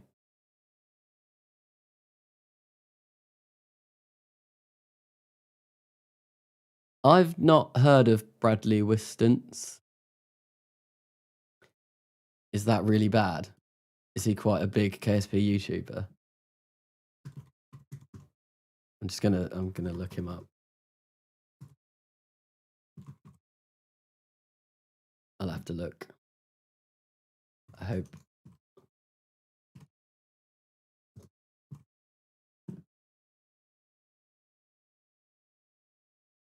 Oh, he's got 37,000 subscribers, so yeah. Oh no, I've seen I've definitely seen some of his videos. I've seen the 2 tons to Moho and back, I think. Yeah. Yeah, no, I've definitely seen some of his videos.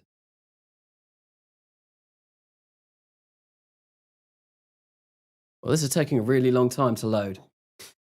Load up.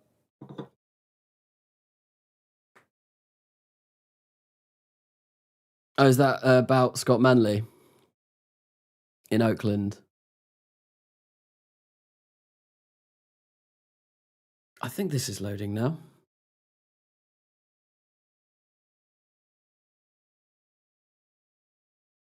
See, I think I've only ever sent one manned...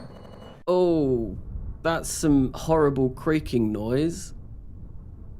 So the thing that makes that creaking noise is actually, I think it's the collision effects, and when they go off, my god, they slow the game right down, and it is one of the mods that I'm considering getting rid of. It looks really pretty, looks really cool, but unfortunately it just, well, really lags everything out. But this looks promising. We're not getting a lot of wobble on this anymore, although it does look like it's gonna be really slow to launch this thing. This is quite a large mission now. So let's get our Ascent guidance up. And actually, you know what would be absolutely terrible? If we don't have enough time to build one of these before the Mars transfer window comes around, because how long is it? We've got 112 days. I think it takes about 90 odd days to build an Icarus Super 66, so that might be a little bit touch and go, but we'll see. Right, so booster pitch rate, what's our thrust to weight ratios? I think I'm going to keep it at 80 with... yeah, no, I'll keep it at 80 with 1.14. And we just want to go into our current orbital inclination. Get rid of auto deploy, solar panels, and engage autopilot. And hopefully this thing... Oh. No, it won't. This thing will not make it to orbit because our root part is currently set to something that is upside down. It's a good job that I noticed that. Oh, come on. I need a part that I can actually select. So that probe core, I think if we control from there we go. The nav ball is blue. You want the nav ball to be blue when you're launching from the launch pad, otherwise you're going to have a really bad time. So let's actually just disengage this and engage this again. So 954.4 meters per second of delta V left after we complete this ascent. So yeah, I don't think we are going to need to use that LR8792 engine, but enough of this. Let's launch this thing.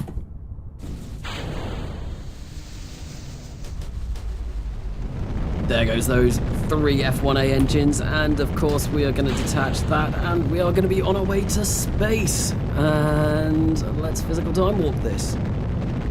So yeah, this whole live stream has basically just been building, and a lot of this isn't going to make it into the final episode.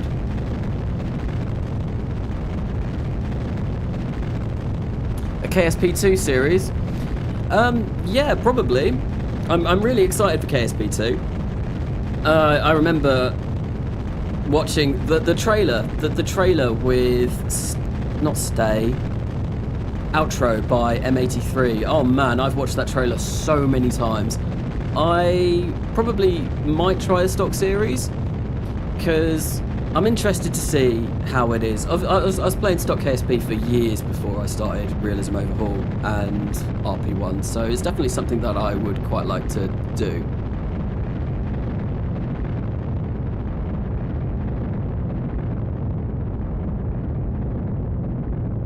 But yeah, no, it'll be interesting, and it'll be nice to play stock again, I guess. And actually, I did mention that I'm putting together a tutorial video and loading up stock. Oh, it's so nice loading up stock compared to loading up RP1.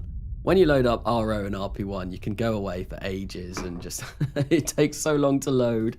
But stock, yeah, no, it's a lot nicer. There we go, and our second stage has all lit up, and yeah, no, well, it looks like the Icarus Super 66 is incorrectly named because we are able to get 121 tons to low Earth orbit quite nicely, and we're gonna still have 205 meters per second of delta V left in this thing.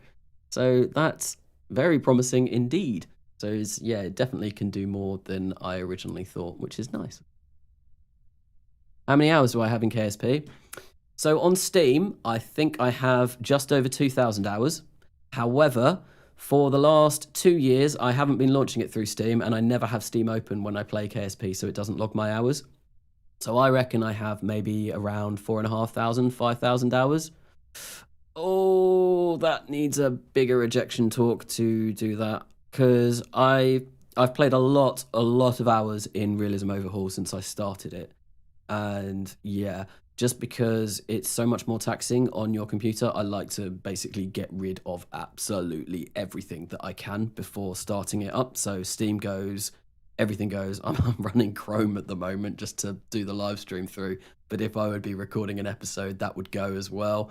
And yeah, so yeah, I reckon about 4,500 hours, maybe. Maybe.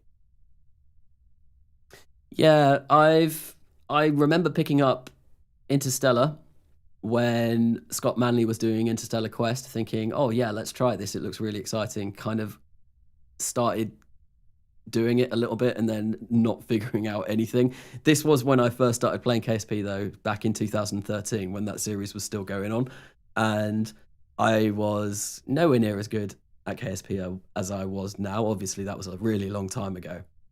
But yeah, it might be something that I could consider picking up again because it would be nice to try stock out again. Although my main gripe with stock now, and it's not particularly a major issue, is the fact that everything looks so small. Like if you were 160,000 meters up in stock, Kerbin would be like this. It would be so tiny. I just love coming up in real solar system and actually having like you can see the Earth taking up. Well, you can see, yeah. It just does look really comical. And stock, obviously, like I did play a bit of stock earlier, not earlier, but like yesterday, and everything is just so close together. Like the mun or the moon, I've always called it the moon because I think it had an umlaut on it originally, and I watched Scott Manley before I watched Matt Lown, and yeah, it's just so close to Kerbin, and it just looks massive. Like I'm not sure if we can. I bet we can't see the moon in here, but the moon in real solar system it just looks far away, and yeah, I don't know. But there we go. We made it up into orbit. Absolutely fine. Brilliant. Everything worked as it should do. So let's get rid of this stage. Hydroraptors computer specs are. I think this is the third time I've said this on this stream. I am using a i5 9600K Intel CPU. I have 16 gigabytes of DDR4. I think the lowest megahertz that you can get on a DDR4 stick of RAM. So yeah, 16 gigabytes DDR4. I think it's like 2,380 megahertz RAM. I can't remember exactly off the top of my head. And I am using a NVIDIA RTX 2070 Super. So that got up into orbit rather nicely. Now that that is up in orbit, what do I need to test? So I know the Minotaur stage works. We can just fire it up anyway. There we go. That RCS works as well. Obviously, I did configure that slightly differently, so that's nice to see that that works. And actually, before I start spinning this thing all over the place, I should probably set this to prograde and keep control of this thing. So yeah, the Minotaur stage works. I know that works. So yeah, let's just kill that stage and just make sure that this goes off fine. There we go. That looked fine. And yep, those two fire off. And we've got only 2,982 meters per second of delta V. That should have had 3,500. I don't know why that is, but 3,000 is still going to be enough to capture at Mars. That'll be fine. Yeah, no, that doesn't bother me at all. Sweet. So that will work, do us wonders. And then hopefully if I stage this, all of the fairings should go. Oh, you know what I should do? I should change the force percent on these, although actually that's not too bad. That'll do us fine. And then obviously these two will connect up. And yeah, I think that's that done. That will get us to Mars, and that will get us back from Mars. I really hope. I think that's about as much testing as I can do for this mission, realistically. I have tested the lander, I've tested the Ascent, I've tested the launch vehicle. Any more testing, and that would just be really over testing. So yeah, cool. So let's go install this thing and then pick up a Mars sample return contract.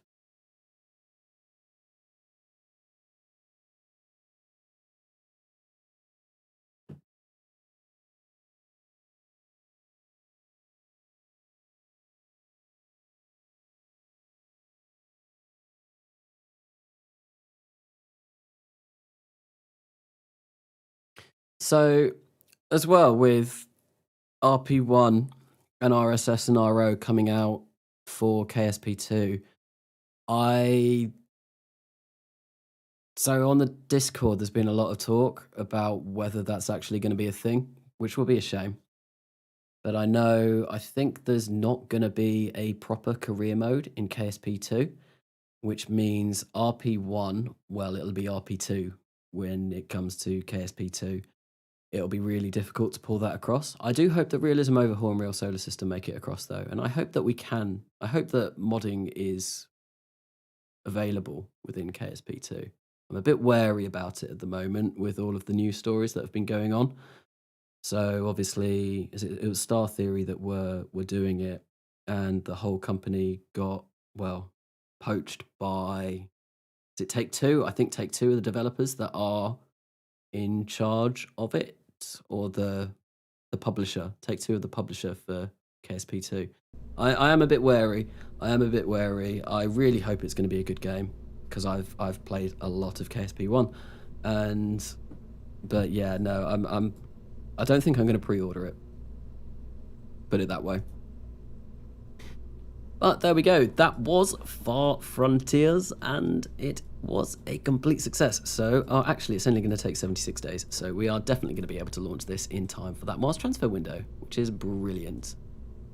And it'll only take 64 days once we've actually built it. Sweet. So let's tour this all. Hopefully this doesn't cost too much. 47,000 funds. That's not particularly bad. Not particularly bad. So, yeah. Save that up. And have I launched it? Did I launch it? I don't think I did. No. Oh, I forgot I built Mizbu, which was going to be our couple of missions that is going to send a scanner to Mars. And actually, I said that I wanted to do 3 missions to Mars. So I'm going to have to think up of another mission to do to Mars as well. Because, well, I've only got 2. Mizbu was going to be, well, it's 2 missions in 1. But there we go, let's launch this thing. And watch as my money goes down considerably because, well, it's a really expensive rocket. Do I want to create a 3rd mission to Mars? What can I really do, though? I'm sending a lander and a return probe. I mean, I've already landed on Phobos and Deimos. Well, no, I've not landed on Deimos yet, but I will be soon. I've got a rover on Mars. I don't think there's really... Oh, there is something I could do.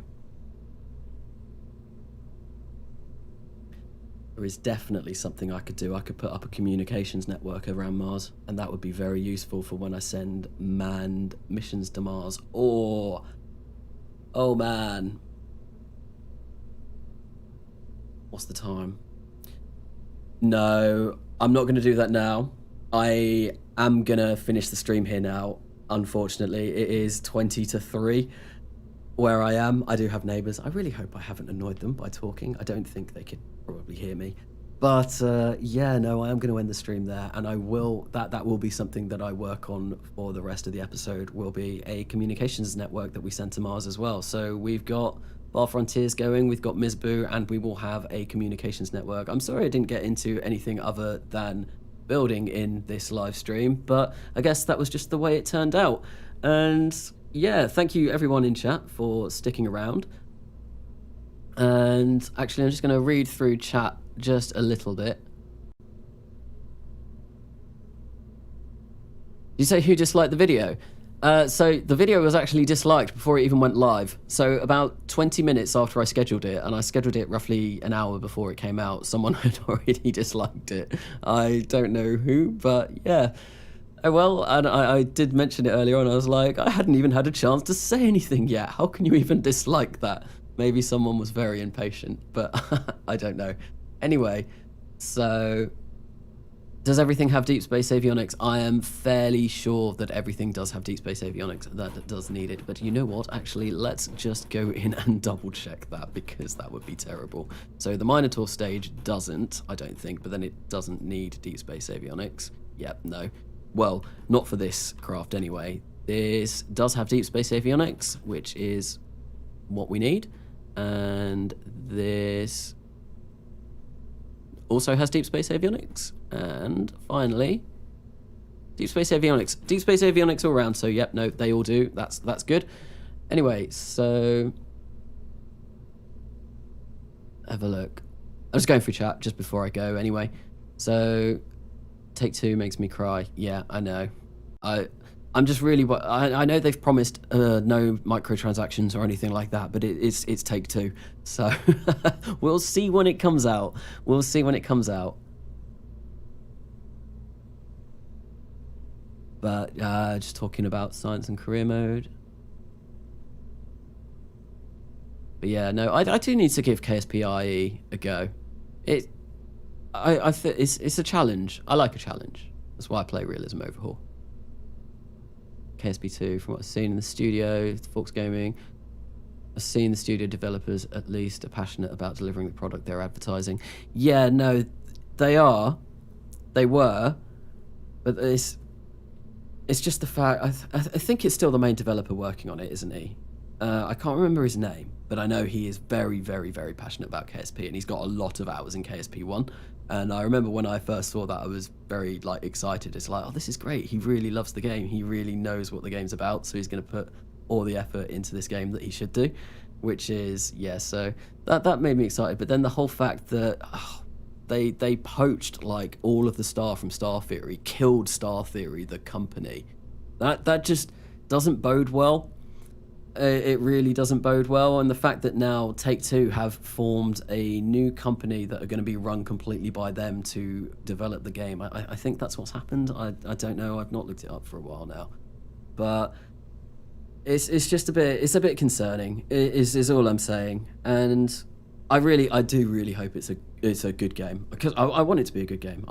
I really do, because I really want to play it. It looks really cool. So, well, the trailer looked fantastic. It looked phenomenal. I want to build bases on all of the different planets. I want to go interstellar and all of that. It's going to be something amazing. So, yeah, but yeah, no, I don't know. We'll see. I'll see when it comes out. But anyway, a Deimos rover. I don't think that's possible. It's like, well, I think it's got even less mass than Gilly in stock, so you're just gonna I think if you move, you're just gonna go floating off into space, so that won't work. But yeah, no, I will do a communications network anyway. So, but yeah, if you hit a bump too hard, you'd be on an escape trajectory. Yeah, that's definitely what will happen. What you want to look at it is the operate. Oh, it's still about KSP Interstellar. Tell your original name. So, anyway, but yes, I think that's pretty much me all caught up with chat. So, I am going to be ending the stream. Thank you everyone who's come along. This, I did mention earlier, that has been my most concurrent viewers at once. So yeah, thank you everyone that's come along. Sorry once again that it was all just basically in the vehicle assembly building, but I guess that's just how it ended up being. Anyway, so on that note, I have been Carnassa. Thank you all, and I will see you later.